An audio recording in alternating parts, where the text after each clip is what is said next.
Hi hello ಮತ್ತೊಮ್ಮೆ ನಿಮ್ಮ ಮತ್ತೊಂದು ಸುಂದರವಾಗಿರ್ತಕ್ಕಂಥ ವಿಷಯದೊಂದಿಗೆ ನಿಮ್ಮ ಮುಂದೆ ಬಂದಿದ್ದೇನೆ. ನಿಮಗೋಸ್ಕರ ಸಾಧನಾ ಸ್ಕೂಲಿಂದ ಪಠ್ಯಪುಸ್ತಕ ವಿಶ್ಲೇಷಣಾ ಸರಣಿ ದ್ವಿತೀಯ ಪಿ ಯು ಸಿ ಭೂಗೋಳಶಾಸ್ತ್ರದಲ್ಲಿ ಇವತ್ತು ಸಮಗ್ರ ಪಾಠ ಮತ್ತು ಪ್ರಶ್ನೋತ್ತರ ವಿವರಣೆಗಳನ್ನು ನಿಮಗೋಸ್ಕರ ಕೊಡ್ತಾ ಇದ್ದೀವಿ. ಇವತ್ತಿನ ಪಾಠ ನಾವು ತೆಗೆದುಕೊಂಡಿರೋದು ದ್ವಿತೀಯ ಪಿ ಯು ಸಿಯ ಹ್ಯೂಮನ್ ಜಿಯೋಗ್ರಫಿಯಲ್ಲಿ ಅಧ್ಯಾಯ 9 ಖನಿಜ ಮತ್ತು ಶಕ್ತಿ ಸಂಪನ್ಮೂಲಗಳು. ಬಹಳ ಅತ್ಯುತ್ತಮವಾದಂಥ ಒಂದು ಪಾಠ. ನೋಡಿ, ಈ ಪಾಠವನ್ನು ನೀವು ಕೇಳಬೇಕು ಅಂತಂದರೆ ಸ್ವಲ್ಪ ಕಾನ್ಸಂಟ್ರೇಟೆಡ್ ಆಗಿ, ಭಾಳ ಕ್ಲೀನಾಗಿ ಒಂದಿಷ್ಟು ಕಾಲ ಇದಕ್ಕೆ ಕೊಟ್ಟರೆ ಭಾಳ ನೀಟಾಗಿ ಈ ಪಾಠವನ್ನು ಅರ್ಥಪೂರ್ಣವಾಗಿ ತಿಳ್ಕೊಳ್ಳೋದಕ್ಕೆ ಸಾಧ್ಯ ಇದೆ. ಓಕೆ, ಸೊ ಹಾಗಾಗಿ ಸ್ನೇಹಿತರೆ ಮರಿಬೇಡಿ, ಇಂಥ ಒಳ್ಳೊಳ್ಳೆ ಪಠ್ಯಪುಸ್ತಕ ವಿಶ್ಲೇಷಣಾ ಸರಣಿಗಳು ಸಾಧನಾ ಸ್ಕೂಲಲ್ಲಿ ನಿಮಗೋಸ್ಕರ ಬರ್ತಾ ಇದೆ. ಇದನ್ನು ನೋಡಿ ಎಂಜಾಯ್ ಮಾಡಿ. ನಿಮ್ಮೆಲ್ಲ ಸ್ನೇಹಿತರಿಗೂ ಇದರ ಲಿಂಕ್ನ ಶೇರ್ ಮಾಡೋದ್ರ ಮುಖಾಂತರ ಅತ್ಯುತ್ತಮವಾಗಿರ್ತಕ್ಕಂತಹ ಈ ಒಂದು ಪಠ್ಯ ಸರಣಿಯನ್ನು ಪಡ್ಕೊಳ್ಳಿಕ್ಕೋಸ್ಕರ ಸಬ್ಸ್ಕ್ರೈಬ್ ಆಗೋದನ್ನು ಮರಿಬೇಡಿ. ಸೊ ಬನ್ನಿ, ಇವತ್ತಿನ ಪಾಠ ಶುರು ಮಾಡೋಣ. ಪಾಠ 9ರಲ್ಲಿ ನಾವು ಇವತ್ತು ಮಾತಾಡ್ತಾ ಇದ್ದೀವಿ ಖನಿಜ ಮತ್ತು ಶಕ್ತಿ ಸಂಪನ್ಮೂಲಗಳ ಬಗ್ಗೆ ಮಾತಾಡ್ತೀವಿ. ಇಲ್ಲಿ ಇಂಪಾರ್ಟೆಂಟಾಗಿ ನಮಗೆ ಬರ್ತಕ್ಕಂಥ ಮ್ಯಾಟ್ರು, ಈ ಒಂದು ಟಾಪಿಕ್ಸಲ್ಲಿ ನಾವು ತಿಳ್ಕೊಳ್ಬಹುದಾದಂಥ ವಿಚಾರಗಳು ಏನೇನು ಅಂತ ನೋಡಿ. ಏನೇನು ತಿಳ್ಕೊತೀವಿ ಈ ವಿಚಾರದಲ್ಲಿ ಅಂತಂದರೆ, ಒಂದು, ಖನಿಜ ಅಂದರೆ ಏನು, ಅದಿರುಗಳು ಅಂದರೆ ಏನು, ಗಣಿಗಾರಿಕೆ ಅಂದರೆ ಏನು, ಇವುಗಳ ಬಗ್ಗೆ ಸಂಪೂರ್ಣವಾಗಿರ್ತಕ್ಕಂಥ ವಿವರಣೆಯನ್ನು ಪಡ್ಕೊಳ್ತೀವಿ. ಅದಾದ ನಂತರ ಉತ್ತಮ ದರ್ಜೆಯ ಅದಿರುಗಳಲ್ಲಿ ಇಂಪಾರ್ಟೆಂಟಾಗಿ ಕಬ್ಬಿಣದ ಅದಿರು ಮತ್ತು ಅದರ ವಿಧಗಳ ಬಗ್ಗೆ, ಮ್ಯಾಂಗನೀಸ್ ಅದಿರುಗಳ ಬಗ್ಗೆ, ಬಾಕ್ಸೈಟ್ಗಳ ಬಗ್ಗೆ, ಕಲ್ಲಿದ್ದಲು ಮತ್ತು ಅದಕ್ಕೆ ಸಂಬಂಧಪಟ್ಟಂಥ ರಚನೆ ಮತ್ತು ಅದರ ಹಂಚಿಕೆ ಬಗ್ಗೆ, ಇನ್ನು 20ನೇ ಶತಮಾನದ ಅದ್ಭುತ ಲೋಹ ಅಂತ ಯಾವುದನ್ನು ಕರೀತಾರೆ ಅನ್ನೋದ್ರ ಬಗ್ಗೆ, ಕಪ್ಪು ವಜ್ರ ಅಂದರೆ ಏನು, ಯಾವುದನ್ನು ದ್ರವರೂಪದ ಚಿನ್ನ ಅಂತಾರೆ, ಹಾಗೆಯೇ ವಿದ್ಯುತ್ ಶಕ್ತಿ, ಸೌರಶಕ್ತಿ, ಅಣುಶಕ್ತಿ, ಪವನಶಕ್ತಿ, ಭೂ ಔಷ್ಣೀಯ ಶಕ್ತಿ, ಇವುಗಳ ಕೇಂದ್ರಗಳು, ಇವುಗಳ ಸ್ಥಾಪನೆ, ಇವುಗಳ ರಚನೆ, ಇವುಗಳ ಉತ್ಪಾದನೆ ಹೇಗೆ ನಡೀತಾ ಇದೆ ಅನ್ನೋದ್ರ ಬಗ್ಗೆ ಕೂಡ, ಮತ್ತು ಖನಿಜ ಹಾಗೂ ಶಕ್ತಿ ಸಂಪನ್ಮೂಲಗಳ ಸಂರಕ್ಷಣೆ ಮತ್ತು ನಿರ್ವಹಣೆಗಳ ಬಗ್ಗೆ, ಭವಿಷ್ಯದ ಶಕ್ತಿ ಮೂಲಗಳು ಮತ್ತು ಅವುಗಳ ಉಪಯೋಗಗಳ ಬಗ್ಗೆ ಕೂಡ ಫುಲ್ ಡೀಟೇಲ್ ಆಗಿ ಈ ಪಾಠದಲ್ಲಿ ನಾವು ಅಧ್ಯಯನ ಮಾಡ್ತಾ ಇದ್ದೀವಿ. ಹಾಗಾಗಿ ತುಂಬ ಕಾನ್ಸಂಟ್ರೇಟಾಗಿ ಕೂತ್ಕೊಂಡ್ರೆ ಈ ಪಾಠ ತುಂಬ ಚೆನ್ನಾಗಿ ನೀವು ಅರ್ಥ ಮಾಡ್ಕೊತೀರಿ. ನಿಮ್ಮೆಲ್ಲ ಸ್ನೇಹಿತರಿಗೂ ಕೂಡ ಇದನ್ನ ಲಿಂಕ್ ಶೇರ್ ಮಾಡ್ತೀರಿ ಅಂತ ಅಂದ್ಕೊಳ್ತೀನಿ. ಸೊ ಫಸ್ಟ್ ಬರೋಣ. Mineral, what is the meaning of mineral or ಖನಿಜ ಅಂದರೆ ಏನು ಅಂತ ತಿಳ್ಕೊಬೇಕಪ್ಪ. ಏನು ಖನಿಜ ಅಂದರೆ ನೋಡಿ, ನಿಗದಿತ ರಾಸಾಯನಿಕ ಮತ್ತು ಭೌತಿಕ ಗುಣಲಕ್ಷಣಗಳನ್ನು ಹೊಂದಿರುವ ಜೈವಿಕ ಮತ್ತು ಅಜೈವಿಕ ನೈಸರ್ಗಿಕ ವಸ್ತುವಿಗೆ ಖನಿಜ ಅಂತ ಕೂಡ ಕರಿತೀವಿ. ಅಂದರೆ ಇಲ್ಲಿ ಒಂದು ಕಾಂಪೊನೆಂಟ್ಸ್ ಆಗೋದೇನಿದೆ ಅದು ನಿಯಮಿತವಾದಂಥ ರೀತಿಯಲ್ಲಿ ನಿಗದಿತ ವರ್ಷದಲ್ಲಿ ಆಗ್ತಕ್ಕಂಥ ಒಂದು ಒಟ್ಟುಗೂಡುವಿಕೆ. ಹಾಗಾಗಿ ಹೇಳ್ತೀವಿ ನಾವು, ನಿಗದಿತ ರಾಸಾಯನಿಕ ವಸ್ತುಗಳ ಕಾಂಬಿನೇಷನ್ನಿಂದಲೇ ಇವುಗಳು ಉತ್ಪತ್ತಿ ಆಗ್ತವೆ. ಬಟ್ ಆ ಕಾಂಬಿನೇಷನಲ್ಲಿ ಸ್ವಲ್ಪ ವ್ಯತ್ಯಾಸ ಆದರೂ ಕೂಡ ಅದು ತನ್ನ ಯಾವ ಸ್ವರೂಪ ಪಡ್ಕೋಬೇಕಾಗಿತ್ತೋ ಅದನ್ನು ಪಡ್ಕೊಳ್ಳದೆ ಇನ್ಯಾವುದೋ ಆಗೋಗ್ತದೆ. ಹಾಗಾಗಿ ನಿಗದಿತ ರಾಸಾಯನಿಕ ಮತ್ತು ಭೌತಿಕ ಗುಣಲಕ್ಷಣಗಳನ್ನು ಹೊಂದಿರುವ ಜೈವಿಕ ಮತ್ತು ಅಜೈವಿಕ ನೈಸರ್ಗಿಕ ವಸ್ತುವಿಗೆ ನಾವು ಖನಿಜ ಅಂಥೇಳಿ ಕರಿತೀವಿ. ಹಾಗಾದ್ರೆ ಅದಿರು ಅಂದರೆ ಏನು? ಖನಿಜಗಳು ಗೊತ್ತಾದ್ಮೇಲೆ ಅದಿರುಗಳು ಗೊತ್ತಾಗಬೇಕು. ಲೋಹ ಅಥವಾ ಅಮೂಲ್ಯವಾದಂಥ ಖನಿಜವನ್ನು ನೈಸರ್ಗಿಕವಾಗಿ ನಮಗೆ ಪ್ರಕೃತಿಯಲ್ಲಿ ದೊರೀತಾ ಇದೆ ಅಂದರೆ ಹಂಗೆ ದೊರೀತಕ್ಕಂಥ ಉಪಯುಕ್ತವಾದಂಥ ಒಂದು ಘನವಸ್ತುವನ್ನು ನಾವು ಅದಿರು ಅಂಥೇಳಿ ಇದರಲ್ಲಿ ಕರಿತೀವಿ. ಹಾಗಾದರೆ ಭಾರತದಲ್ಲಿ ಖನಿಜ ಸಂಪತ್ತು ಯಾವಾಗ ನಿರ್ಮಾಣ ಆಯ್ತಿದು? ನಮ್ಮ ಒಂದು ಭೂ ಪರಿವರ್ತನೆಯ ಸಂದರ್ಭಗಳನ್ನು ನೋಡ್ತೀವಿ ನಾವು. ಓಕೆ, ಗೊಂಡ್ವಾನ ಸ್ಟೇಜ್ಗಿಂತ ಅದ್ರ ಹಿಂದಿನ ಸ್ಟೇಜ್ಗಳನ್ನೆಲ್ಲ ನಾವು ನೋಡಿದಾಗ ಗೊತ್ತಾಗತ್ತೆ. ನೋಡಿ, ಭಾರತದಲ್ಲಿ ಖನಿಜಗಳು ಪೆಲಿಯೋಝೋಯಿಕ್ ಯುಗದ ಅವಧಿಯಲ್ಲಿ ಉತ್ಪತ್ತಿಯಾಗಿದ್ದಾವೆ ಅನ್ನೋದು ಬಹಳಷ್ಟು ವಿಜ್ಞಾನಿಗಳ ಸಂಶೋಧನೆಯಿಂದ ನಾವು ಅದನ್ನು ತಿಳ್ಕೊತೀವಿ. ಯಾಕೆ ಅಂತಂದರೆ ನಮಗೆ ಸಿಗ್ತಕ್ಕಂಥ ಅದಿರುಗಳ ಮೂಲ ರೂಪವನ್ನು ನೋಡಿದ್ರೆ ಅದು ಅಗ್ನಿಜನ್ಯ ಶಿಲೆಗಳು ಮತ್ತು ರೂಪಾಂತರ ಶಿಲೆಗಳಲ್ಲಿ ಹೆಚ್ಚಾಗಿ ಕಂಡು ಬರ್ತಾ ಇದೆ. ಹೀಗೆ ಕಂಡು ಬರ್ತಾ ಇರೋದ್ರಿಂದ ನಮಗದು ಗೊತ್ತಾಗುತ್ತೆ. ಇವುಗಳ ರಚನೆಯಾದಂಥ ಕಾಲ, ಇದರ ಒಂದು ಅಸ್ತಿತ್ವದ ಬಗ್ಗೆ ನಾವು ಅದನ್ನು ಟೆಸ್ಟ್ ಮಾಡಿದಾಗ ನಮಗದು ಸಿಗತ್ತೆ. ಹಾಗಾಗಿ ಪೆಲಿಯೋಝೋಯಿಕ್ ಯುಗದಲ್ಲಿ ಈ ನಮ್ಮ ಭಾರತೀಯ ವಲಯದಲ್ಲಿ ಖನಿಜ ಮತ್ತು ಅದರ ಒಂದು ವ್ಯವಸ್ಥೆ ನಿರ್ಮಾಣವಾಗಿದೆ ಅನ್ನೋದನ್ನು ಹೇಳುತ್ತಾರೆ. ಹಾಗಾಗಿ ಗಣಿಗಾರಿಕೆ ಮಾನವನ ಪ್ರಾಥಮಿಕ ಆರೋಗ್ಯದ ಚಟುವಟಿಕೆಯಾಗಿದ್ದು ತನ್ನ ಮೂಲಕ ಭೂಗರ್ಭದಿಂದ ಖನಿಜಗಳನ್ನು ಹೊರತೆಗೆಯುವುದು, ಖನಿಜ ಸಂಪನ್ಮೂಲಗಳು ದೇಶದ ಕೈಗಾಭಿವೃದ್ಧಿಗೆ ಅತ್ಯಗತ್ಯವಾದ ಕಚ್ಚಾ ವಸ್ತುಗಳನ್ನು ಪೂರೈಸುವಂತಹ ಒಂದು ವ್ಯವಸ್ಥೆ ಅಂತ ಕೂಡ ಹೇಳುತ್ತೇವೆ. ನೆಕ್ಸ್ಟ್ ಬೇಡ, ಭಾರತದಲ್ಲಿ ಖನಿಜದ ವಿಧಗಳು. ಖನಿಜವನ್ನು ಎರಡು ರೀತಿಯಲ್ಲಿ ವಿಭಾಗ ಮಾಡ್ತಾರೆ. ಒಂದು ಲೋಹದ ಖನಿಜಗಳು, ಇನ್ನೊಂದು ಅಲೋಹದ ಖನಿಜಗಳು ಅಂತ ಡಿವೈಡ್ ಮಾಡ್ತೀವಿ. ಲೋಹದ ಖನಿಜಗಳಲ್ಲಿ ನಾವು ಕಬ್ಬಿಣದ ಅಂಶವುಳ್ಳಂಥ ಖನಿಜಗಳು, ಕಬ್ಬಿಣದ ಅಂಶಗಳು ಇಲ್ಲದೇ ಇರುವಂಥ ಖನಿಜಗಳು ಅಂತ ಮತ್ತೆ ಎರಡು ಪಾರ್ಟ್ ಆಗಿ ಇದನ್ನು ಡಿವೈಡ್ ಮಾಡ್ತೇವೆ. ಕಬ್ಬಿಣದ ಅಂಶ ಉಳ್ಳಂತಹ ಖನಿಜಗಳಲ್ಲಿ ಕಬ್ಬಿಣದ ಅದಿರು, ಮ್ಯಾಂಗನೀಸ್ ಈ ಥರದ್ದು ಸಿಕ್ಕರೆ ನಮಗೆ, ಕಬ್ಬಿಣೇತರಗಳಲ್ಲಿ ತಾಮ್ರ, ಬಾಕ್ಸೈಟ್ನಂತಹ ಒಂದು ವಸ್ತುಗಳು ಕೂಡ ನಮಗೆ ಸಿಗ್ತವೆ. ಹಾಗೆ ಅಲೋಹ ಅಂದರೆ ಏನಪ್ಪ ಅಂತಂದರೆ ಇವು ಒಂದು ರೀತಿಯ ಶಕ್ತಿ ಸಂಪನ್ಮೂಲಗಳನ್ನು ನಾವು ಹೇಳ್ಬೋದು. ಹಾಗಾಗಿ ಇದರಲ್ಲಿ ಇಂಧನ ಖನಿಜಗಳು, ಇಂಧನೇತರ ಖನಿಜಗಳು ಅಂತ ಇದರಲ್ಲೂ ಎರಡು ಪಾರ್ಟ್ ಮಾಡ್ತೀವಿ. ಇಂಧನ ಖನಿಜಗಳು ಅಂತಂದರೆ ನಮಗೆ ಕಲ್ಲಿದ್ದಲು, ಪೆಟ್ರೋಲಿಯಂ, ನೈಸರ್ಗಿಕ ಅನಿಲ ಸಿಕ್ಕರೆ, ಇಂಧನೇತರ ಅಂದರೆ ಅದು ಆಬ್ರಕ, ಸುಣ್ಣದ ಕಲ್ಲು, ಗ್ರಾಫೈಟ್ನಂಥವನ್ನ ನಾವು ಅಲೋಹದ ಖನಿಜಗಳು ಅಂತ ಕೂಡ ಕರಿತೀವಿ. ಹಾಗಾಗಿ ಮೇಯ್ನಾಗಿ ಖನಿಜಗಳನ್ನು ಈ ರೀತಿ ಎರಡು ಭಾಗಗಳಾಗಿ ಡಿವೈಡ್ ಮಾಡ್ತಾರೆ. ನೀವು ಕೆಮಿಸ್ಟ್ರಿ ಅಂತ ಸಬ್ಜೆಕ್ಟ್ಸ್ಗಳಲ್ಲಿ ಇದನ್ನು ಬಹಳ ಅತ್ಯುತ್ತಮವಾಗಿ ಕಾಂಬಿನೇಷನ್ಸ್ ಬಗ್ಗೆ ಚೆನ್ನಾಗಿ ತಿಳ್ಕೊತೀರಿ. ಅಲ್ಲಿ ಒಂದು ಡಿಫ್ರೆನ್ಷಿಯೇಟ್ ಮಾಡುವಾಗ ಯಾವ್ಯಾವ ಆಧಾರಗಳನ್ನು, ಯಾವ್ಯಾವ ಮಿನರಲ್ಗಳನ್ನು ಆಧಾರವಾಗಿ ಇಟ್ಕೊಂಡು ಡಿಫ್ರೆನ್ಷಿಯೇಟ್ ಮಾಡ್ತಾರೆ ಅನ್ನೋದನ್ನು ಅಲ್ಲಿ ಚೆನ್ನಾಗಿ ತಿಳ್ಕೊತೀರಾ. ಸೊ ಇವತ್ತು ಬರೋಣ ಲೋಹದ ಖನಿಜಗಳ ವಿಚಾರವಾಗಿ ಮಾತಾಡೋಣ. ಲೋಹದ ಖನಿಜಗಳಲ್ಲಿ ವೆರಿ ಇಂಪಾರ್ಟೆಂಟು ಕಬ್ಬಿಣದ ಅದಿರು. ಭಾರತದಲ್ಲಿ ಅಂತ ಅಲ್ಲ, ಪ್ರಪಂಚದಲ್ಲಿ ಮಾನವನ ಸಂಪೂರ್ಣವಾದಂಥ ಅಭಿವೃದ್ಧಿಗೆ ಅತ್ಯಗತ್ಯವಾಗಿ ಬೇಕಾಗ್ತಕ್ಕಂತಹ ಒಂದು ಬಹುಮುಖ್ಯವಾದಂಥ ಒಂದು ಬೇಸಿಕ್ ಮಿನರಲ್ ಅಂದರೆ ಅದು ಕಬ್ಬಿಣ. ಸೊ ಹಂಗಾಗಿ ಕಬ್ಬಿಣದ ಅದಿರು ನಮ್ಮ ಭೂಮಿಯಲ್ಲಿ ಸಿಗ್ತಕ್ಕಂಥ ಹೇರಳವಾದಂಥ ಒಂದು ಖನಿಜ ಅಂತ ಕೂಡ ಕರಿತೀವಿ. ಈ ಕಬ್ಬಿಣದ ಅದಿರಿನ ಪ್ರಕಾರಗಳು ಉಂಟು. ಮ್ಯಾಗ್ನಾಟೈಟು, ಹೆಮಟೈಟು, ಲಿಮೋನೈಟು, ಸಿಡ್ರೈಟ್ ಅಂತ ಕರಿತೀವಿ. ನಮ್ಮಲ್ಲಿ ಜೋಕಾಗಿ ಹೇಳ್ತಾ ಇರ್ತೀವಿ ನಾವು, ಹೆಮಾಲಿಸಾ, ಮೊನಾಲಿಸಾ ಅಲ್ಲ ಹೆಮಾಲಿಸಾ ಅಂತ. ಹಾಗಾಗಿ ಇದು ಹೆಮಟೈಟು, ಮ್ಯಾಗ್ನಾಟೈಟು, ಲಿಮೋನೈಟು, ಸಿಡ್ರೈಟ್ ಅಂಥೇಳಿ 4 ಕಬ್ಬಿಣದ ಅದಿರುಗಳ ವಿಭಾಗಗಳನ್ನು ನೋಡ್ತೀವಿ. ಯಾಕೆಂದರೆ ಇದರಲ್ಲಿ ಸಿಗ್ತಕ್ಕಂಥ ಕಾರ್ಬನ್ನ ಪ್ರಮಾಣವನ್ನು ಆಧರಿಸಿ ಮತ್ತು ಅದಿರನ್ನು ತೆಗೆದಾಗ ಸಿಗ್ತಕ್ಕಂಥ ಕಬ್ಬಿಣದ ಒಂದು ಅಂಶವನ್ನು ಆಧರಿಸಿ ಈ ಥರದ 4 ಭಾಗಗಳಾಗಿ ಡಿವೈಡ್ ಮಾಡ್ತಾರೆ. ವರ್ಲ್ಡ್ ರ್ಯಾಂಕಿಂಗಲ್ಲಿ ಭಾರತ 5ನೇ ಸ್ಥಾನದಲ್ಲಿದೆ ಅವತ್ತು ಕಬ್ಬಿಣದ ಒಂದು ಅದಿರಿನ ಉತ್ಪಾದನೆಯಲ್ಲಿ ಅಂತ ಹೇಳ್ಬೋದು. ಸೊ ಬನ್ನಿ, ಇದಕ್ಕೆ ಸಂಬಂಧಪಟ್ಟಂಗೆ ಇತ್ತೀಚೆಗೆ ಒಂದು ಒಳ್ಳೆ ಪ್ರಶ್ನೆ ನೋಡಿದೆ, ಅದು ನಿಮಗೋಸ್ಕರ ತಂದಿದ್ದೀನಿ.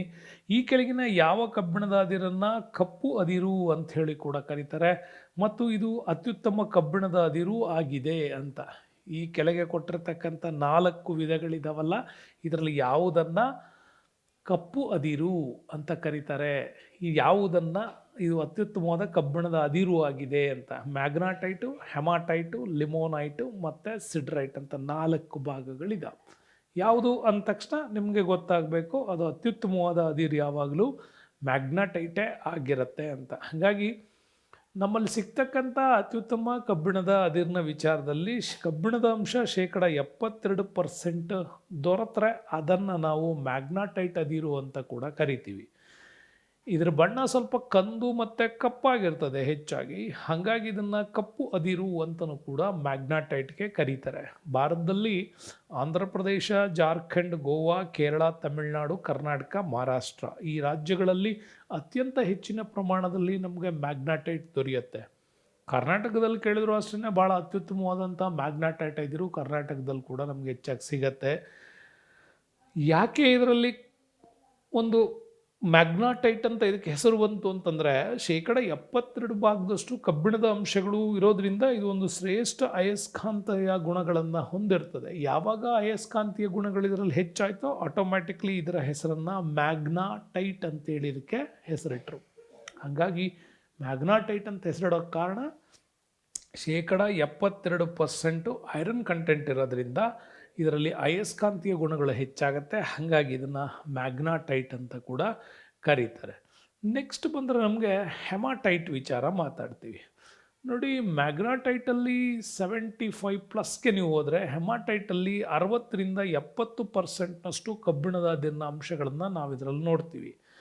ಬಟ್ ಇದ್ರ ಬಣ್ಣ ಸ್ವಲ್ಪ ಕೆಂಪು ಇರೋದ್ರಿಂದಾಗಿ ಇದನ್ನು ಕೆಂಪು ಅದಿರು ಅಂತ ಕೂಡ ಕರಿತೀವಿ. ಕಂದು ಮತ್ತು ಕಪ್ಪು ಬಣ್ಣದಲ್ಲಿದ್ದರೆ ಅದನ್ನು ಮ್ಯಾಗ್ನಾಟೈಟ್ ಅಂದರೆ, ಹ್ಯಾಮಟೈಟನ್ನು ಕೆಂಪು ಅದಿರು ಅಂತ ಕೂಡ ಕರಿತೀವಿ. ಪ್ರಮುಖವಾಗಿ ಆಂಧ್ರ ಪ್ರದೇಶ, ಜಾರ್ಖಂಡ್, ಮಧ್ಯಪ್ರದೇಶ, ಕರ್ನಾಟಕ, ಮಹಾರಾಷ್ಟ್ರಗಳಲ್ಲಿ ಕೂಡ ಇದು ದೊರೀತದೆ. ಇನ್ನು ಲಿಮೋನೈಟ್ ವಿಚಾರಕ್ಕೆ ಬಂದರೆ, ಲಿಮೋನೈಟನ್ನು ಹಳದಿ ಅಥವಾ ಕಂದು ಬಣ್ಣದ ಲೋಹ ಅಂತ ಕರಿತೀವಿ. ಇದರಲ್ಲಿ 40% ಮಾಸ್ಟ ಕಬ್ಬಿಣದ ಅಂಶ ಇದರಲ್ಲಿ ಸಿಗುತ್ತೆ. ಥರ್ಡ್ ಕ್ವಾಲಿಟಿ ಇದು. ಬಟ್ ಇದು ನಮ್ಮಲ್ಲಿ ಪಶ್ಚಿಮ ಬಂಗಾಳದ ರಾಣಿಗಂಜು, ಉತ್ತರಾಖಂಡದ ಗರ್ವಾಲು, ಉತ್ತರ ಪ್ರದೇಶದ ಮುಜಾಫರ್ ಜಿಲ್ಲೆ, ಹಿಮಾಚಲ ಪ್ರದೇಶದ ಖಾಂಗ್ರಾ ಈ ಕೊಳ್ಳದ ಪ್ರದೇಶಗಳಲ್ಲಿ ನಮಗೆ ಹೆಚ್ಚಾಗಿ ಈ ಲಿಮೋನೈಟ್ಗಳು ನಮಗೆ ಸಿಗ್ತದೆ. ಇನ್ನು ಲಾಸ್ಟ್ ಒನ್ ಕಬ್ಬಿಣದ ಅದಿರಿನ ವಿಧ ಅಂದರೆ ಅದು ಸಿಡರೈಟ್. ಸಿಡ್ರೈಟಲ್ಲಿ ಸ್ವಲ್ಪ ಸುಣ್ಣದ ಅಂಶ ಹೆಚ್ಚಾಗಿರ್ತದೆ. ಇದರಲ್ಲಿ ನೆನ್ಪಿಟ್ಕೊಳ್ಳಿ, ಸುಣ್ಣದ ಅಂಶ ಹೆಚ್ಚಾಗಿರೋದ್ರಿಂದ ಇದೊಂದು ಕೆಳದರ್ಜೆಯ ಕಬ್ಬಿಣದ ಅದಿರು ಅಂತ ಕರಿತೀವಿ. ಇದರಲ್ಲಿ ಕಬ್ಬಿಣದ ಅಂಶ ಬಿಲೋ 40 ಕೂಡ ಅಂತ ಹೇಳ್ತಾರೆ, ಆದರೆ 40 to 50+ ಭಾಗ ಇದರಲ್ಲಿ ಇರ್ತದೆ. ಕಬ್ಬಿಣದ ಕಾರ್ಬೋನೇಟ್ನ ಪ್ರಮಾಣ ಹೆಚ್ಚಾಗಿರೋದ್ರಿಂದ ಇದನ್ನು ಕಂದು ಬಣ್ಣದ ಕಬ್ಬಿಣದ ಅದಿರು ಅಂತ ಕೂಡ ಕರೀತಾರೆ. ನೆನಪಿಟ್ಕೊಳ್ಳಿ, ಸಿಡ್ರೈಟನ್ನು ಕಂದು ಬಣ್ಣದ ಅದಿರು ಅಂತ ಕರಿತೀವಿ. ಲಿಮೋನೈಟನ್ನು ಹಳದಿ ಅಥವಾ ಕಂದು ಬಣ್ಣ, ಹಳದಿ ಅಂತಲೇ ಕರಿತೀವಿ. ಇನ್ನು ನಮಗೆ ಹೆಮಟೈಟನ್ನು ಕೆಂಪು ಅಂತ ಕರಿತೀವಿ, ಮ್ಯಾಗ್ನಾಟೈಟನ್ನು ಕಪ್ಪು ಅಂತ ಕರಿತೀವಿ. ಹಾಗಾಗಿ ಕಪ್ಪು ಅದಿರು, ಕೆಂಪು ಅದಿರು, ಅದಾದಮೇಲೆ ಹಳದಿ, ಅದಾದಮೇಲೆ ಕಂದು ಬಣ್ಣದ 4 ಅದಿರಿನ ಬಣ್ಣಗಳನ್ನು ನಾವಿದರಲ್ಲಿ ಹೇಳ್ತೀವಿ. ಸೊ ನೆಕ್ಸ್ಟ್ ಬಂದರೆ ಕಬ್ಬಿಣದ ಅದಿರಿನ ಹಂಚಿಕೆ, ಎಲ್ಲೆಲ್ಲಿ ನಮಗೆ ಕಬ್ಬಿಣದ ಅದಿರು ಸಿಗ್ತದೆ ಅಂತ. ಭಾರತದಲ್ಲಿ ಕೂಡ ತುಂಬ ಅತ್ಯುತ್ತಮವಾದಂತಹ ಅಂದರೆ ವರ್ಲ್ಡ್ ರ್ಯಾಂಕಿಂಗಲ್ಲಿ 5th ಪ್ಲೇಸಲ್ಲಿರೋದ್ರಿಂದ ಭಾರತದ ಅನೇಕ ರಾಜ್ಯಗಳಲ್ಲಿ ಕಬ್ಬಿಣದ ಅದಿರಿನ ಅಂಶಗಳು ನಮಗೆ ಸಿಗುತ್ತೆ.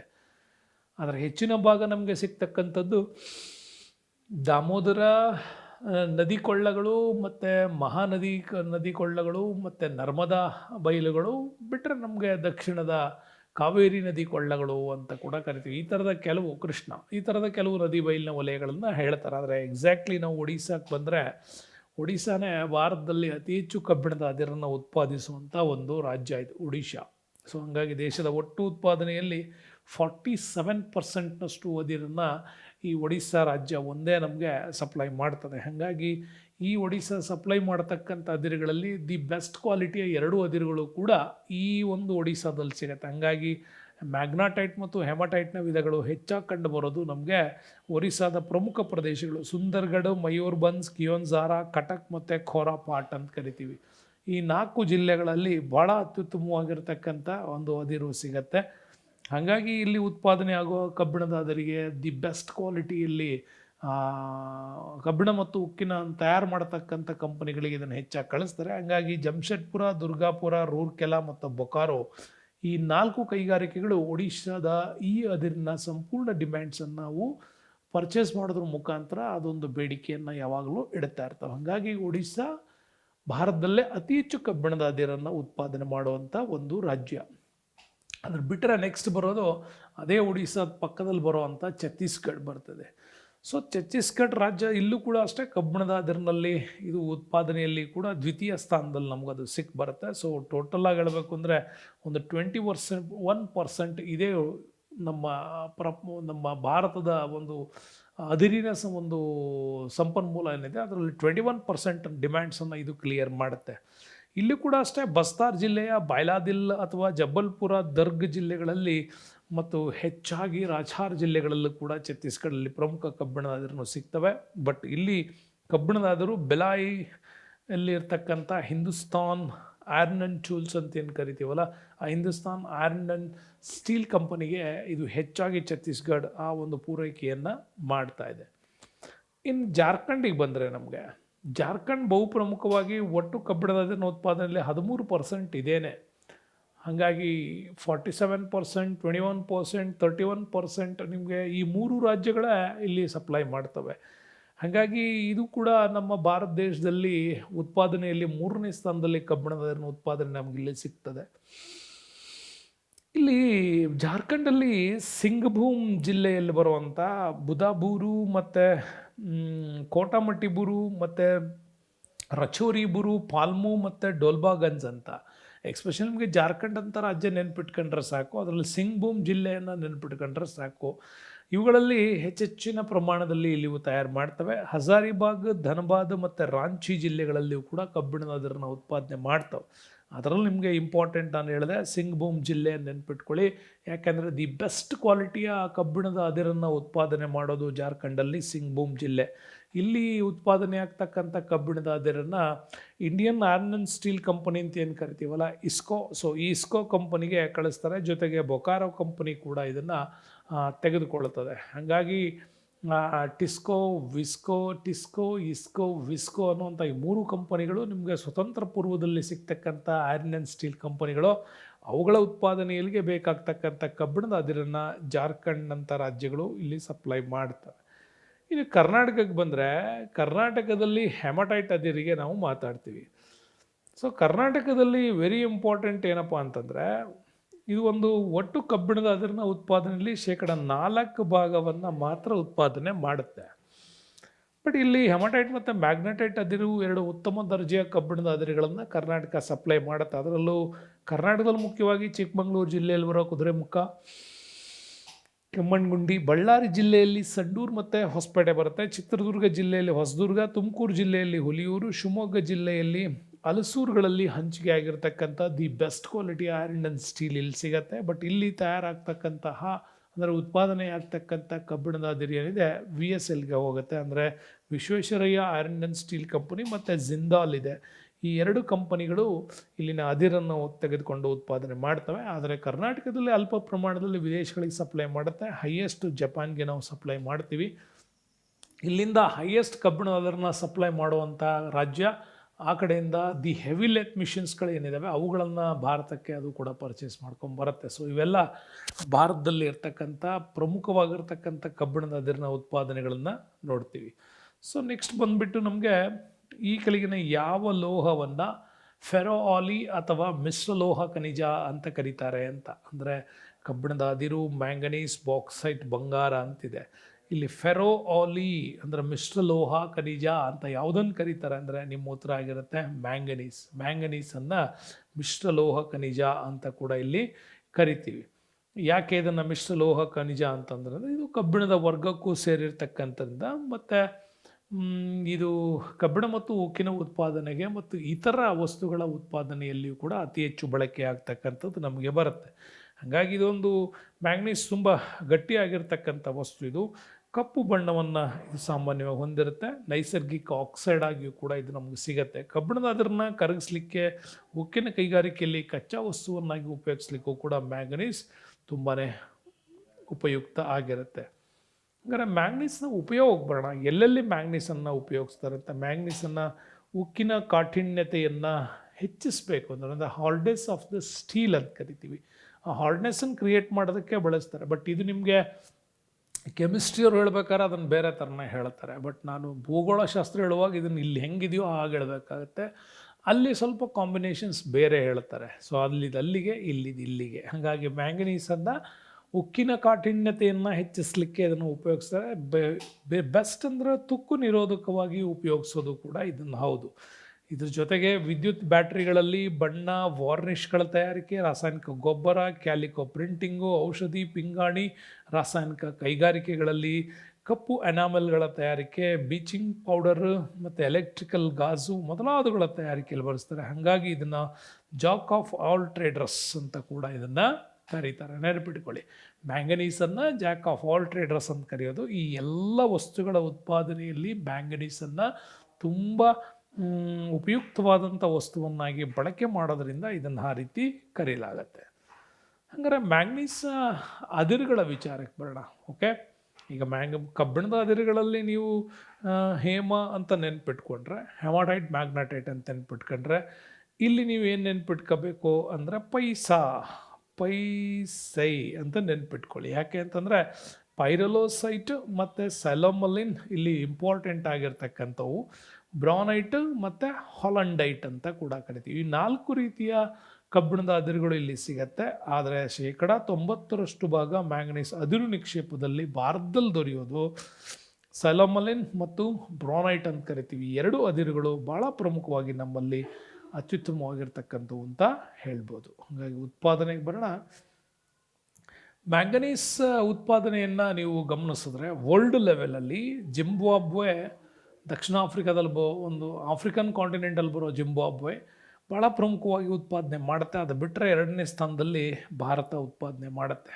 ಮತ್ತು ಬ್ರೆಜಿಲ್, ಗ್ಯಾಬನ್ನು, ದಕ್ಷಿಣ ಆಫ್ರಿಕಾ, ಆಸ್ಟ್ರೇಲಿಯಾ ದೇಶಗಳ ತರುವಾಯ ವರ್ಲ್ಡ್ ಲೆವೆಲಲ್ಲಿ 5ನೇ ಸ್ಥಾನದಲ್ಲಿ ನಮ್ಮ ಭಾರತ ಬರುತ್ತೆ. ಬಟ್ ನಿಕ್ಷೇಪ ಹೊಂದಿರೋದ್ರಲ್ಲಿ ನೋಡಿದ್ರೆ ಜಿಂಬಾಬ್ವೆ ನೆಕ್ಸ್ಟ್. ನಾವು ನಿಕ್ಷೇಪದಲ್ಲಿ ಉತ್ಪಾದನೆ ಅಂದರೆ ತೆಗೆದು ಅದನ್ನು ಸೇಲಿಂಗ್ ಮಾಡೋ ಲೆವೆಲ್ಗೆ, ಉತ್ಪಾದನೆ ಮಾಡೋ ಲೆವೆಲಲ್ಲಿ 5ನೇ ಸ್ಥಾನದಲ್ಲಿ ನಾವು ಬರ್ತೀವಿ. ಹಾಗಾಗಿ ತಾಂತ್ರಿಕತೆ ಎಷ್ಟು ಮುಂದುವರಿಬೇಕಾಗತ್ತೆ ಅನ್ನೋದು ಇಲ್ಲಿ ನಮಗೆ ಉತ್ತರ ಸಿಗತ್ತೆ. ಭಾರತದಲ್ಲಿ ಎಲ್ಲಿ ಸಿಗುತ್ತೆ, ಎಲ್ಲಿ ಕಬ್ಬಿಣದ ಅದಿರು ಸಿಗ್ತವೋ ಅದೇ ರಾಜ್ಯಗಳಲ್ಲೇ ನಮಗೆ ಮ್ಯಾಂಗನೀಸ್ ಅದಿರುಗಳು ಸಿಗ್ತವೆ ಕಾಮನ್ ಆಗಿ. ಹಾಗಾಗಿ ಒಡಿಶಾ, ಮಹಾರಾಷ್ಟ್ರ, ಮಧ್ಯಪ್ರದೇಶ್, ಕರ್ನಾಟಕ, ಆಂಧ್ರ ಪ್ರದೇಶಗಳಲ್ಲಿ 99% ಮ್ಯಾಂಗನೀಸ್ ಇಲ್ಲೇ ಉತ್ಪಾದನೆ ಆಗುತ್ತೆ. ಹಾಗಾಗಿ ಒಡಿಶಾ ಮತ್ತು ಮಹಾರಾಷ್ಟ್ರ ಎರಡೇ ರಾಜ್ಯಗಳು ನಮ್ಮಲ್ಲಿ 50% ಮ್ಯಾಂಗನೀಸನ್ನು ಈ ಒಂದು ಎರಡೇ ರಾಜ್ಯಗಳು ನಮ್ಮಲ್ಲಿ ಉತ್ಪಾದನೆ ಮಾಡ್ತವೆ. ಉತ್ಪಾದನೆಯ ಒಂದು ರೇಟ್ ನೋಡಿದ್ದಾರೆ, ಬುಕ್ಕಲ್ಲಿ ಕೊಟ್ಟಿರೋದನ್ನು ಹೇಳ್ತಾ ಇದ್ದೀನಿ. 2011-12 10 years ಬ್ಯಾಕಿಂದ ಕೊಟ್ಟಿದ್ದಾರೆ. ಈಗೇನಾರ ಚೇಂಜ್ ಆಗತ್ತಂದ್ರೆ ಈಗೇನು ಹೆಚ್ಚು ಕಡಿಮೆ ಚೇಂಜ್ ಆಗಿರಲ್ಲ. ಹಾಗಾಗಿ ಅತಿ ಹೆಚ್ಚು 27% ಉತ್ಪಾದನೆ ಮಾಡೋದು ನಮ್ಮಲ್ಲಿ ಮಹಾರಾಷ್ಟ್ರ. ಮಧ್ಯಪ್ರದೇಶ್ 27.6, ಅದು 27.7 ಅನ್ನೋ 1% ವ್ಯತ್ಯಾಸ ಇರ್ತದೆ. ಇನ್ನು ಒಡಿಶಾ 3ನೇ ಸ್ಥಾನ, ಕರ್ನಾಟಕ, ಆಂಧ್ರ ಪ್ರದೇಶ 4, ಕರ್ನಾಟಕ 5th ಪ್ಲೇಸಲ್ಲಿ ಕರ್ನಾಟಕ ನಾವು ನೋಡ್ತೀವಿ. ಜಾರ್ಖಂಡ್, ರಾಜಸ್ಥಾನ್, ಗೋವಾಗಳಲ್ಲೂ ಕೂಡ ಮ್ಯಾಂಗನೀಸ್ನ ಉತ್ಪಾದನೆ ನಡೀತದೆ. ನಾನು ನಿಮ್ಗೆ ಹೇಳ್ದಂಗೆ ಭಾಳ ಅತ್ಯುತ್ತಮವಾದಂಥ ಮ್ಯಾಂಗನೀಸ್ ಅದಿರುಗಳು ಎಲ್ಲಿ ಕಬ್ಬಿಣದ ಅದಿರು ದೊರೀತಕ್ಕಂಥ ಸ್ಟೇಟ್ಗಳಿರ್ತವೋ ಅಲ್ಲೇ ಇವು ಕೂಡ ನಮಗೆ ಸಿಗ್ತವೆ. ಒಡಿಶಾ ನಿಕ್ಷೇಪದಲ್ಲಿ 1ನೇ ಸ್ಥಾನವನ್ನು ಹೊಂದಿದೆ. ಮ್ಯಾಂಗನೀಸ್ನ ಒಟ್ಟು ನಿಕ್ಷೇಪದಲ್ಲಿ ಇದು ಇರೋದು, ಆ ಸ್ಟೇಟಲ್ಲಿ ಇರೋ ಪರ್ಸಂಟೇಜ್ ನೋಡಿದ್ರೆ ನಮ್ಮ ದೇಶದ ಒಟ್ಟು 40% ಮ್ಯಾಂಗನೀಸ್ ನಮ್ಗೆ ಸಿಗೋದೇ ಒಡಿಶಾದಲ್ಲಿ. ಆದರೆ ಉತ್ಪಾದನೆ ವಿಚಾರಕ್ಕೆ ಬಂದರೆ ಇದು 3ನೇ ಸ್ಥಾನದಲ್ಲಿ ಬರುತ್ತೆ. ಯಾಕಂದರೆ 24.1% ಮಾತ್ರ ನಮ್ಮ ದೇಶದ ಬೇಡಿಕೆಯನ್ನು ಇದು ಈಡೇರಿಸ್ತಾ ಇದೆ. ಹಾಗಾಗಿ ನಿಕ್ಷೇಪದಲ್ಲಿ ಅತ್ಯಧಿಕವನ್ನು ಹೊಂದಿರೋದು ಒಡಿಶಾ ಆದರೂ ಉತ್ಪಾದನೆಯಲ್ಲಿ ಮಾತ್ರ 3ನೇ ಸ್ಥಾನದಲ್ಲಿ ನಮಗದು ಕಂಡು ಬರುತ್ತೆ. ಸೇಮ್ ಇದು ಕೂಡ ಎಲ್ಲೆಲ್ಲಿ ಕಂಡು ಬರ್ತಾವೆ ಅಂದರೆ ಸುಂದರ್ಗರ್, ಕಾಳಹಂಡಿ, ಕೋರಾಪಾಟ್ಗಳಲ್ಲಿ. ಇದು ಸಾಮಾನ್ಯವಾಗಿ ನಿಮಗೆ ಎಲ್ಲಿ ಕಬ್ಬಿಣದ ಅದಿರು ಸಿಗ್ತದೋ ಅಲ್ಲೇ ಇದು ಸಿಗ್ತದೆ ಅಂತ ಹೇಳಿದ್ದು. ಸುಂದರ್ಗರ್, ಕಾಳಹಂಡಿ, ಕೋರಾಪಾಟ್ಗಳಲ್ಲಿ. ಬೋಲಂಗೀರ್ ಮತ್ತು ಸಂಬಲ್ಪುರ ಜಿಲ್ಲೆಗಳಲ್ಲಿ ವೆರಿ ಇಂಪಾರ್ಟೆಂಟ್ ನೆನ್ಪಿಟ್ಕೊಳ್ಳಿ ಎಕ್ಸಾಮ್ಸ್ ದೃಷ್ಟಿಯಿಂದ. ಲ್ಯಾಟ್ರೈಟ್ ಶಿಲಾಸ್ತರಗಳ ನಿಕ್ಷೇಪಗಳಲ್ಲಿ ಮ್ಯಾಂಗನೀಸ್ ನಮಗಿಲ್ಲಿ ಉತ್ಪಾದನೆ ಆಗುತ್ತೆ ಅನ್ನೋದು ಇಲ್ಲಿ ವೆರಿ ಇಂಪಾರ್ಟೆಂಟಾಗಿ ನಾವು ತಿಳ್ಕೋಬೇಕು. ಹಾಗಾಗಿ ಒಡಿಶಾ ನಿಕ್ಷೇಪದಲ್ಲಿ ನಾವು ನೋಡೋದಾದರೆ 1ನೇ ಸ್ಥಾನ, ಉತ್ಪಾದನೆಯಲ್ಲಿ 3ನೇ ಸ್ಥಾನ. ಸುಂದರ್ಗರ್, ಕಾಳಹಂಡಿ, ಕೋಳಪಾಟ್ಗಳಲ್ಲಿ ಕೂಡ ಹೆಚ್ಚಾಗಿ ಸಿಗುತ್ತೆ. ಬೋಲಂಗೀರ್ ಮತ್ತು ಸಂಬಲ್ಪುರ್ ಜಿಲ್ಲೆಗಳಲ್ಲಿ ಲ್ಯಾಟ್ರೈಟ್ ಶಿಲಾಸ್ತರಗಳಲ್ಲಿ ಕೂಡ ನಮಗಿದು ಸಿಗುತ್ತೆ ಅನ್ನೋದನ್ನು ಇಂಪಾರ್ಟೆಂಟಾಗಿ ನೆನಪಿಡ್ಕೋಬೇಕು. ಇನ್ನು ಮಹಾರಾಷ್ಟ್ರಕ್ಕೆ ಬರೋಣ. ಮಹಾರಾಷ್ಟ್ರ ನೋಡಿ ನೀವು, ಇದು ಅದಿರಿನ ನಿಕ್ಷೇಪವನ್ನು ಹೊಂದಿರೋದ್ರಲ್ಲಿ 4ನೇ ಸ್ಥಾನದಲ್ಲಿದ್ದರು. ಉತ್ಪಾದನೆಯಲ್ಲಿ ಮ್ಯಾಂಗನೀಸ್ನ ಉತ್ಪಾದನೆಯಲ್ಲಿ ಫಸ್ಟ್ ಪ್ಲೇಸ್ ಮಹಾರಾಷ್ಟ್ರ ಯಾವಾಗೂ ಇರುತ್ತೆ. ಅಂದರೆ ಪ್ರೊಡಕ್ಷನ್ಸ್ ತಾಂತ್ರಿಕತೆ ಇಲ್ಲಿ ಚೆನ್ನಾಗಿದೆ ಅಂತ. ಒಟ್ಟು ಮ್ಯಾಂಗನೀಸ್ ಉತ್ಪಾದನೆಯಲ್ಲಿ 27% ಒಂದು ಮ್ಯಾಂಗನೀಸ್ನ ಪೂರೈಕೆಯನ್ನು ಈ ಮಹಾರಾಷ್ಟ್ರ ಒಂದೇ ಸ್ಟೇಟ್ ಮಾಡುತ್ತೆ. ಹಾಗಾಗಿ ಮ್ಯಾಂಗನೀಸ್ನಲ್ಲಿ ವೆರಿ ಇಂಪಾರ್ಟೆಂಟು ನಾಗ್ಪುರ ಮತ್ತು ಭಂಡಾರ ಜಿಲ್ಲೆಗಳೇನಿದ್ದಾವೆ ಇವು ಅತಿ ಹೆಚ್ಚು ಪೂರೈಕೆಯನ್ನು ಮಾಡ್ತಕ್ಕಂಥ 2 ಜಿಲ್ಲೆಗಳು. ಅದರಲ್ಲೂ ಕೂಡ ನಿಮಗೆ ದಿ ಬೆಸ್ಟ್ ಕ್ವಾಲಿಟಿಯ ಸೆಲೋಮೊಲಿನ್ ಅಂತಹ ಅದಿರುಗಳು, ಮ್ಯಾಂಗನೀಸ್ ಅದಿರುಗಳು ಎಲ್ಲಿ ಸಿಗುತ್ತೆ ಮಹಾರಾಷ್ಟ್ರದಲ್ಲಿ ಅಂದರೆ ರತ್ನಗಿರಿ ಜಿಲ್ಲೆ. ಹಾಗಾಗಿ ರತ್ನಗಿರಿ ಜಿಲ್ಲೆ very important. The best quality manganese ಅದಿರು ನಮಗೆ ಆ ಒಂದು ಪ್ರದೇಶದಿಂದ ನಾವಿಲ್ಲಿ ಹೊರ ತೆಗಿತಾ ಇದ್ದೀವಿ ಅನ್ನೋದು ನೆನ್ಪಿಟ್ಕೋಬೇಕು. ಹಾಗಾಗಿದೆ ಈ ಬೆಸ್ಟ್ ಕ್ವಾಲಿಟಿ ಅದಿರುಗಳು ಹೆಚ್ಚಾಗಿ ಸಿಗೋದ್ರಿಂದ ಹೆಚ್ಚಿನ ತಾಂತ್ರಿಕತೆಯನ್ನು ಬಳಸಿ ಅಧಿಕ ಉತ್ಪಾದನೆಯನ್ನು ಮಾಡೋದ್ರಿಂದ ಮಹಾರಾಷ್ಟ್ರ ನಂಬರ್ 1 ಪ್ಲೇಸಲ್ಲದು ಬರುತ್ತೆ. ಇನ್ನು ಮಧ್ಯಪ್ರದೇಶಕ್ಕೆ ಬಂದರೆ ಇದು ನಮ್ಮ ದೇಶದ ಒಟ್ಟು ಮ್ಯಾಂಗನೀಸ್ ಉತ್ಪಾದನೆಯಲ್ಲಿ 27.6 ಉತ್ಪಾದನೆ ಮಾಡಿ 2nd ಪ್ಲೇಸಲ್ಲಿದೆ. ಮಹಾರಾಷ್ಟ್ರ ಬಿಟ್ಬಿಟ್ರೆ ನಮಗೆ ಉತ್ಪಾದನೆಯಲ್ಲಿ ಮಹಾರಾಷ್ಟ್ರ ಫಸ್ಟು, ನೆಕ್ಸ್ಟ್ ಬರೋದು ನಮಗೆ ಮಧ್ಯಪ್ರದೇಶ ರ್ಯಾಂಕಿಂಗ್ ಉತ್ಪಾದನೆಯಲ್ಲಿ.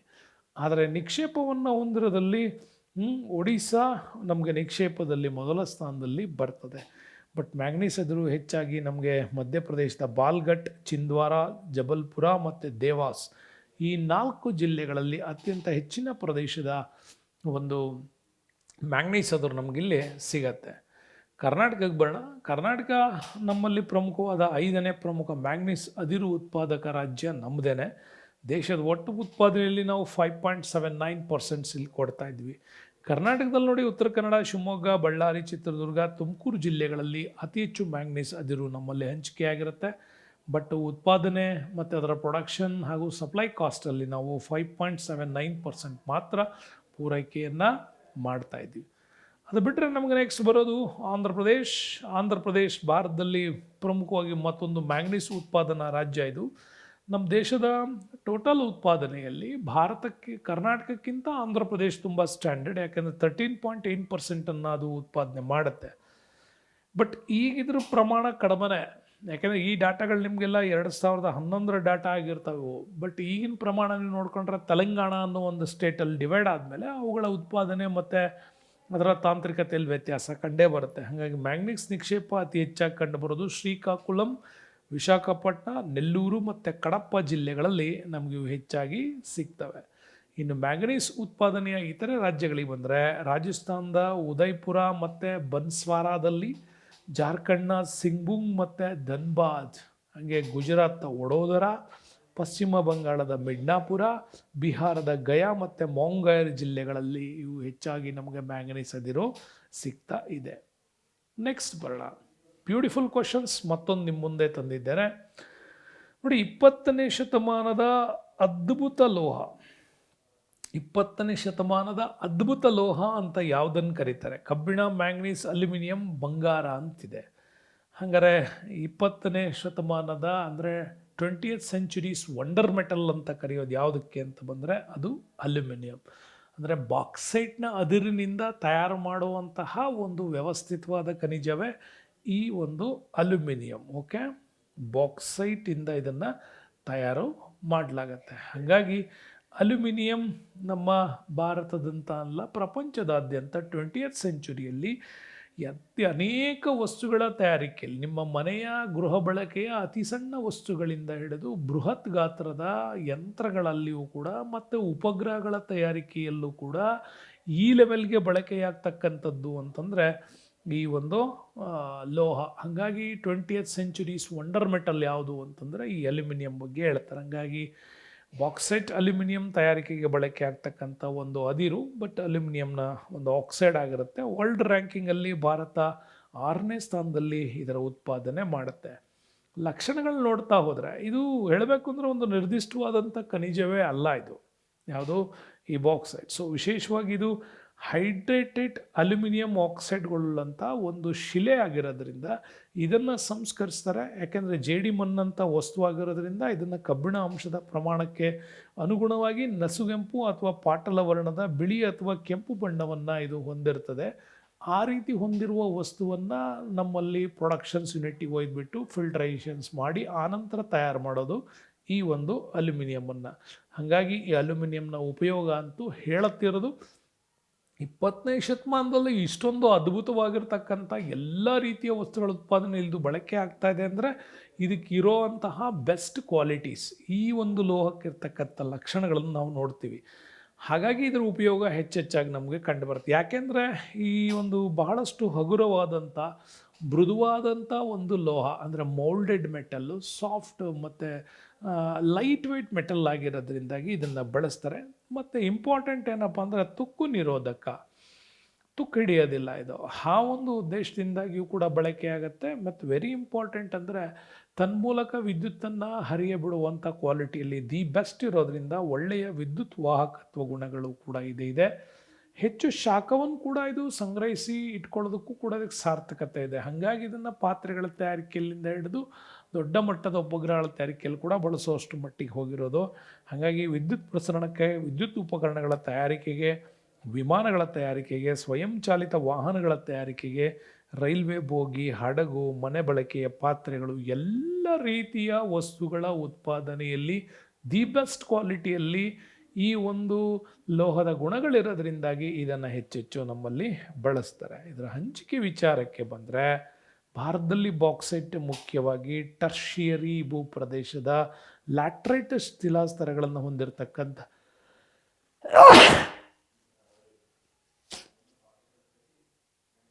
ಭಾರತದಲ್ಲಿ ಬಾಕ್ಸೈಟ್ ಅದಿರು ಪ್ರಮುಖವಾಗಿ ಟರ್ಷಿಯರಿ ಭೂಪ್ರದೇಶದ ಲ್ಯಾಟ್ರೈಟ್ ಶಿಲಾಸ್ತರಗಳನ್ನು ಹೊಂದಿರತಕ್ಕಂಥ ಪ್ರಸ್ಥಭೂಮಿಗಳಲ್ಲಿ ಸಿಗುತ್ತೆ. ಪರ್ಯಾಯ ಭಾರತದ ಅಂದರೆ ನಮ್ಮ ದಕ್ಕನ್ ಪ್ರಸ್ಥಭೂಮಿಯ ಗುಡ್ಡಗಾಡು ವಲಯಗಳು ಮತ್ತು ಕರಾವಳಿ ತೀರ ಪ್ರದೇಶಗಳೇನಿದೆ ಅಲ್ಲಿ ಹೆಚ್ಚಾಗಿ ಇದು ನಮಗೆ ಸಿಗ್ತಾ ಹೋಗುತ್ತೆ. ಹಾಗಾಗಿ ಒಡಿಶಾ ನೋಡಿ 55.3% ಇದು ಒಂದು ಸ್ಟೇಟೇ ನಮ್ಮಲ್ಲಿ ಅರ್ಧದಷ್ಟು ಭಾಗವನ್ನು ಪೂರೈಕೆ ಮಾಡುತ್ತೆ. ಇನ್ನು ಆಂಧ್ರ ಪ್ರದೇಶ, ಮಧ್ಯಪ್ರದೇಶ ರಾಜ್ಯಗಳು ಕೂಡ ಇಲ್ಲಿ ಉತ್ಪಾದನೆ ಮಾಡ್ತವೆ. ಬಟ್ ಒಟ್ಟು ಬಾಕ್ಸೈಟ್ ನಿಕ್ಷೇಪದಲ್ಲಿ 80.1 ಭಾಗವನ್ನು ಈ 4 ಸ್ಟೇಟ್ಗಳಲ್ಲಿ 3 ಸ್ಟೇಟ್ಗಳಲ್ಲಿ ನಾವು ಕಾಣ್ಬೋದು. ಇನ್ನು ಉಳಿದಿದ್ದು ಮಹಾರಾಷ್ಟ್ರ, ಗುಜರಾತ್, ಬಿಹಾರ್ ಮತ್ತು ಜಾರ್ಖಂಡ್ಗಳಲ್ಲಿ ನಾವು ಅದನ್ನು ನೋಡ್ತೀವಿ. ಹಾಗಾಗಿ ಒಡಿಸ್ಸಾದ ಕಾಳಹಂಡಿ, ಸುಂದರ್ಗಢ್, ಕೋರಾಪಟ್, ಬೋಲಂಗೀರ್ ಮತ್ತು ಸಂಬಲ್ಪುರ ಜಿಲ್ಲೆಗಳಲ್ಲಿ ಇದು ಸಿಗತ್ತೆ. ಛತ್ತೀಸ್ಗಢಕ್ಕೆ ಬಂದರೆ ಬಿಲಾಸ್ಪುರ, ದುರ್ಗ್, ಸರ್ಗುಜಾ, ರಾಜ್ಗರ್ ಜಿಲ್ಲೆಗಳಲ್ಲಿ ಸಿಗುತ್ತೆ. ಮಹಾರಾಷ್ಟ್ರಕ್ಕೆ ಬಂದರೆ ರತ್ನಗಿರಿ, ಕೊಲ್ಲಾಪುರ, ಥಾಣೆ, ಸತಾರಾಗಳಲ್ಲಿ ಸಿಗುತ್ತೆ. ಜಾರ್ಖಂಡಲ್ಲಿ ಬಂದರೆ ರಾಂಚಿ ಮತ್ತು ಲೋಹಾರ್ಡಗಾ, ಪಾಲ್ಮು ಮತ್ತು ಗುಮ್ಲಾ ಜಿಲ್ಲೆಗಳಲ್ಲಿ ಕೂಡ ಸಿಗುತ್ತೆ. ಇದು ವೆರಿ ಇಂಪಾರ್ಟೆಂಟಾಗಿ ನಮ್ಮಲ್ಲಿ ಅಲ್ಯೂಮಿನಿಯಮನ್ನು ತಯಾರು ಮಾಡತಕ್ಕಂಥ ಪ್ರಮುಖ ರಾಜ್ಯಗಳ ಲಿಸ್ಟಲ್ಲಿ ಬರ್ತವೆ. ಅದ್ರ ಜೊತೆಗೆ ಗುಜರಾತ್ನ ಜಾಮ್ನಗರ್, ಜುನಾಗಢ, ಖೇಡ್ ಮತ್ತು ಕಚ್ಗಳಲ್ಲಿ ಕೂಡ ಸಿಗುತ್ತೆ, ಭಾವನಗರ್. ಇನ್ನು ಮಧ್ಯಪ್ರದೇಶದ ಶಹದೋಲ್ನಲ್ಲಿ ಸಿಗುತ್ತೆ. ಮಂಡ್ಲಾ, ರೇವಾ, ಭಾಲ್ಘಾಟ್, ಜಬಲ್ಪುರಗಳಲ್ಲಿ ಸಿಗುತ್ತೆ. ಆಂಧ್ರ ಪ್ರದೇಶದ ಪೂರ್ವ ಗೋದಾವರಿ, ಪಶ್ಚಿಮ ಗೋದಾವರಿ, ವಿಶಾಖಪಟ್ಟಣಂಗಳಲ್ಲಿ. ತಮಿಳುನಾಡಿನಲ್ಲಿ ಮಧುರೈ, ಸೇಲಂ ಮತ್ತು ನೀಲಗಿರಿ ಜಿಲ್ಲೆಗಳಲ್ಲಿ. ಇನ್ನು ಕೇರಳದಲ್ಲಿ ಕಣ್ಣನೂರು ಮತ್ತು ತಿರುವನಂತಪುರಂಗಳಲ್ಲಿ. ಆದರೆ ಇಂಪಾರ್ಟೆಂಟ್ ಕರ್ನಾಟಕಕ್ಕೆ ಬಂದ್ಕೊಳ್ಳಿ, ಯಾಕೆಂದರೆ ಕರ್ನಾಟಕ ಇಂಪಾರ್ಟೆಂಟ್ ಆಗುತ್ತೆ ಎಕ್ಸಾಮ್ ದೃಷ್ಟಿಯಿಂದ. ಉತ್ತರ ಕನ್ನಡ ಅಥವಾ ಕಾರವಾರ ಅಂತೇನು ಕರಿತೀವಿ, ಕರಾವಳಿ ತೀರ ಅದರಲ್ಲಿ, ಮತ್ತು ಪಶ್ಚಿಮ ಘಟ್ಟಗಳ ತೀರದಲ್ಲಿ ಅಂತಂದರೆ ಬೆಳಗಾವಿ, ಇನ್ನು ಚಿಕ್ಕಮಗಳೂರು ಜಿಲ್ಲೆಗಳು. ಹಾಗಾಗಿ ಚಿಕ್ಕಮಗಳೂರು, ಬೆಳಗಾವಿ ಮತ್ತು ಉತ್ತರ ಕನ್ನಡದಲ್ಲಿ ನಮಗಿದು ಸಿಗುತ್ತೆ. ಇನ್ನು ಗೋವಾದಲ್ಲಿ ಕ್ಯೂಪೆಕ್ ಮತ್ತು ಖಾನ್ಕೋನ. ಉತ್ತರ ಪ್ರದೇಶದಲ್ಲಿ ಅಲಹಾಬಾದ್, ಬಂಡಾ, ಮಿರಾಜ್ಪುರ್ ಮತ್ತು ವಾರಣಾಸಿಗಳಲ್ಲಿ ಈ ಒಂದು ಪ್ರಮುಖವಾಗಿರ್ತಕ್ಕಂಥ ಜಿಲ್ಲೆಗಳಲ್ಲೇ ನಮಗೆ ಅಲ್ಯೂಮಿನಿಯಂ ಬಾಕ್ಸೈಟ್ ಅದನ್ನು ಉತ್ಪಾದನೆ ಆಗತ್ತೆ. ಈ ಪ್ರಶ್ನೆ ಒಮ್ಮೆ ಗಮನಿಸಿ, ಬಹಳ ಅದ್ಭುತವಾಗಿರ್ತಕ್ಕಂಥ ಪ್ರಶ್ನೆ ನಿಮ್ಗೆ ಇಲ್ಲೊಂದು ಕಾಣುತ್ತೆ ನೋಡಿ. ಈಗಳಿಗಿನ ಯಾವ ಲೋಹವನ್ನು ಅಂತಾರಾಷ್ಟ್ರೀಯ ವ್ಯಾಪಾರದಲ್ಲಿ ವಿನಿಮಯ ಮಾಧ್ಯಮವಾಗಿ ಬಳಸುವರು ಅಂತ. ಅಂತಾರಾಷ್ಟ್ರೀಯ ವ್ಯಾಪಾರದಲ್ಲಿ ವಿನಿಮಯ ಮಾಧ್ಯಮವಾಗಿ ಬಳಸುವಂಥ ಲೋಹ ಯಾವುದು? ವಜ್ರ, ಗ್ರಾಫೈಟ್, ಪ್ಲಾಟಿನಮ್, ಬಂಗಾರ ಅಂತಿದೆ. ಎಲ್ಲವೂ ಅತ್ಯಮೂಲ್ಯವಾಗಿರ್ತಕ್ಕಂಥವೆ. ಇದರಲ್ಲಿ ಯಾವುದನ್ನು ಬಳಸ್ತಾರೆ ಅಂತಂದರೆ, ನಮ್ಮಲ್ಲಿ ಇಡೀ ವರ್ಲ್ಡ್ ಬ್ಯಾಂಕಿಂದ ಹಿಡಿದು IMFನವರು ಕೂಡ ಮಾಡ್ತಕ್ಕಂಥದ್ದು ಒಂದೇ, ಅದು ಬಂಗಾರ. ಗೋಲ್ಡನ್ನು ಅಂತಾರಾಷ್ಟ್ರೀಯ ವ್ಯಾಪಾರದ ವಿನಿಮಯ ಮಾಧ್ಯಮವಾಗಿ ಬಳಸ್ತಕ್ಕಂಥ ಒಂದು ಪ್ರಮುಖವಾದಂಥ ಒಂದು ಸರಕು. ಈ ಚಿನ್ನ ಇದೆಯಲ್ಲ, ಇದು ಅತ್ಯಮೂಲ್ಯವಾಗಿರ್ತಕ್ಕಂಥ ಲೋಹ. ಯಾಕೆಂದರೆ ಇಲ್ಲಿ ಅನೇಕ ರೀತಿಯ ವೈವಿಧ್ಯಮಯ ವಿಶೇಷವಾದ ಗುಣಲಕ್ಷಣಗಳಿರ್ತವೆ. ಒಂದೊಳ್ಳೆ ಮೃದುತ್ವವನ್ನು ಹೊಂದಿರತಕ್ಕಂಥದ್ದು, ಹೊಳಪಾದ ಹಳದಿ ಬಣ್ಣ, ಮತ್ತು ಇದು ಯಾವುದೇ ಕಾರಣಕ್ಕೂ ಕೂಡ ಕಿಲುಬು ನಿರೋಧಕ ಒಂದು ವಸ್ತು ಅಂತೀವಿ. ಕಾಮನ್ನಾಗಿ ನಮ್ಮಲ್ಲಿ ಹೇಳ್ತೀವಿ ನಾವು. ಯಾಕೆ ಆಭರಣಗಳ ತಯಾರಿಕೆಯಲ್ಲಿ ಚಿನ್ನವನ್ನೇ ಬಳಸ್ತಾರೆ ಅಂದರೆ, ಅದಕ್ಕಿರೋವಂಥ ಈ ಕ್ವಾಲಿಟಿ. ಅಂದರೆ ಒರಿಜಿನಲ್ ಚಿನ್ನವನ್ನೇ ಬಳಸಿ ಆಭರಣಗಳನ್ನು ಮಾಡಲಿಕ್ಕೆ ಸಾಧ್ಯವೂ ಇಲ್ಲ, ಅದಕ್ಕೆ ಇನ್ನೊಂದು ಲೋಹವನ್ನು ಮಿಶ್ರಣ ಮಾಡ್ತಾರೆ ಅಂತ. ಅದನ್ನು ನಾವು ಹೇಳೋದು, ಮೃದುತ್ವ ಇದೆ, ಹೊಳಪುಳ್ಳ ಅಂತ ಹಳದಿ ಬಣ್ಣ ಇದೆ, ಬಟ್ ಇದಕ್ಕೆ ಕಿಲುಬು ನಿರೋಧಕ ಆಗಿರೋದ್ರಿಂದಾಗಿ ಇಂತಹ ವಿಚಾರಗಳಿಂದಾಗಿಯೇ ಇದನ್ನು ಏನು ಮಾಡ್ತಾರೆ, ನಮ್ಮಲ್ಲಿ ಒಂದು ಪ್ರಮುಖವಾಗಿರ್ತಕ್ಕಂತಹ ಆಭರಣಗಳ ತಯಾರಿಕೆಯಲ್ಲಿ ಇದನ್ನು ಹೆಚ್ಚೆಚ್ಚಾಗಿ ಬಳಸ್ತಕ್ಕಂಥದ್ದನ್ನು ನಾವು ನೋಡ್ತೀವಿ. ಸಾಮಾನ್ಯವಾಗಿ ಇದು ಬೆಣಚು ಕಲ್ಲುಗಳ ಸ್ತರ ಏನಿದೆ ಅಲ್ಲಿ ಮತ್ತು ಮೆಕ್ಕಲು ಮಣ್ಣಿನ ನಿಕ್ಷೇಪಗಳಲ್ಲಿ ಕಂಡು ಬರ್ತಾವೋ ಅಲ್ಲಿ ಮಿತವಾಗಿ ಇದು ನಮಗೆ ಸಿಗ್ತಕ್ಕಂಥದ್ದು. ಬಟ್ ಭಾಳ ದೀರ್ಘಕಾಲದಿಂದ ಇಲ್ಲಿಯವರೆಗೂ ಕೂಡ ಇದನ್ನು ನಾವು ಬಹಳ ಪ್ರಮುಖವಾಗಿರ್ತಕ್ಕಂಥ ಬೆಲೆ ಬಾಳುವ ಲೋಹ ಅಂಥೇಳಿ ಇದನ್ನು ಪರಿಗಣನೆ ಮಾಡ್ತಾ ಬರ್ತಾ ಇದ್ದೀವಿ. ಅದರಲ್ಲೂ ಅಂತಾರಾಷ್ಟ್ರೀಯ ಮಟ್ಟದಲ್ಲಿ ನೋಡಿದ್ರೆ ಅತಿ ಹೆಚ್ಚು ಚಿನ್ನವನ್ನು ಖರೀದಿ ಮಾಡ್ತಕ್ಕಂಥ ರಾಷ್ಟ್ರದಲ್ಲಿ ಭಾರತ ನಂಬರ್ 1 ಸ್ಥಾನದಲ್ಲಿ ಬರ್ತದೆ. ಯಾಕೆಂದರೆ ಅದಕ್ಕಿರುವಂಥ ಮಹತ್ವ ಮತ್ತು ನಮ್ಮ ಸಂಪ್ರದಾಯಗಳಲ್ಲಿ ಅದಕ್ಕಿರ್ತಕ್ಕಂಥ ಹೆಚ್ಚಿನ ಘನತೆ ಇರೋದ್ರಿಂದಾಗಿ ಇದನ್ನು ಬಳಸ್ತಾರೆ. ಕೆಲವು ದೇಶಗಳಲ್ಲಿ ಇದನ್ನು ಅತ್ಯಂತ ಮಹತ್ವದ ಲೋಹ ಅಂತೇನು ಕರೆಯಲ್ಲ, ಅವರು ಒಂದು ಸಾಮಾನ್ಯವಾಗಿ ಒಂದು ಮೆಟಲ್ ಥರನ ಅದನ್ನು ನೋಡ್ತಾರೆ, ಬಿಟ್ಟರೆ ಇಷ್ಟೊಂದು ವೈಭವಯುತವಾಗಿ ಅದನ್ನು ಆಚರಣೆ ಮಾಡೋದು ಇಲ್ಲ. ಆದರೂ ಭಾರತ ಇದನ್ನು ಹೆಚ್ಚಾಗಿ ಬಳಕೆ ಮಾಡ್ತದೆ. ಉಪಯೋಗದ ವಿಚಾರಕ್ಕೆ ಬಂದರೂ ಕೂಡ ಬಹಳ ಅಧಿಕವಾಗಿ ಬಳಸ್ತಾರೆ. ಆಭರಣ ತಯಾರಿಕೆಯಲ್ಲಿ ಬಳಸ್ತಾರೆ. ಇತ್ತೀಚೆಗೆ ವಾಚ್ಗಳ ತಯಾರಿಕೆಯಲ್ಲಿ ಕೂಡ ಬಳಸೋದಿದೆ. ಮತ್ತು ಮೆಡಲ್ಸ್ಗಳೇನಿದೆ, ಬಂಗಾರದ ಪದಕಗಳು, ಅವುಗಳಿಗೆ ಔಷಧಿ ಉದ್ಯಮಗಳಲ್ಲಿ ಕೂಡ ಬಳಸ್ತಾರೆ. ದಂತ ಚಿಕಿತ್ಸೆ ಮತ್ತು ಸೀರೆಗಳ ಜರಿ ತಯಾರಿಕೆಯಲ್ಲಿ ಕೂಡ ಇದನ್ನು ಬಳಸ್ತಾರೆ. ಅದೆಲ್ಲ ಬಳಸಿದರೂ ಕೂಡ ಅಂತಾರಾಷ್ಟ್ರೀಯ ವ್ಯಾಪಾರದಲ್ಲಿ ಬಂಗಾರ ಒಂದು ವಿನಿಮಯ ಮಾಧ್ಯಮವಾಗಿ ಬಳಸ್ತಾರೆ. ವರ್ಲ್ಡ್ ರೇಟನ್ನು ಫಿಕ್ಸ್ ಮಾಡ್ತಾರೆ. ಆ ರೇಟ್ಗೆ ಅನುಗುಣವಾಗಿ ಒಂದು ದೇಶ ಇನ್ನೊಂದು ದೇಶದ ಜೊತೆ ವ್ಯಾಪಾರ ಮಾಡುವ ಸಂದರ್ಭದಲ್ಲಿ, ಈಗ ಎಕ್ಸಾಂಪಲ್ಸ್ ಯು ಎಸ್ ಎ ಇದೆ, ಯು ಎಸ್ ಎ ಮತ್ತು ಭಾರತ ಏನಾದರೂ ವ್ಯಾಪಾರ ಮಾಡ್ತಾ ಇತ್ತು ಅಂತ ಸಂದರ್ಭದಲ್ಲಿ ನಾವು ಯು ಎಸ್ ಎಯಿಂದ ತರಿಸಿಕೊಂಡ ವಸ್ತುಗಳಿಗೆ ಭಾರತ ಡಾಲರ್ ರೂಪದಲ್ಲಿ ಹಣವನ್ನು ವಾಪಸ್ ಕೊಡಬೇಕು. ಬಟ್ ನಮ್ಮ ಹತ್ರ ಡಾಲರ್ ಇಲ್ಲ ಅನ್ನೋ ಸಂದರ್ಭದಲ್ಲಿ ಅಷ್ಟೇ ಮೌಲ್ಯದ ಏನು ಮಾಡ್ಬೋದು, ಗೋಲ್ಡನ್ನು ನಾವು ಅವರಿಗೆ ಕೊಡ್ಬೋದು. ಈ ಥರ ಕೊಡೋದ್ರ ಮುಖಾಂತರ ವ್ಯಾಪಾರದ ವಿನಿಮಯ ಮಾಧ್ಯಮವಾಗಿಯೂ ಕೂಡ ಇದು ನಮ್ಮಲ್ಲಿ ಬಳಕೆ ಆಗುತ್ತೆ. ಅಂದರೆ ವರ್ಲ್ಡ್ ಸ್ಟ್ಯಾಂಡರ್ಡ್ ರೇಟಲ್ಲಿ ಬಂಗಾರವನ್ನು ಫಿಕ್ಸ್ ಮಾಡ್ತಾರೆ. ಹಾಗಾಗಿ ಭಾರತದಲ್ಲಿ ಈ ಒಂದು ಚಿನ್ನದ ಹಂಚಿಕೆ ಹೆಚ್ಚಾಗಿ ಕಂಡುಬರುತ್ತೆ. ಅದರಲ್ಲೂ ಕರ್ನಾಟಕಕ್ಕೆ ನೀವು ಬಂತಂತಂದರೆ KGF ಕೋಲಾರ ಮತ್ತು ರಾಯಚೂರಿನ ಹಟ್ಟಿ ಚಿನ್ನದ ಗಣಿಗಳು ವರ್ಲ್ಡ್ ಬೆಸ್ಟ್ ಬರ್ತವೆ. ಇನ್ನು ನಮಗೆ ಆಂಧ್ರ ಪ್ರದೇಶಕ್ಕೆ ಬಂದರೆ ಅನಂತಪುರ ಮತ್ತು ಕಡಪಗಳಲ್ಲಿ, ಕೇರಳದ ವಯನಾಡ್ಗಳಲ್ಲಿ, ತಮಿಳುನಾಡಿನ ಸೇಲಮ್ಮು ಮತ್ತು ಬಾಲ್ಘಾಟು, ಆಮೇಲೆ ಬಸ್ತಾರ್ಗಳಲ್ಲಿ ರಾಯ್ಪುರ, ಸಿಂಗ್ಭೂಮು ಮತ್ತು ನಮಗೆ ಹಿಮಾಚಲ್ ಪ್ರದೇಶದ ಹಲ್ಸ್ ಜಿಲ್ಲೆಗಳಲ್ಲಿಯೂ ಕೂಡ ಈ ಥರದ ಪ್ರಮುಖ ಕಬ್ಬಿಣದ ಇದು ಚಿನ್ನದ ಹಂಚಿಕೆ ಆಗಿರೋದು ನಮಗೆ ಕಂಡುಬರುತ್ತೆ. ಅದರಲ್ಲೂ ಕರ್ನಾಟಕದಲ್ಲಿ ಇಂಪಾರ್ಟೆಂಟು ಕೋಲಾರದ KGF, ರಾಯಚೂರಿನ ಹಟ್ಟಿ ಚಿನ್ನದ ಗಣಿ. ಬಟ್ ಇನ್ನೂ ಕೆಲವು ಸ್ಥಳಗಳನ್ನು ಇತ್ತೀಚೆಗೆ ಶೋಧನೆ ಮಾಡ್ತಾನೆ ಇದ್ದಾರೆ. ಯಾಕೆಂದರೆ ಅದಕ್ಕಿರುವಂಥ ಅಪಾರವಾದ ಬೇಡಿಕೆ ಆಗಿರೋದ್ರಿಂದಾಗಿ ತುಮಕೂರಿನ ಬೆಳ್ಳಾರ ಗಣಿ ಪ್ರದೇಶಗಳಲ್ಲಿ ಚಿನ್ನದ ಉತ್ಪಾದನೆ ಮಾಡಲಿಕ್ಕೂ ಕೂಡ, ಜೊತೆಗೆ ಗದಗ್ನ ಕೆಳ ಸ್ತರಗಳಲ್ಲೂ ಕೂಡ ಹುಡುಕುವಿಕೆ ಇತ್ತೀಚೆಗೆ ಸ್ಟಾರ್ಟ್ ಆಗಿದೆ. ಇನ್ನು ಆಂಧ್ರ ಪ್ರದೇಶಕ್ಕೆ ಬಂದರೆ ಇಲ್ಲಿ ಅನಂತಪುರ ಜಿಲ್ಲೆ ಬರ್ತದಲ್ಲ, ಅಲ್ಲಿ ರಾಮಗಿರಿ, ಚಿತ್ತೂರು ಜಿಲ್ಲೆಯಲ್ಲಿ ಬಿಸ್ನಾಟ್ ಮತ್ತು ಫಲಚೂರ, ಕರ್ನೂಲಲ್ಲಿ ಬಂದರೆ ಚೊನ್ನಗಿರಿ ಮತ್ತು ವಾರಂಗಲ್, ಪೂರ್ವ ಗೋದಾವರಿ ಜಿಲ್ಲೆಗಳಲ್ಲಿ ಈ ಒಂದು ಬಂಗಾರದ ಅದಿರು ಸಿಗೋದು ನಮಗೆ ಸಿಗತ್ತೆ. ಇನ್ನು ಜಾರ್ಖಂಡಿಗೆ ಬಂದರೆ ಇದು 3ನೇ ಪ್ರಮುಖ ಚಿನ್ನ ಉತ್ಪಾದಿಸುವಂಥ ಒಂದು ರಾಜ್ಯ ಆಗಿರೋದ್ರಿಂದಾಗಿ ಸಿಂಗ್ಭೂಮ್ ಜಿಲ್ಲೆಯ ಸುಬರ್ಣರೇಖಾ ರಿವರ್ ಏನಿದೆ, ಆ ಸುಬರ್ಣರೇಖಾ ನದಿಯ ಮೆಕ್ಕಲು ಮಣ್ಣಿನಲ್ಲಿ ಮತ್ತು ಲೋವಾ ಪ್ರದೇಶಗಳಲ್ಲಿ ಇದು ಸಿಗತ್ತೆ. ಹಾಗೆ ಹಿಮಾಚಲ್ ಪ್ರದೇಶದಲ್ಲಿ ಈಗ ನಾವು ನೋಡಿದಾಗೆ ಬಿಲಾಸ್ಪುರ ಮತ್ತು ಶಿಮ್ಲಾದಲ್ಲೂ ಕೂಡ ಸಿಗುತ್ತೆ. ಜಮ್ಮು ಕಾಶ್ಮೀರದ ಕಾರ್ಗಿಲ್ ಜಿಲ್ಲೆಯ ಡ್ರಾಸ್ನಲ್ಲಿ, ಇನ್ನು ತಮಿಳುನಾಡಿನ ನೀಲಗಿರಿ ಮತ್ತು ಕೊಯಮತ್ತೂರಲ್ಲಿ, ಅಸ್ಸಾಂನಲ್ಲಿ ಲಖೀಂಪುರ ಮತ್ತು ಸಿಬ್ಸಾಗರ್, ರಾಜಸ್ಥಾನದಲ್ಲಿ ಉದಯ್ಪುರ್, ಕೇರಳದ ಮತ್ತು ಫುಜಾ ಮತ್ತು ಛಬಿಯಾರ ದಂಡೆಗಳಲ್ಲೂ ಕೂಡ ನಮಗೆ ಅತ್ಯಂತ ಪ್ರಮುಖವಾಗಿರ್ತಕ್ಕಂಥ ಚಿನ್ನದ ನಿಕ್ಷೇಪಗಳಿದ್ದಾವೆ. ಅವುಗಳ ಉತ್ಪಾದನೆ ಮಾಡಬೇಕು, ಪ್ಯೂರಿಟಿ ಮಾಡಬೇಕು. ಆನಂತರ ನಮ್ಮ ದೇಶದ ಬೇಡಿಕೆಯನ್ನು ಅದಕ್ಕೆ ಪೂರೈಕೆ ಮಾಡುವಷ್ಟು ಲೆವೆಲ್ಗೆ ಭಾರತದಲ್ಲಿ ಚಿನ್ನ ಇಲ್ಲ. ಎಷ್ಟೇ ಪ್ರದೇಶಗಳಿರ್ಬೋದು, ಅದನ್ನು ಅಷ್ಟೊಂದು ನಮ್ಮಲ್ಲಿಲ್ಲ. ಹಾಗಾಗಿ ನಾವು ಬ್ರಿಟನ್ನು, Saudi Arabia, Kuwait, Germany, Belgium, Hong Kong ರಾಷ್ಟ್ರಗಳಿಂದ ನಾವು ಅತ್ಯಂತ ಹೆಚ್ಚಿನ ಪ್ರಮಾಣದಲ್ಲಿ ಈ ಚಿನ್ನವನ್ನು ಆಮದು ಮಾಡ್ಕೊಳ್ತಾ ಇದ್ದೀವಿ.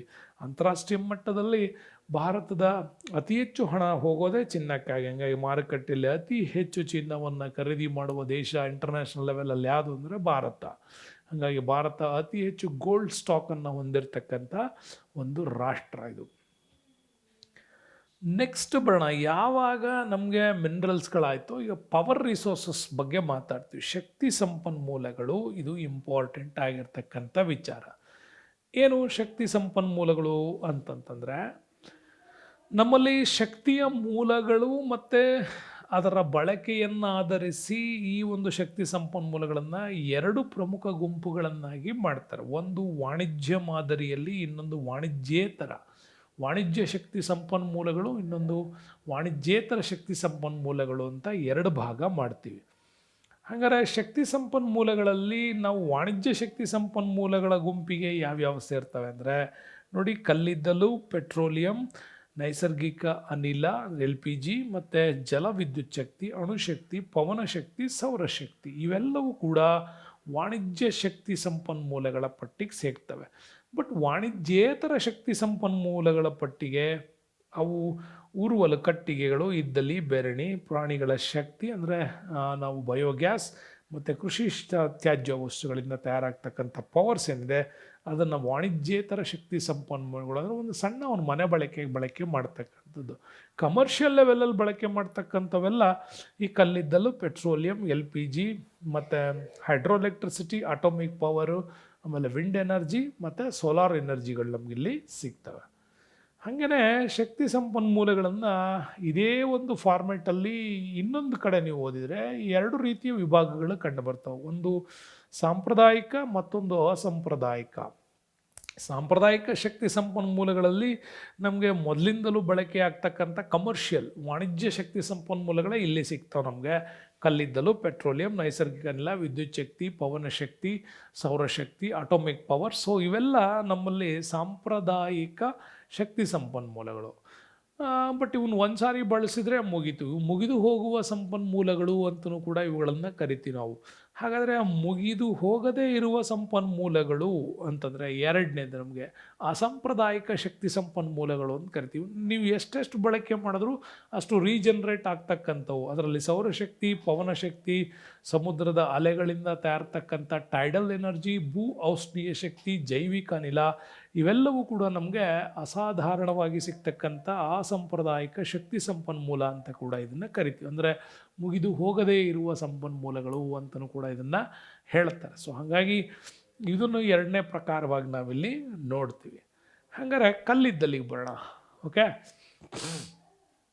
ಕಲ್ಲಿದ್ದಲು ಪುರಾತನ ಕಾಲದಿಂದ ಇಲ್ಲಿಯವರೆಗೂ ಕೂಡ ರಚನೆಯಾಗಿರ್ತಕ್ಕಂಥ ಒಂದು ಬಯೋ ಪ್ರಾಡಕ್ಟ್ಸ್ಗಳಿಂದ ರಚನೆ ಆಗಿರ್ತಕ್ಕಂಥದ್ದು ಇದು.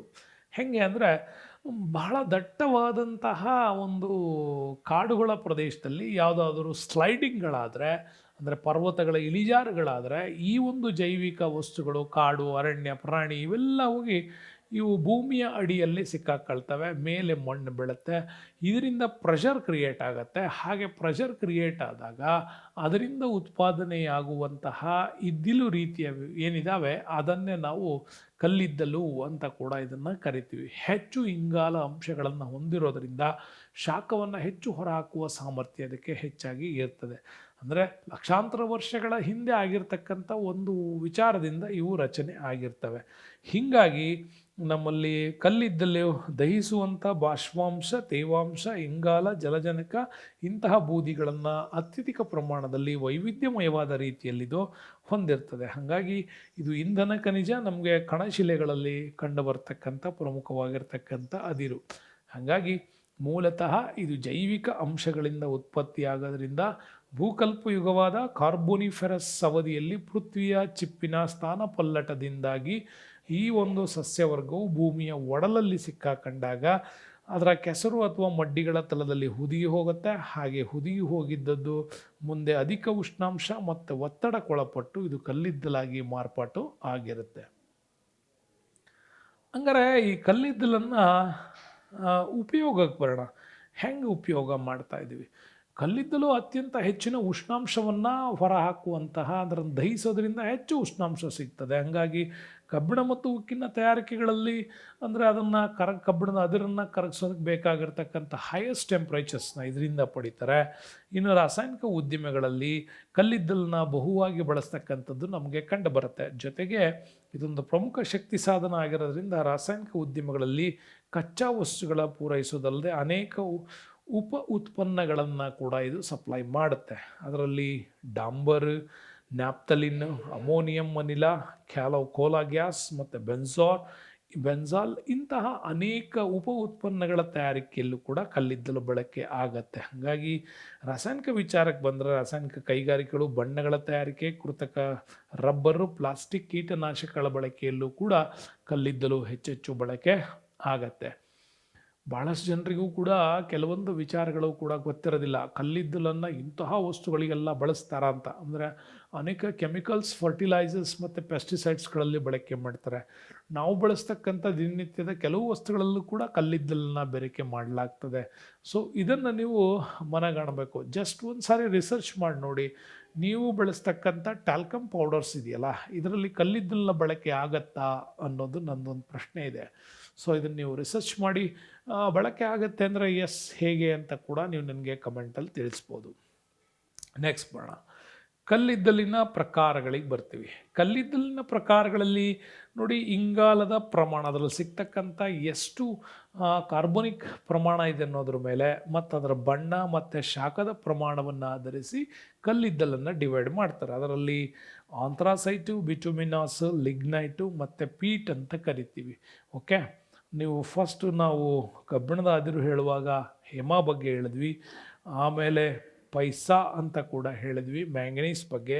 ಇಲ್ಲಿ ನಾವೇನು ಹೇಳ್ತೀವಿ, ಅಬಿ ಅಂತ ಹೇಳ್ತೀವಿ. ಅಂದರೆ ಹೇಮಾ ಅಬಿ ಸೇರಿಕೊಂಡು ಪೈಸಾ ತಗೊಂಡು ಹೋದರು ಅನ್ನೋಂಥದ್ದು ಒಂದು ಸ್ಟೇಟ್ಮೆಂಟ್ ಮಾಡ್ಕೊಳ್ಳಿ.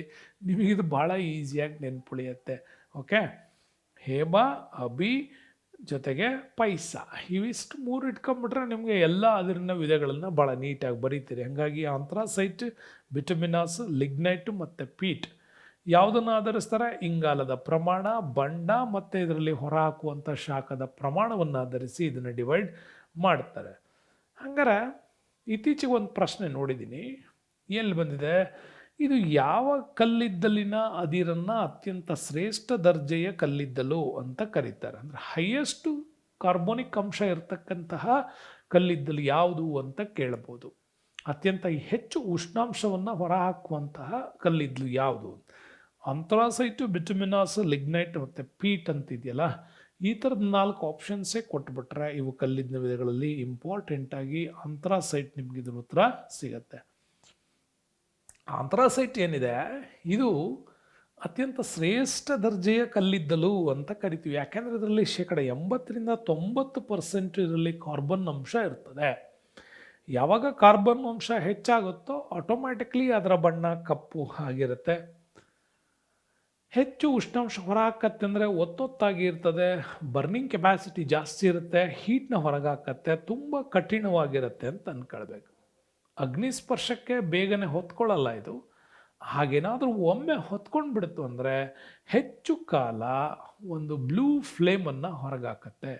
ಆ ಒಂದು ಹಾಕೋದ್ರಿಂದಾಗಿ ಇದು ಹೆಚ್ಚು ಜ್ವಾಲೆಗಳಿಂದ ಉರಿದು ಶಾಖವನ್ನು ನೀಡಿ ಹೊಗೆ ರಹಿತ ಮತ್ತು ಕಡಿಮೆ ಬೂದಿಯನ್ನು ಇದು ಬಿಡುಗಡೆ ಮಾಡುತ್ತೆ. ಹಾಗಾಗಿ ಭಾರತದಲ್ಲಿ ಇದರ ನಿಕ್ಷೇಪ ಪ್ರಮಾಣ ತುಂಬ ಕಡಿಮೆ ನಮಗೆ ಸಿಗುತ್ತೆ. ಬೆಸ್ಟ್ ಕ್ವಾಲಿಟಿ ಏನು ಸಿಗ್ತಾ ಇಲ್ಲ, ತುಂಬ ಕಡಿಮೆ ಸಿಗುತ್ತೆ.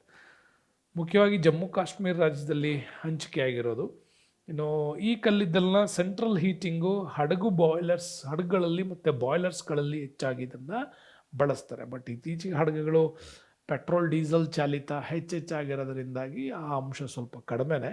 ಆದರೂ ಕೂಡ ಕೆಲವು ಕಡೆ ಇದನ್ನು ಬಳಸ್ತಕ್ಕಂಥದ್ದು ನಮಗೆ ಕಂಡು ಬರುತ್ತೆ. ಶ್ರೇಷ್ಠ ದರ್ಜೆಯ ಆಂಥ್ರಾಸೈಟ್ ಭಾರತದಲ್ಲಿ ತುಂಬ ಕಡಿಮೆ, ಅದರಲ್ಲೂ ಇರೋ ರಾಜ್ಯಗಳಲ್ಲೇ ಹೆಚ್ಚು ಸಿಗೋದು ನಮಗೆ ಜಮ್ಮು ಕಾಶ್ಮೀರ ಕಣಿವೆಗಳಲ್ಲಿ. ನೆಕ್ಸ್ಟ್ ಬಂದರೆ ಬಿಟುಮಿನಾಸ್ ಬಗ್ಗೆ ಮಾತಾಡ್ತೀವಿ. ಏನು ಬಿಟುಮಿನಾಸ್? ನೋಡಿ, ಶಾಖಕ್ಕೊಳಪಡಿಸಿದ ತರುವಾಯ ಬಿಟುಮಿನಸ್ ಬಿಡುಗಡೆಯಾಗುವ ಒಂದು ವಿಧದ ಕಲ್ಲಿದ್ದಲು. ಶಾಖಕ್ಕೊಳಪಡಿಸಿದ ನಂತರ ನಮಗೆ ಸಿಗ್ತಕ್ಕಂಥ ಕ್ವಾಲಿಟಿಯಲ್ಲಿ ಬಿಟುಮಿನಾಸ್. ಇದರಲ್ಲಿ 50-80%, 80-90 ನಮ್ಗೆ ಆಂಥ್ರಾಸೈಟ್ ಸಿಕ್ಕರೆ, ಆಂಥ್ರಾಸೈಟ್ ಬಿಟ್ಟು ನೆಕ್ಸ್ಟ್ ಬೆಸ್ಟ್ ಕ್ವಾಲಿಟಿ ಅಂದರೆ ಬಿಟುಮಿನಾಸ್ ನಮ್ಗೆ ಇಲ್ಲೇ ಸಿಗತ್ತೆ. ಸುಲಭವಾಗಿ ಹೊತ್ಕೊಳ್ಳುತ್ತೆ, ಉರಿಯುತ್ತೆ, ಸಾಕಷ್ಟು ಶಾಖವನ್ನು ಉತ್ಪತ್ತಿ ಮಾಡುತ್ತೆ. ಬಟ್ ಇದು ಸಾಧಾರಣವಾಗಿ ಕಠಿಣ ಮತ್ತು ಕಪ್ಪು ವರ್ಣದಿಂದ ಕೂಡಿರತಕ್ಕಂಥ ಒಂದು ಖನಿಜ. ಇಲ್ಲಿ ಕೋಕಿಂಗ್ ಕಲ್ಲಿದ್ದಲು, ಅನಿಲ ಮತ್ತು ಉಗಿ ಕಲ್ಲಿದ್ದಲುಗಳನ್ನು ಕೂಡ ನಾವಿಲ್ಲಿ ಪಡೀಲಿಕ್ಕೆ ಸಾಧ್ಯ ಇದೆ. ಇದನ್ನು ಹೆಚ್ಚಾಗಿ ಕಬ್ಬಿಣ ಮತ್ತು ಉಕ್ಕಿನ ಕೈಗಾರಿಕೆ ಮತ್ತು ಥರ್ಮಲ್ ಪವರ್ ಪ್ರಾಜೆಕ್ಟ್ಸ್ ಅಂತ ಏನು ಕರಿತೀವಿ, NTPCಗಳಲ್ಲಿ ಇದನ್ನು ಹೆಚ್ಚಾಗಿ ಬಳಸ್ತಾರೆ. ಹೀಗೆ ಬಳಸೋದ್ರ ಮುಖಾಂತರ ಅತ್ಯಂತ ಹೆಚ್ಚು ನಮ್ಮಲ್ಲಿ ವಿದ್ಯುತ್ ತಯಾರಿಕೆಗೂ ಕೂಡ ನಾವು ಬಳಸ್ತಾ ಇರ್ತಕ್ಕಂಥದ್ದು ಇದೇ ಕಲ್ಲಿದ್ದಲು. ಹಾಗಾಗಿ ಬಿಟುಮಿನಾಸ್ ನಮ್ಮಲ್ಲಿ ಸಿಗ್ತಕ್ಕಂಥ ಇಂಪಾರ್ಟೆಂಟ್ ಅದಿರು. ಇನ್ನು ಲಿಗ್ನೈಟ್ ವಿಚಾರಕ್ಕೆ ಬಂದರೆ ಇದು ಕೂಡ ಅತ್ಯಂತ ಕಡಿಮೆ ದರ್ಜೆಯ ಕಲ್ಲಿದ್ದಲು ಅಂತ ಕೂಡ ಕರಿತೀವಿ. ಇದು ಹೆಚ್ಚು ಸಸ್ಯ ಮತ್ತು ಮರದ ಕಟ್ಟಿಗೆಯಂಥ ವಸ್ತುಗಳನ್ನು ಇದು ಹೊಂದಿರುತ್ತೆ. ಇಂಗಾಲದ ಪ್ರಮಾಣ 40-55% ಮಾತ್ರ. ಇದರಲ್ಲಿ ಕಪ್ಪು ಬಣ್ಣದಿಂದ ಕಂದು ವರ್ಣವನ್ನು ಕೂಡ ಇದು ಹೊಂದಿರುತ್ತೆ. ತೇವಾಂಶ ಹೊಂದಿರೋದ್ರಿಂದಾಗಿ ಮಾಯ್ಶ್ಚರ್ ಕಂಡೀಷನ್ಸ್ ಇರೋದ್ರಿಂದಾಗಿ ಇದು ಕಡಿಮೆ ಶಾಖವನ್ನು ನೀಡುತ್ತದೆ. ಹೊಗೆ ಮತ್ತು ಬೂದಿಯನ್ನು ಹೆಚ್ಚೆಚ್ಚು ಬಿಡುಗಡೆ ಮಾಡುತ್ತೆ. ಆದ್ದರಿಂದ ಸಾಮಾನ್ಯವಾಗಿ ಇದನ್ನು ಕೃತಕ ನಾರುಗಳ ತಯಾರಿಕೆಯಲ್ಲಿ, ಫೈಬರ್ಸ್ಗಳ ತಯಾರಿಕೆಯಲ್ಲಿ, ರಸಗೊಬ್ಬರ, ಶಾಖೋತ್ಪನ್ನ, ವಿದ್ಯುತ್ ತಯಾರಿಸಲಿಕ್ಕೂ ಕೂಡ ಇದನ್ನು ಹೆಚ್ಚಾಗಿ ಉಪಯೋಗಿಸ್ತಾರೆ. ಇನ್ನು ಪೀಟ್ ಬಂದರೆ ಲಾಸ್ಟ್, ಇದು ಸಸ್ಯಾಂಶ ಮತ್ತು ಕಲ್ಲಿದ್ದಲಾಗಿ ಪರಿವರ್ತನೆ ಆಗ್ತಾ ಇರುವಂಥ ಫಸ್ಟ್ ಸ್ಟೇಜ್. ಇನ್ನು ಲಕ್ಷಾಂತರ ವರ್ಷಗಳಲ್ಲೂ ಒಂದಿಷ್ಟು ವರ್ಷಗಳು ಕಡಿಮೆ ಅಂದ್ಕೊಳ್ಳಿ, ಇನ್ನು ಆಗ್ತಾ ಇರುತ್ತೆ. ಆ ಟೈಮಲ್ಲಿ ಸಿಗುವಂಥದ್ದೆಲ್ಲ ಪೀಟ್. ಇದು ಅತ್ಯಂತ ಕಡಿಮೆ ದರ್ಜೆಯ ಕಲ್ಲಿದ್ದಲು. 40% ಇಂಗಾಲ ಇದರಲ್ಲಿ ಇರ್ತದೆ. ಕಪ್ಪು ಅಥವಾ ಕಂದು ಬಣ್ಣವನ್ನು ಹೊಂದಿದ್ದು ಉರಿಸಿದಾಗ ಕಡಿಮೆ ಶಾಖವನ್ನು ಹೊಂದಿರುತ್ತೆ. ಹೊಗೆನೂ ಕೂಡ ಹೆಚ್ಚು, ಬೂದಿನೂ ಕೂಡ ಹೆಚ್ಚು. ಹಾಗಾಗಿ ಇದನ್ನು ಥರ್ಮಲ್ ವಿದ್ಯುತ್ ಶಕ್ತಿ ತಯಾರಿಕೆಯಲ್ಲಿ ಮತ್ತು ರಾಸಾಯನಿಕ ಗೊಬ್ಬರಗಳ ತಯಾರಿಕೆಯಲ್ಲಿ ಈ ಪೀಟನ್ನು ಬಳಸ್ತಾರೆ. ಹಾಗಾಗಿ ನಮಗೆ ಇಂಪಾರ್ಟೆಂಟಾಗಿ ಲಿಗ್ನೈಟ್ ಮತ್ತು ಪೀಟ್ ಏನಿದ್ದಾವೆ ಇವು ಲಾಸ್ಟ್ ಕ್ವಾಲಿಟಿ, ಹೆಚ್ಚು ಬೂದಿ ಕಡಿಮೆ ಶಾಖವನ್ನು ಹೊಂದಿರ್ತವೆ. ಮಾಯ್ಶ್ಚರಿಂಗ್ ಕಂಡೀಷನ್ಸ್ ಇರೋದರಿಂದಾಗಿ ಇದು ಹೆಚ್ಚಿನ ಮಟ್ಟದ ಶಾಖವನ್ನು ನಮಗೆ ಸಿಗೋದಿಲ್ಲ. ಹಾಗಾಗಿ ಇವುಗಳು ಥರ್ಮಲ್ ಪವರ್ ಪ್ರಾಜೆಕ್ಟ್ಸ್ಗೆ ಕೂಡ ಅತಿಯಾಗಿ ಬಳಸ್ತಕ್ಕಂಥದ್ದು ನಮಗೆ ಕಂಡು ಬರುತ್ತೆ. ಇನ್ನು ಕಲ್ಲಿದ್ದಲು ಪ್ರದೇಶಗಳ ಉತ್ಪತ್ತಿ ಮತ್ತು ಅದರ ಆಧಾರ ನೋಡೋದಾದರೆ, ಒಂದು ಗೊಂಡ್ವಾನ ಕಲ್ಲಿದ್ದಲಿನ ಪ್ರದೇಶಗಳು, ಇನ್ನೊಂದು ಟ್ರಷಿಯರಿ ಕಲ್ಲಿದ್ದಲು ಪ್ರದೇಶಗಳು ಅಂತ ಕೂಡ ಕರಿತೀವಿ. ಅಂದರೆ ಗೊಂಡ್ವಾನ ಯುಗ ಅಂತಂದರೆ ಭೂ ಪರಿವರ್ತನೆ ಆಗ್ತಕ್ಕಂತಹ ಭೂಖಂಡಗಳ ಚಲನೆ ಆಗ್ತಕ್ಕಂಥ ಟೈಮಲ್ಲಿ ಇದು ಲಾಸ್ಟ್ ಸ್ಟೇಜ್, ಇದು ಗೊಂಡ್ವಾನ ಸ್ಟೇಜ್. ಇದರಲ್ಲಿ ಸಸ್ಯಾಂಶಗಳ ಉಗಮ ಮತ್ತು ಪರಿವರ್ತನೆ ಆಗುವಂಥ ಟೈಮ್. ಆ ಟೈಮಲ್ಲಿ ರೆಡಿಯಾದಂಥ ಕಲ್ಲಿದ್ದಲುಗಳು ನಮಗೆ ಗೊಂಡ್ವಾನ ಕಲ್ಲಿದ್ದಲಿನ ಪ್ರದೇಶ ಅಂತ ಕೂಡ ಕರಿತೀವಿ. ಅತ್ಯಂತ ಹೆಚ್ಚಾಗಿ ಭಾರತದಲ್ಲಿ ಇದು ಹಂಚಿಕೆ ಆಗಿರೋದು ನಮಗೆ ಕಂಡು ಬರುತ್ತೆ. ಗೊಂಡ್ವಾನ ಕಾಲದ ಕಲ್ಲಿದ್ದಲ್ಲಿ ಶೇಕಡ ನಿಕ್ಷೇಪದಲ್ಲಿ 98% ನಮ್ಮದೇ ಇದೆ. ಉತ್ಪಾದನೆಯಲ್ಲಿ 99% ನಾವೇ ಹೊಂದಿದ್ದೀವಿ ಗೊಂಡ್ವಾನ ಒಂದು ಮೆಟಲ್ಸ್ ಕಂಡೀಷನ್ಸಲ್ಲಿ. ಹಾಗಾಗಿ ಮುಖ್ಯವಾಗಿ ಬಿಟಮಿನಾಸ್ ಪ್ರಕಾರ ಹೆಚ್ಚು ದಾಮೋದರ್ ನದಿ, ಸೋನ್ ನದಿ, ಮಹಾನದಿ, ಗೋದಾವರಿ ನದಿ, ವಾರ್ಧಾ ನದಿ ಅಂತ ಕರಿತೀವಿ. ಈ ನದಿ ಖನಿಜ ಕಣಿವೆಗಳಲ್ಲಿ ನಮಗೆ ಇವು ಹೆಚ್ಚಾಗಿ ಸಿಗ್ತವೆ. ಹಾಗಾಗಿ ಇವು ಹೊಂದಿರತಕ್ಕಂಥ ಜಾರ್ಖಂಡ್, ಒಡಿಸ್ಸಾ, ಪಶ್ಚಿಮ ಬಂಗಾಳ, ಛತ್ತೀಸ್ಗಢ, ಮಹಾರಾಷ್ಟ್ರ, ಆಂಧ್ರ ಪ್ರದೇಶಗಳಲ್ಲಿ ಈ ಗೊಂಡ್ವಾನ ಕಲ್ಲಿದ್ದಲಿನ ಪ್ರದೇಶಗಳು ನಮ್ಗೆ ಕಂಡು ಬರೋದು. ಆವಾಗಲೇ ಅರಾವಳಿ ಬೆಟ್ಟಗಳು ಹುಟ್ಕೊಂಡಿದ್ದು, ಆವಾಗಲೇ ಹಿಮಾಲಯ ಪರ್ವತ ಶ್ರೇಣಿ ಅಥವಾ ಯುರೋಲ್ ಪರ್ವತ ಶ್ರೇಣಿಗಳ ಟಚ್ ಏನಾಯಿತು ಅದು ಕೂಡ ಇದೇ ಟೈಮಲ್ಲಿ. ಹಾಗಾಗಿ ಭೂಫಲಕಗಳ ಚಲನೆಯಿಂದ ಉಂಟಾಗುವ ಸಂದರ್ಭದಲ್ಲಿ, ಭೂ ಪರಿವರ್ತನೆ ಸಂದರ್ಭದಲ್ಲಿ ಉಂಟಾಗುವ ಕಲ್ಲಿದ್ದಲು ಅಂತ ನಾವು ಇದನ್ನು ಹೇಳ್ತೀವಿ. ಇನ್ನು ಟ್ರಷಿಯರಿ ಕಲ್ಲಿದ್ದಲಿನ ಪ್ರದೇಶ ಅಂದರೆ ಪರ್ಯಾಯ ಪ್ರಸ್ಥಭೂಮಿಯನ್ನು ಹೊರತುಪಡಿಸಿ ಸಾಮಾನ್ಯವಾಗಿ ಆ ನಂತರದಲ್ಲಿ, ಗೊಂಡ್ವಾನದ ನಂತರದ ಕಾಲದಲ್ಲಿ ಉಂಟಾಗಿರ್ತಕ್ಕಂಥವು. ಇದರಲ್ಲಿ ಇಂಗಾಲದ ಪ್ರಮಾಣ ಕಡಿಮೆ ಇರ್ತದೆ, ತೇವಾಂಶ ಮತ್ತು ಸಲ್ಫರ್ಗಳ ಪ್ರಮಾಣ ಹೆಚ್ಚು. ಅಂದರೆ ನಾವು ಲಾಸ್ಟ್ 2 ಕ್ವಾಲಿಟೀಸ್ ಏನು ಮಾತಾಡ್ತೀವಿ ಅಂದರೆ ಆಂಥ್ರಾಸೈಟ್, ಬಿಟುಮಿನಾಸ್ ಬಿಟ್ಮೇಲೆ ಲಿಗ್ನೈಟ್ ಮತ್ತು ಪೀಟ್ ಬಗ್ಗೆ ಏನು ಮಾತಾಡ್ತೀವಿ, ಅವು ನಮಗೆ ಹೆಚ್ಚಾಗಿ ಸಿಗೋದು ಟ್ರಷಿಯರೀಸ್. ಅಂದರೆ ಆವಾಗಿನ ಟರ್ನಿಂಗ್ ಪಾಯಿಂಟಲ್ಲಿ ಇರ್ತಕ್ಕಂಥ, ಅಂದರೆ ಅಸ್ಸಾಮು, ಮೇಘಾಲಯ, ಅರುಣಾಚಲ್ ಪ್ರದೇಶ್, ನಾಗಾಲ್ಯಾಂಡ್, ಜಮ್ಮು ಕಾಶ್ಮೀರ್, UP, ರಾಜಸ್ಥಾನ್, ಕೇರಳ, ತಮಿಳುನಾಡು, ಇಲ್ಲಿ ನಮಗೆ ಟ್ರಷಿಯರಿ ಕಾಲದ ಒಂದು ಪ್ರದೇಶಗಳು ಸಿಗ್ತವೆ. ಅಲ್ಪ ಪ್ರಮಾಣದಲ್ಲಿ ನಮಗೆ ಇದು ಸಿಗತ್ತೆ. ಬಟ್ ಇದು ಉತ್ಪಾದನೆಯಲ್ಲಿ ಅನುಕ್ರಮವಾಗಿ ಮತ್ತು ನಿಕ್ಷೇಪದಲ್ಲಿ ಅನುಕ್ರಮವಾಗಿ ನೋಡಿದ್ರೆ, ನಿಕ್ಷೇಪದಲ್ಲಿ 2%, ಉತ್ಪಾದನೆಯಲ್ಲಿ 1%ಅನ್ನು ಇವು ಪೂರೈಕೆ ಮಾಡ್ತವೆ. ಇನ್ನು ಕಲ್ಲಿದ್ದಲು ಉತ್ಪಾದನೆ ಮಾಡತಕ್ಕಂಥ ರಾಜ್ಯಗಳಿಗೆ ಬಂದರೆ ನೋಡಿ, ಛತ್ತೀಸ್ಗಢ, ಜಾರ್ಖಂಡು, ಒಡಿಸ್ಸಾ, ಮಧ್ಯಪ್ರದೇಶ್ ಇವು ಸುಮಾರು 84.3% ಕಲ್ಲಿದ್ದಲನ್ನ ಇವೇ ರಾಜ್ಯಗಳು ನಮಗೆ ಸಪ್ಲೈ ಮಾಡ್ತವೆ. ಅದ್ರ ಜೊತೆಗೆ ಬ್ಲ್ಯಾಕ್ ಕ್ಯಾಪಿಟಲ್ ಅಂತ ಕರಿತೀವಿ ಧನ್ಬಾದ್, ಇಲ್ಲಿ ನಿಮ್ಗೆ ಸಿಗುತ್ತೆ. ಬ್ಲ್ಯಾಕ್ ಕ್ಯಾಪಿಟಲ್ ಅಂತಲೇ ಹೆಸರೋದು ಧನ್ಬಾದ್, ಹಜಾರಿಬಾಗ್, ಧಮ್ಕಾ, ಪಲ್ವಾಮಾ. ಆದರೆ ವೆರಿ ಇಂಪಾರ್ಟೆಂಟು ಝರಿಯಾ ಬರುತ್ತಲ್ವಾ, ಝರಿಯಾ ಭಾರತದ ಅತ್ಯಂತ ಹಳೆಯ ಮತ್ತು ಸಮೃದ್ಧ ಕಲ್ಲಿದ್ದಲಿನ ಪ್ರದೇಶ ಅಂತ ಕೂಡ ಕರಿತೀವಿ ಝರಿಯಾ. ಓಕೆ, ಸುಮಾರು ಇದರ ವಿಸ್ತೀರ್ಣ 453 ಚದರ ಕಿಲೋಮೀಟರ್ ವ್ಯಾಪ್ತಿ ಇದೆ. ಅತ್ಯುತ್ತಮ ಲೋಹಾಂಶ ಭರಿತ ಕಲ್ಲಿದ್ದಲಿನ ಉಗ್ರಾಣ ಯಾವುದು ಅಂತಂತಂದರೆ ಈ ಒಂದು ಅತ್ಯಂತ ಹೆಚ್ಚಿನ ಲೋಹಾಂಶಗಳನ್ನು ಹೊಂದಿರತಕ್ಕಂಥ ಪ್ರದೇಶ ಇದರ ಹೆಸರಿಗೆ ಹೇಳ್ತೀವಿ. ಇನ್ನು ಒಡಿಸ್ಸಾದಲ್ಲಿ ಡೆಂಕಾನಾಲು, ಸಂಬಲ್ಪುರ, ಸುಂದರ್ಗಢ ಜಿಲ್ಲೆಗಳು ಬರುತ್ತೆ. ಡೆಂಕಜಾನ್ನಲ್ಲಿ ಬರೋ ತಲ್ಚಾರ್ ಏನಿದೆ ಕಲ್ಲಿದ್ದಲಿನ ಪ್ರದೇಶಗಳಲ್ಲೇ ಅತ್ಯಂತ ಪ್ರಮುಖವಾಗಿರೋದು ಅಂತ ಕೂಡ ಇದನ್ನು ಹೇಳ್ತೀವಿ. ಇನ್ನು ಮಧ್ಯಪ್ರದೇಶಕ್ಕೆ ಬಂದರೆ ಸಿದಿ, ಶಹದೋಲ್, ಬೆಟೋಲ್, ಚಿಂದ್ವಾರ ಮತ್ತು ನರಸಿಂಗ್ಪುರದಲ್ಲಿ ಸಿಗುತ್ತೆ.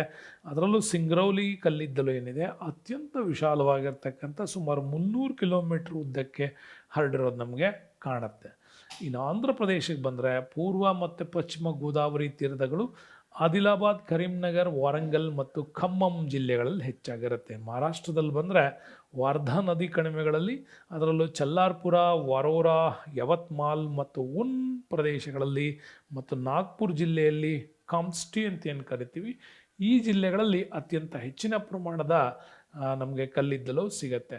ಇನ್ನು ವೆಸ್ಟ್ ಬೆಂಗಾಲಲ್ಲಿ ಕೂಡ ಮರೆಯೋಂಗಿಲ್ಲ, ದಾಮೋದರ್ ನದಿ ವಲಯಗಳಲ್ಲಿ, ಅದರಲ್ಲೂ ಬಂಕೂರಾ, ಬರುದ್ವಾನ, ಪುರ್ಲಿಯಾ, ಭೀಮ್ಬೂನ್, ಡಾರ್ಜಿಲಿಂಗ್ ಮತ್ತು ಜಲಪೈಗುರಿ ಜಿಲ್ಲೆಗಳಲ್ಲಿ ಕೂಡ ಸಿಗುತ್ತೆ. ಆದರೆ ವೆರಿ ಇಂಪಾರ್ಟೆಂಟು, ಎಕ್ಸಾಮ್ ದೃಷ್ಟಿಯಿಂದ ನೆನ್ಪಿಟ್ಕೊಳ್ಳಿ, ಪಶ್ಚಿಮ ಬಂಗಾಳದಲ್ಲಿ ಬರ್ತಕ್ಕಂಥ ರಾಣಿಗಂಜ್ ಏನಿದೆ ಇದು ಭಾರತದಲ್ಲೇ ಅತ್ಯಂತ ದೊಡ್ಡ ಪ್ರಸಿದ್ಧ ಕಲ್ಲಿದ್ದಲಿನ ಗಣಿಗಾರಿಕೆ ಪ್ರದೇಶ. ಯಾಕೆಂದರೆ ಇದ್ರ ಅತ್ಯಂತ ದೊಡ್ಡ, ಯಾಕೆಂದರೆ 1,500 ಚದರ ಕಿಲೋಮೀಟರ್ ವ್ಯಾಪ್ತಿಯಲ್ಲಿ ಈ ರಾಣಿಗಂಜಲ್ಲಿ ಕಲ್ಲಿದ್ದಲನ್ನ ತೆಗಿತಾರೆ. ಹಾಗಾಗಿ ಝರಿಯಾ ನೆನ್ಪಿಟ್ಕೊಳ್ಳಿ, ಝರಿಯಾ ಅತ್ಯಂತ ಹಳೆಯ ಕಲ್ಲಿದ್ದಲಿನ ಪ್ರದೇಶ. ರಾಣಿಗಂಜ್ ನೆನ್ಪಿಟ್ಕೊಳ್ಳಿ, ಇದು ಬ್ರಿಟಿಷರ ಕಾಲದಲ್ಲಿ 1855-56ರಲ್ಲಿ ಇದು ಈ ರಾಣಿಗಂಜ್ ಪ್ರದೇಶವನ್ನು, ಅಂದರೆ 2ನೇ ರೈಲು ಮಾರ್ಗ ಹಾಕಿದ್ದೆ ಈ ಒಂದು ಕಲ್ಲಿದ್ದಲು ಸಪ್ಲೈ ಮಾಡೋಕ್ಕೋಸ್ಕರ. ಹಂಗಾಗಿ ಭಾರತದಲ್ಲಿ ಅತ್ಯಂತ ವಿಶಾಲವಾದ ಕಲ್ಲಿದ್ದಲು ಗಣಿ ಪ್ರದೇಶ ಅಂತಂದರೆ ಅದು ರಾಣಿಗಂಜ್ಗೆ ಹೇಳೋದು ನಾವು. ಅತ್ಯಂತ ಹಳೆಯ ಅಂತ ಅಂದರೆ ಝರಿಯಾ ಕೇಳ್ತೀವಿ, ಅತ್ಯಂತ ದೊಡ್ಡ ಅಂತ ಹೇಳಿದ್ರೆ ರಾಣಿಗಂಜ್ಗೆ ಹೇಳ್ತೀರಿ. ಮತ್ತು ನಿಮಗೆ ವೆರಿ ಇಂಪಾರ್ಟೆಂಟ್ ಆಗಿ ಇನ್ನೊಂದು ಅಂದರೆ ಸಿಂಗ್ರೌಲಿ ಬರುತ್ತೆ, ಮಧ್ಯಪ್ರದೇಶದ ಸಿಂಗ್ರೌಲಿ. ಇದು ಮಧ್ಯ ಭಾರತದ ವಲಯದಲ್ಲಿ ಸಿಗ್ತಕ್ಕಂಥ ದೊಡ್ಡದು, 2ನೇ ದೊಡ್ಡದು ಅಂತಲೂ ಕೂಡ ಇದನ್ನು ಹೇಳ್ತಾರೆ. ಇರಲಿ, ಇದಿಷ್ಟು ಕಲ್ಲಿದ್ದಲಿಗೆ ಸಂಬಂಧಪಟ್ಟಂಥ ವಿಚಾರಗಳಾದರೆ ನೆಕ್ಸ್ಟ್ ನಮಗೆ ಬೇಕು ಪೆಟ್ರೋಲಿಯಂ ವಿಚಾರಗಳು. ವೆರಿ ಇಂಪಾರ್ಟೆಂಟು ಪೆಟ್ರೋಲಿಯಂ ಅನ್ನೋ ಪದ. ಇದು ಪೆಟ್ರಾ ಮತ್ತು ಓಲಿಯಂ ಅಂತಕ್ಕಂಥ 2 ಲ್ಯಾಟಿನ್ ಭಾಷೆಗಳ ಕ್ರೋಢೀಕರಣದಿಂದ ಉಂಟಾಗಿರ್ತಕ್ಕಂಥದ್ದು. ಪೆಟ್ರಾ ಅಂದರೆ ಕಲ್ಲು, ಓಲಿಯಂ ಅಂದರೆ ಎಣ್ಣೆ, ಅಂದರೆ ಕಲ್ಲೆಣ್ಣೆ ಅಂತ ಕರಿತೀವಿ, ಖನಿಜ ತೈಲ ಅಂತಲೂ ಕೂಡ ಕರಿತೀವಿ. ಇದೇನಪ್ಪ ಅಂದರೆ ಜಲಜನಕ ಮತ್ತು ಇಂಗಾಲದ ಅಂಶಗಳನ್ನು ಒಳಗೊಂಡ ಒಂದು ತೈಲ ಖನಿಜ, ದ್ರವರೂಪದಲ್ಲಿ ಸಿಗ್ತಕ್ಕಂಥ ಒಂದು ಮಿಶ್ರಣ ಅಂತ ಹೇಳ್ತೀವಿ. ಹಾಗಾಗಿ ಜಲಜನಕ ಮತ್ತು ಇಂಗಾಲಗಳನ್ನು ಹೊಂದಿರತಕ್ಕಂಥ ಒಂದು ಖನಿಜ ತೈಲವನ್ನೇ ನಾವು ಪೆಟ್ರೋಲಿಯಂ ಅಂತ ಕರಿತೀವಿ. 90-95% ನಮಗೆ ಜಲಜನಕ ಇಂಗಾಲಗಳು ಇದರಲ್ಲಿ ಸಿಗ್ತವೆ ಅಂತ. ಇನ್ನು ಇಂಪಾರ್ಟೆಂಟ್ ಪ್ರಶ್ನೆ ಇದೆ ನಮಗೆ, ಪೆಟ್ರೋಲಿಯಮನ್ನು ಲಿಕ್ವಿಡ್ ಗೋಲ್ಡ್ ಅಂತ ಕರೀತಾರೆ, ಅಂದರೆ ದ್ರವರೂಪದ ಚಿನ್ನ ಅಂತ ಇದನ್ನು ನಮ್ಮಲ್ಲಿ ಕರಿತಕ್ಕಂಥದ್ದಿದೆ. ದ್ರವರೂಪದ ಚಿನ್ನ ಅಂತ ಕರೀತಾರೆ. ಯಾಕೆ ನೋಡಿ, ಯಂತ್ರಗಳಲ್ಲಿ ಇದು ಒಂದು ಚಾಲನಾ ವಸ್ತುವಾಗಿ ಬಳಕೆಯಾಗ್ತಕ್ಕಂಥದ್ದು. ಪೆಟ್ರೋಲಿಯಂ ಅನ್ನು ಶುದ್ಧೀಕರಣ ಮಾಡಿದ್ಮೇಲೆ ಅದರ ಬೈ ಪ್ರಾಡಕ್ಟ್ಸ್ಗಳು ನಮಗೆ ಸಿಗ್ತಾವೆ. Petrol, diesel, grease, oil, engine oil, ಈ ಥರದ್ದು ಲಾಸ್ಟಿಗೆ ವ್ಯಾಸ್ಲಿನ್ ಮತ್ತು ಡಾಂಬರ್ ಅಂಥವೆಲ್ಲ ಸಿಗೋದು ಇದರ ಶುದ್ಧೀಕರಣ ಮಾಡಿದಾಗ. ಹಾಗಾಗಿ ಅನೇಕ ವಸ್ತುಗಳ ತಯಾರಿಕೆಯಲ್ಲಿ ಪ್ರಮುಖವಾಗಿ ಇದು ಒಂದು ದ್ರವ ಇಂಧನವಾಗಿ ಬಳಕೆ ಆಗ್ತದೆ. ಸಾರಿಗೆ ವ್ಯವಸ್ಥೆಯಲ್ಲಿ ಅತಿ ದೊಡ್ಡ ಕ್ರಾಂತಿಯನ್ನು ಸೃಷ್ಟಿ ಮಾಡಿದ್ದು ಇದೇನೆ.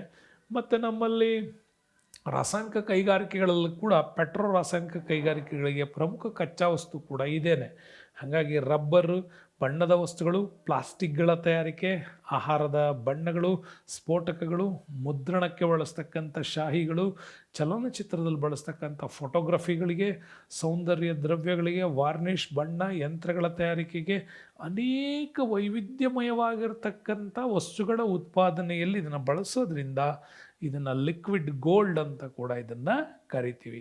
ಅತ್ಯಂತ ಹೆಚ್ಚು ಉಪಯೋಗಕಾರಿಯಾಗಿರ್ತಕ್ಕಂಥ ಬಹು ವಸ್ತುಗಳ ತಯಾರಿಕೆಯಲ್ಲಿ ಬಳಕೆ ಆಗೋದು ಈ ಪೆಟ್ರೋಲಿಯಂ ಮತ್ತು ಅದರ ಬೈ ಪ್ರಾಡಕ್ಟ್ಸ್ಗಳು. ಹಾಗಾಗಿ ಇದನ್ನು ದ್ರವರೂಪದ ಚಿನ್ನ ಅಂತ ಕರೀತಾರೆ. ಪೆಟ್ರೋಲ್ ಬೇರೆ, ಪೆಟ್ರೋಲಿಯಂ ಬೇರೆ. ಪೆಟ್ರೋಲಿಯಂ ಅಂದರೆ ಎಲ್ಲ ಬೈ ಪ್ರಾಡಕ್ಟ್ಸ್ಗಳನ್ನು ಹೊಂದಿರತಕ್ಕಂಥ ಕಚ್ಚಾ ತೈಲ, ಅದನ್ನು ಶುದ್ಧೀಕರಣ ಮಾಡಿದಾಗ ಸಿಗೋದು ನಮಗೆ ಪೆಟ್ರೋಲು, ಡೀಸಲ್ಲು ಇವೆಲ್ಲ. ಓಕೆ, ನೆಕ್ಸ್ಟ್ ಬರೋಣ. ಭಾರತದಲ್ಲಿ ಪೆಟ್ರೋಲಿಯಮನ್ನು ಮೊದಲ ಬಾರಿಗೆ 1860ರಲ್ಲಿ ಇದನ್ನು ಸಂಶೋಧನೆ ಮಾಡಿದ್ರು. ಆಗ ಇದರ ಮೊದಲ ಪೆಟ್ರೋಲಿಯಂ ಬಾವಿಯನ್ನು 26 ಮಾರ್ಚ್ 1867 ಅಸ್ಸಾಂ ರಾಜ್ಯದ ಮಾಕುಮಲ್ಲಿ ಮೊದಲ ಬಾವಿಯನ್ನು ಕೊರೆದ್ರು. 60ರಲ್ಲಿ ಈ ಪ್ರದೇಶದಲ್ಲಿ ಸಿಗಬಹುದು ಅಂಥೇಳಿ ಫಿಕ್ಸ್ ಆಯಿತು. 67ರಲ್ಲಿ ಇದನ್ನು ಕೊರೆದ್ರು. 69ರಲ್ಲಿ ಕೊರೆದಿದ್ದೀಯಲ್ಲ, 67ರಲ್ಲಿ ಮಾಕುಮಲ್ಲಿ ಕೊರೆದಿದ್ದು ಅಷ್ಟು ಪರ್ಫೆಕ್ಷನ್ಸ್ ಇರಲಿಲ್ಲ. ಬಟ್ 69ರಲ್ಲಿ ಅತ್ಯಾಧುನಿಕ ತಂತ್ರಜ್ಞಾನಗಳನ್ನು ಬಳಸಿ ಅಸ್ಸಾಂನ ದಿಗ್ಬಾಯಲ್ಲಿ ತೈಲ ನೆಲೆಯೊಂದನ್ನು ಕಂಡುಹಿಡಿದ್ರು. 53ರಲ್ಲಿ ತೈಲಾಯ್, ಈ ದಿಗ್ಬಾಯ್ ಪ್ರದೇಶ ಒಂದೇ ಭಾರತಕ್ಕೆ ಬೇಕಾಗಿರ್ತಕ್ಕಂಥ ಪೆಟ್ರೋಲಿಯಂ ಉತ್ಪಾದಿಸ್ತಾ ಇದ್ದಂಥ ಏಕೈಕ ಪ್ರದೇಶ. ನೋಡಿ, 53 ಸ್ವತಂತ್ರ ಬಂದಾಗೂ ನಮ್ಮ ಹತ್ರ ಪೆಟ್ರೋಲಿಯಂ ಕ್ಷೇತ್ರ ಒಂದೇ ಒಂದಿತ್ತು, ಅದು ಅಸ್ಸಾಂನ ದಿಗ್ಬಾಯ್. ಆನಂತರ ನಾವು ಬಳಸಿದಂಥ ತಾಂತ್ರಿಕತೆ, ನಮ್ಮಲ್ಲಿ ತಯಾರು ಮಾಡಿದಂಥ ಒಂದು ಸಂಘಟನೆ ONGC ಬರುತ್ತೆ, ತೈಲ ಮತ್ತು ನೈಸರ್ಗಿಕ ಅನಿಲ ಸಂಸ್ಥೆ ಏನಿದೆ. ಈ ಒಂದು ತೈಲ ಸಂಶೋಧನೆ ಮತ್ತು ನೈಸರ್ಗಿಕ ಅನಿಲ ಒಂದು ಸಂಶೋಧನೆ ಮಾಡತಕ್ಕಂಥ ಸಂಘಟನೆ ಯಾವಾಗ ಶುರುವಾಯಿತು, ಆವಾಗ ನಮ್ಮಲ್ಲಿ ಹೊಸದಾಗಿ ಸಂಶೋಧನೆ ಮಾಡೋದು, ಹೊಸ ಒಂದು ಪ್ರದೇಶಗಳನ್ನು ಗುರುತಿಸೋದು, ಹೊಸ ತಾಂತ್ರಿಕತೆಯನ್ನು ಬಳಸೋದು ಶುರುವಾಯಿತು. ಆವಾಗ 1956ರಲ್ಲಿ ONGCಯನ್ನು ಬಳಸಿದಾಗ ಅಂಕಲೇಶ್ವರ, ಗುಜರಾತ್ನ ಅಂಕಲೇಶ್ವರದಲ್ಲಿ ಇವರು ಗುರ್ತು ಮಾಡೋದಕ್ಕೆ ಶುರು ಮಾಡಿದ್ರು. ಮುಂದೆ ಆಯಿಲ್ ಇಂಡಿಯಾ ಲಿಮಿಟೆಡ್ OIL ಅನ್ನು ಸ್ಥಾಪನೆ ಮಾಡಿದ್ವಿ 59ಕ್ಕೆ. ಯಾಕೆಂದರೆ ಪ್ರೊಡಕ್ಷನ್ಸ್ ಮತ್ತು ಮಾರಾಟ ಮತ್ತು ಆಮದು ರಫ್ತು ವ್ಯಾಪಾರಗಳನ್ನು ನೋಡ್ಕೊಳ್ಳೋಕ್ಕಾಗಿ ಒಂದು ಸಂಸ್ಥೆ ಕೂಡ ಬಂತು. ಇದೆಲ್ಲ ಬಂದಿದ್ದರ ಪರಿಣಾಮ ಭಾರತದಲ್ಲಿ ಪೆಟ್ರೋಲಿಯಂ ನಿಕ್ಷೇಪಗಳನ್ನು ಕಂಡುಹಿಡಿಯೋದಕ್ಕೆ ಶುರು ಮಾಡಿದ್ವಿ. ಅದಾದ ಮೇಲೆ ನಮ್ಮ ದೇಶದ ಬೇಡಿಕೆಗೆ ನಮ್ಮಲ್ಲಿ ತಯಾರಾಗ್ತಕ್ಕಂಥ ಪೆಟ್ರೋಲಿಯಂನ ತುಂಬ ಕಡಿಮೆ ಇದೆ. ಕಚ್ಚಾ ತೈಲದ ನಿಕ್ಷೇಪ 759.6 ದಶಲಕ್ಷ ಟನ್ ಅಂತೇಳಿ ಅಂದಾಜು ಮಾಡ್ತೀವಿ. ಬಟ್ ನಮಗೆ ಹೆಚ್ಚಿನ ಡಿಮ್ಯಾಂಡ್ ಕೂಡ ಬರುತ್ತೆ. ಬಾಂಬೆ ಹೈ ಮತ್ತು ಗುಜರಾತ್ ಇದಾವಲ್ಲ ಅಂಕಲೇಶ್ವರ್ಸು, ಇವೆರಡೇ 337.7 ದಶಲಕ್ಷ ಟನ್ ನಮ್ಮಲ್ಲಿ ಹಂಚಿಕೆಯಾಗಿರೋದು ಈ ಎರಡು ಪ್ರದೇಶಗಳಲ್ಲಿ. ಅಸ್ಸಾಂ, ಆಂಧ್ರ ಪ್ರದೇಶ್ ಮತ್ತು ತಮಿಳುನಾಡು ರಾಜ್ಯಗಳಲ್ಲೂ ಕೂಡ ನಮಗದು ಸಿಗತ್ತೆ. ಇನ್ನು ಉಳಿದ ಕಚ್ಚಾ ತೈಲು ಭಾರತದಲ್ಲಿ 0.5% ಈ ಥರ ಕಡೆ ನಮಗದು ಸಿಗತ್ತೆ. ಆದರೆ ಇಂಪಾರ್ಟೆಂಟಾಗಿ ನಾವು ನೋಡಬೇಕು ಬಾಂಬೆ ಹೈ ವಿಚಾರ. ಅಂದರೆ ಬಂಗಾಳ ಅರಬ್ಬಿ ಸಮುದ್ರದಲ್ಲಿ ಬಾಂಬೆಯಿಂದ 110 ಕಿಲೋಮೀಟರ್ ದೂರದಲ್ಲಿ ಮಾಡಲಾಗಿರ್ತಕ್ಕಂಥ ಒಂದು ಪಾಯಿಂಟ್ ಇದು. ಬಟ್ ಇಲ್ಲಿ ಅತ್ಯಂತ ದೊಡ್ಡ ಪ್ರಮಾಣದಲ್ಲಿ ಕಚ್ಚಾ ತೈಲವನ್ನು ಉತ್ಪಾದಿಸುವಂಥ ಒಂದು ಪ್ರದೇಶ ಇದು. ಹಾಗಾಗಿ ಮಹಾರಾಷ್ಟ್ರದ ಕಂಡಾವರಣ ಪ್ರದೇಶ ಏನಿದೆ ಅಂದರೆ ಮುಂಬೈಯಿಂದ 176 ಕಿಲೋಮೀಟರ್ ದೂರದಲ್ಲಿ ಈ ಪಾಯಿಂಟನ್ನು ಮಾಡಲಾಗಿದೆ. ಸಮುದ್ರ ತಳದಲ್ಲಿ ಇದನ್ನು ಹೊರಗೆ ತೆಗೀತಾರೆ. ಸುಮಾರು 2500 ಚದರ ಕಿಲೋಮೀಟರ್ ವ್ಯಾಪ್ತಿಯ ವಿಸ್ತೀರ್ಣ ಇದರಲ್ಲಿ ಕಂಡುಬರುತ್ತೆ. 491 ದಶಲಕ್ಷ ಟನ್ನಷ್ಟು ತೈಲ ನಿಕ್ಷೇಪವಿದೆ ಅಂತೇಳಿ ಅಂದಾಜು ಮಾಡಲಾಗತ್ತೆ. ಇಲ್ಲಿ ಸುಮಾರು 1400 ಮೀಟರ್ ಆಳದಲ್ಲಿ ತೈಲವನ್ನು ಹೊರಗೆ ತಗಲಿಕ್ಕೋಸ್ಕರವಾಗಿ ಮೊಟ್ಟ ಮೊದಲ ಬಾರಿಗೆ ಜಪಾನ್ನಿಂದ ಒಂದು ಹೊಸ ತಂತ್ರಜ್ಞಾನವನ್ನು ಬಳಸ್ಕೊಂಡ್ವಿ. ಅದನ್ನೇ ನಾವು ಕರೆಯೋದು ಸಾಗರ್ ಸಾಮ್ರಾಟ್ ಅಂತ.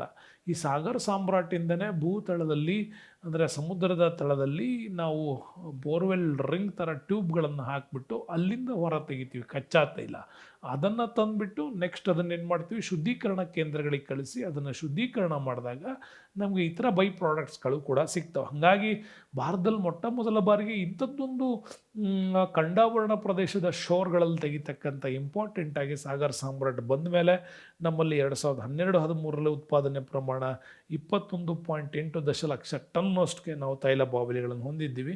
ಬಟ್ ಬನ್ಸೇನಾ, ನೀಲಂ, ಪನ್ನಾ, ರತ್ನ ಮತ್ತು ಹೀರಾ ಅಂತಕ್ಕಂಥ ತೈಲ ಬಾವಿಗಳಿಂದ ಉತ್ಪಾದನೆ ನಡೀತಾ ಇದೆ. ಬಟ್ ಅಸ್ಸಾಂ ಇಂಪಾರ್ಟೆಂಟ್ ನಮ್ಮಲ್ಲಿ. ಯಾಕೆಂದರೆ 67ರಲ್ಲಿ ಅಸ್ಸಾಂನ ಮಾಕುಮ್ಮಲ್ಲಿ ಬಾವಿಯನ್ನು ತೆಗೆದ್ವಿ. 69ರಲ್ಲಿ ದಿಗ್ಬಾಯ್ ಆಯಿತು.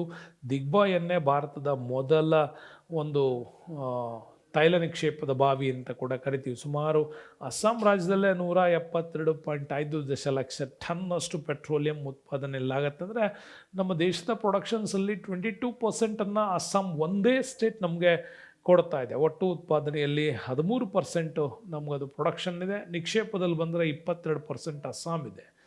ಅಸ್ಸಾಮಲ್ಲಿ 22% ಇದೆ. ಆದರೆ ವರ್ಲ್ಡ್ಗೆ ನಮಗೂ ಪ್ರೊಡಕ್ಷನ್ಸಲ್ಲಿ ದೇಶದ ವ್ಯಾಪಾರಕ್ಕೆ ನಮಗೆ 13% ಅದು ಕೊಡ್ತಾ ಇದೆ.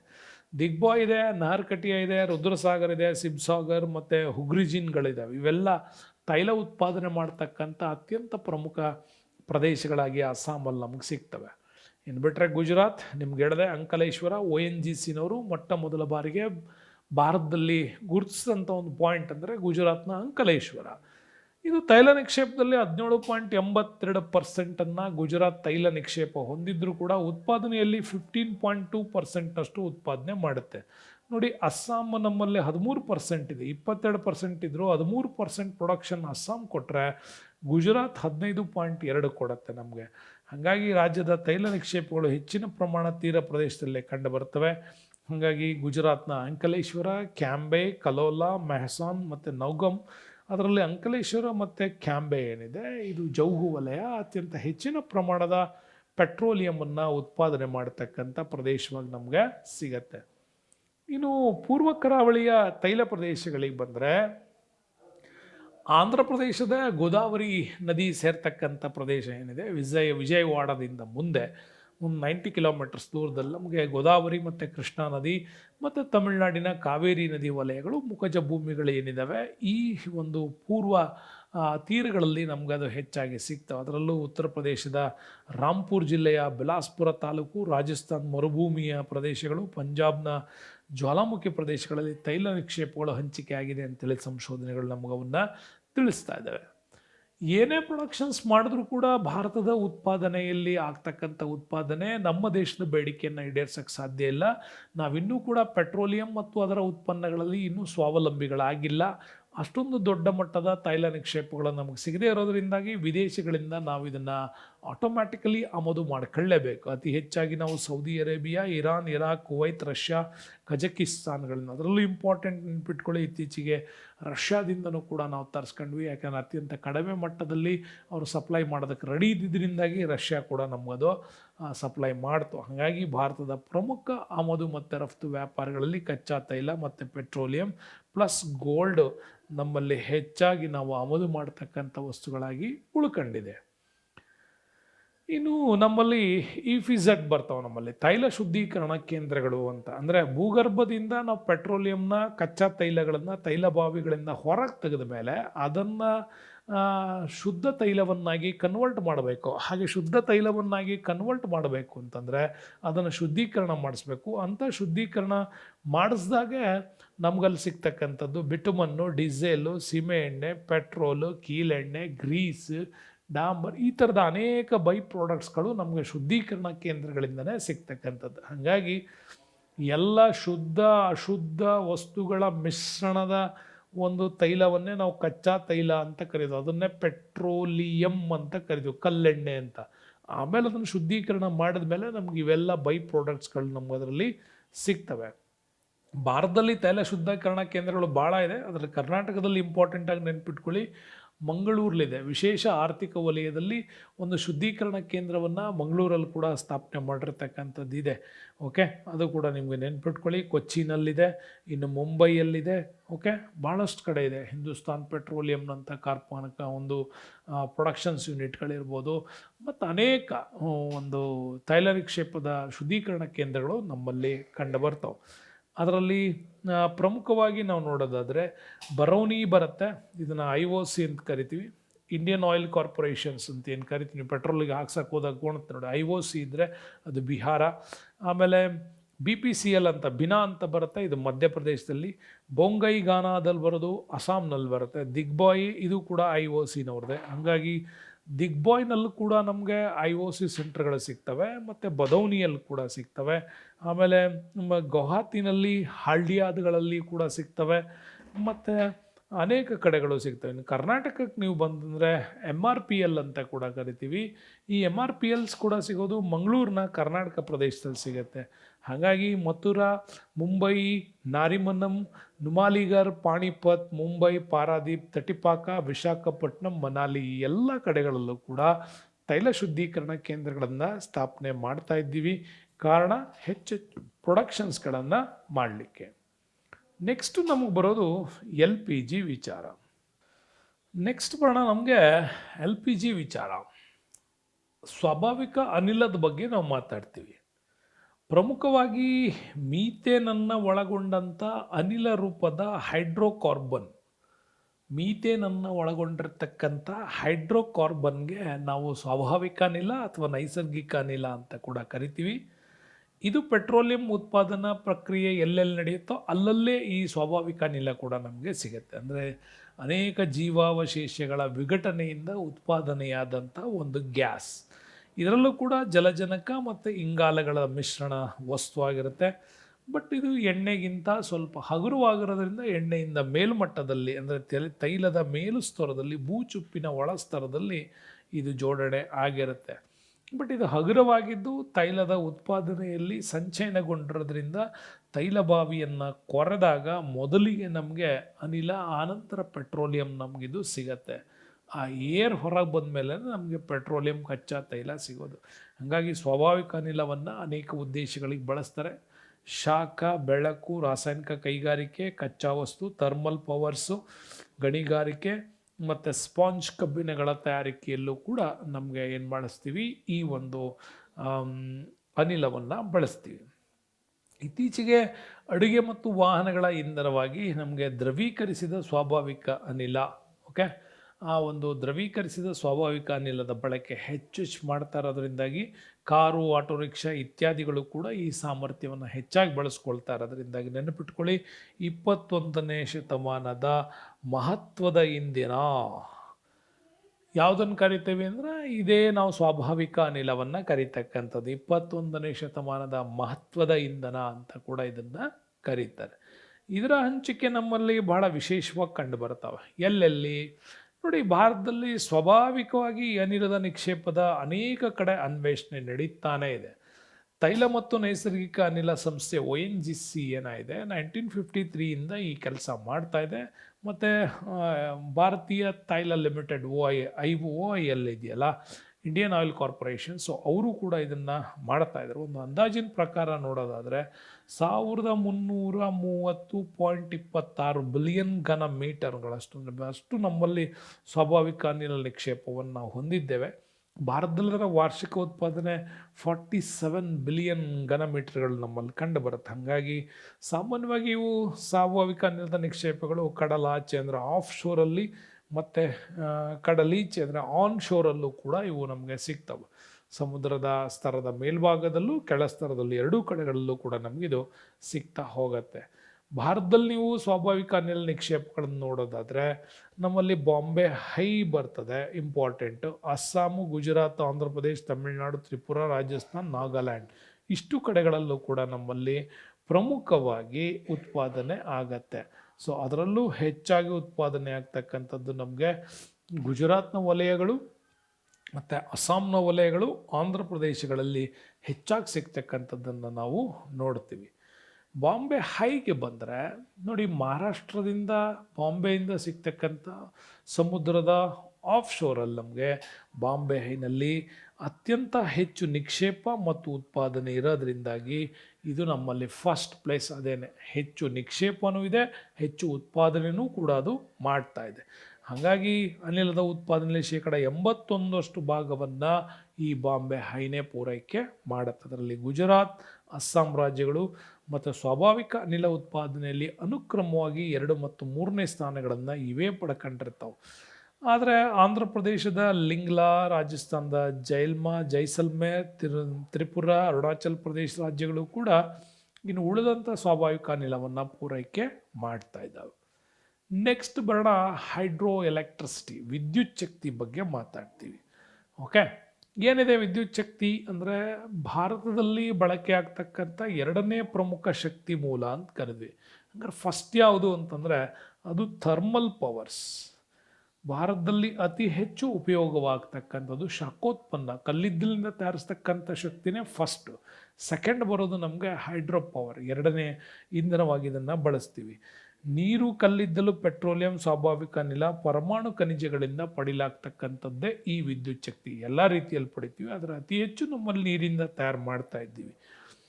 ದೇಶದ ಕೈಗಾರಿಕೆ, ಕೃಷಿ, ಸಾರಿಗೆ ಸಂಪರ್ಕಗಳ ಅಭಿವೃದ್ಧಿ ಎಲ್ಲವಕ್ಕೂ ಕೂಡ ಬೇಕು ನಮಗೆ ಈ ಪವರ್ ಸೆಕ್ಟರ್.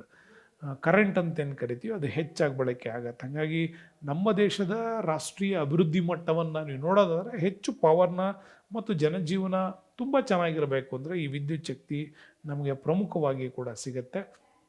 ಹಾಗಾಗಿ ವಿದ್ಯುತ್ ಶಕ್ತಿಯನ್ನು 3 ಪ್ರಕಾರಗಳಾಗಿ ನಾವು ಉತ್ಪಾದನೆ ಮಾಡ್ತೀವಿ. ಒಂದು ಜಲವಿದ್ಯುತ್ ಶಕ್ತಿ ಅಂದರೆ ನೀರಿಂದ ತಯಾರು ಮಾಡೋದು, ಶಾಖೋತ್ಪನ್ನ ಅಂದರೆ ಕಲ್ಲಿದ್ದಲಿಂದ ತಯಾರು ಮಾಡ್ತೀವಿ, ಮತ್ತು ಇನ್ನೊಂದು ಆಟೋಮಿಕ್ ಪವರ್ ಅಂತ ಕರಿತೀವಿ ಅಂದರೆ ಅಣುಗಳಿಂದ, ಪರಮಾಣುಗಳಿಂದ ತಯಾರು ಮಾಡ್ತಕ್ಕಂಥದ್ದು. ಈ 3 ರೀತಿ. ಇದು ಅಲ್ಲದೇನೂ ಕೂಡ ನಾವು ಪವನ ಶಕ್ತಿ ಅಂತ ಕರಿತೀವಿ, ಗಾಳಿಯಿಂದ ತಯಾರು ಮಾಡ್ತೀವಿ, ಸೋಲಾರಿಂದ ತಯಾರು ಮಾಡ್ತೀವಿ, ಭೂ ಔಷ್ಣೀಯ ಶಕ್ತಿಯಿಂದ ತಯಾರು ಮಾಡ್ತೀವಿ, ಟೈಡಲ್ ಎನರ್ಜಿ ಅಂತ ಕರಿತೀವಿ. ಉಬ್ಬರ ವಿಳಿತಗಳಿಂದನೂ ಕೂಡ ನಮ್ಮಲ್ಲಿ ವಿದ್ಯುತ್ ಶಕ್ತಿ ತಯಾರು ಆಗತ್ತೆ. ಅದರಲ್ಲಿ ಇಂಪಾರ್ಟೆಂಟ್ ಜಲವಿದ್ಯುತ್ ಶಕ್ತಿ ಬರೋಣ. ರಭಸವಾಗಿ ನೀರನ್ನು ಮೇಲಿನಿಂದ ಕೆಳಕ್ಕೆ ಹಾಯಿಸಿದಾಗ ಆ ನೀರಿನ ವೇಗದಿಂದ ಇಲ್ಲಿ ಟರ್ಬೈನ್ಗಳನ್ನು ತಿರುಗಿಸಿ ಆ ಮುಖಾಂತರವಾಗಿ ವಿದ್ಯುತ್ತನ್ನು ತಯಾರು ಮಾಡೋದನ್ನೇ ನಾವು ಏನಂತ ಕರಿತೀವಿ, ಜಲವಿದ್ಯುತ್ ಶಕ್ತಿ ಅಂತ. ಅಂದರೆ ನಮ್ಮಲ್ಲೆಲ್ಲ ಜನರಿಗೆ ಸ್ವಲ್ಪ ತಪ್ಪು ಕಲ್ಪನೆ ಹೆಂಗಿದೆ ಅಂದರೆ, ಜೋಗ ಫಾಲ್ಸಲ್ಲಿ ನೀರು ಬೀಳುತ್ತೆ, ಅದ್ರ ಕೆಳಗಡೆ ಟರ್ಬೈನ್ ಇಟ್ಟಿರ್ತಾರೆ, ಅದು ತಿರುಗತ್ತೆ ಅಂತ. ಮತ್ತು ನೀರು ಬೀಳೋದು ನಿಂತಾಗ ಟರ್ಬೈನ್ ನಿಲ್ತಾವ ಅನ್ನೋದು ಪ್ರಶ್ನೆ ಹಾಕ್ಕೊಂಡಿಲ್ಲ. ನೋಡಿ, ಯಾವಾಗಲೂ ಜಲವಿದ್ಯುತ್ತನ್ನು ತಯಾರು ಮಾಡಬೇಕು ಅಂದರೆ ನ್ಯಾಚುರಲ್ಲಾಗಿ ಹರಿಯೋ ನೀರಲ್ಲಿ ಮಾಡೋಕ್ಕಾಗಲ್ಲ. ಇದನ್ನೊಂದು ಡ್ಯಾಮ್ ಕಟ್ಟಲೇಬೇಕು.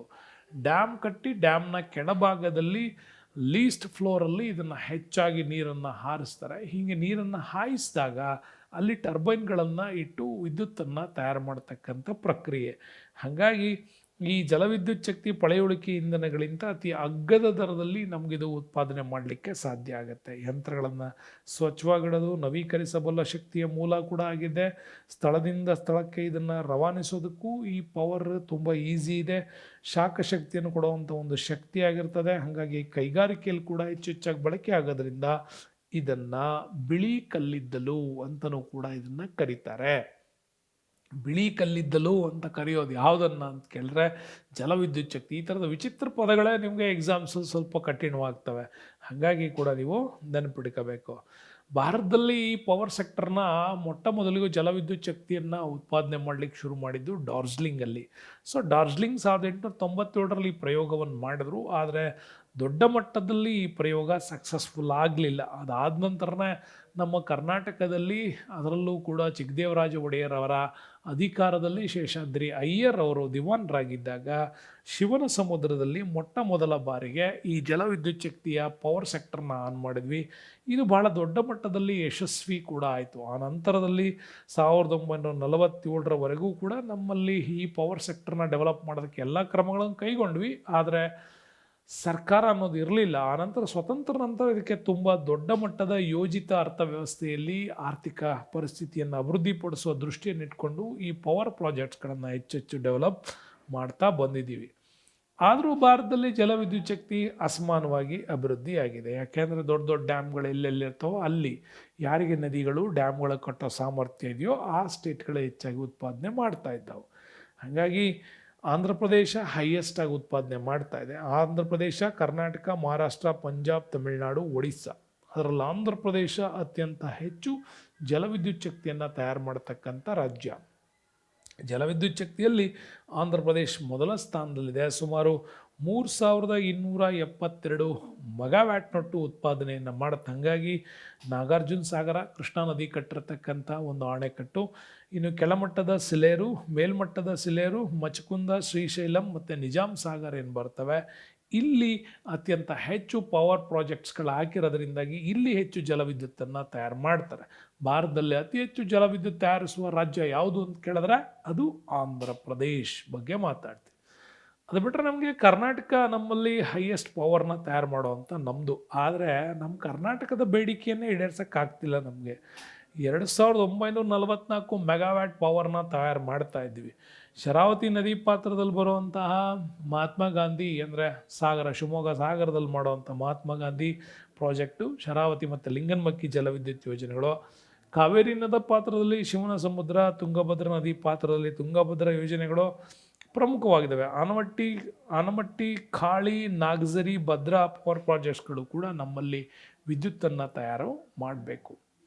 ಇನ್ನು ಪಂಜಾಬಿಗೆ ಬಂದರೆ, ಪಂಜಾಬಲ್ಲಿ ಒಟ್ಟು 4 ಜಲವಿದ್ಯುತ್ ಕೇಂದ್ರಗಳು ನಮ್ಗೆ ಬರ್ತವೆ. ಅವು ಸಟ್ಲೇಜ್ ನದಿಗೆ ಹೊಂದಿಕೊಂಡಂತೆ ರೆಡಿ ಮಾಡಿದ್ದಾರೆ. ಗಂಗೂವಾಲ್, ಕೋಟ್ಲಾ ಒಟ್ಟು ಜಲವಿದ್ಯುತ್ತಲ್ಲಿ 2403 ಮೆಗಾವ್ಯಾಟ್ ಉತ್ಪಾದನೆ ಮಾಡ್ತಾವೆ. ಒಡಿಸ್ಸಾಗೆ ಬಂದರೆ 1883 ಮೆಗಾವ್ಯಾಟನ್ನು ಉತ್ಪಾದನೆ ಮಾಡ್ತವೆ.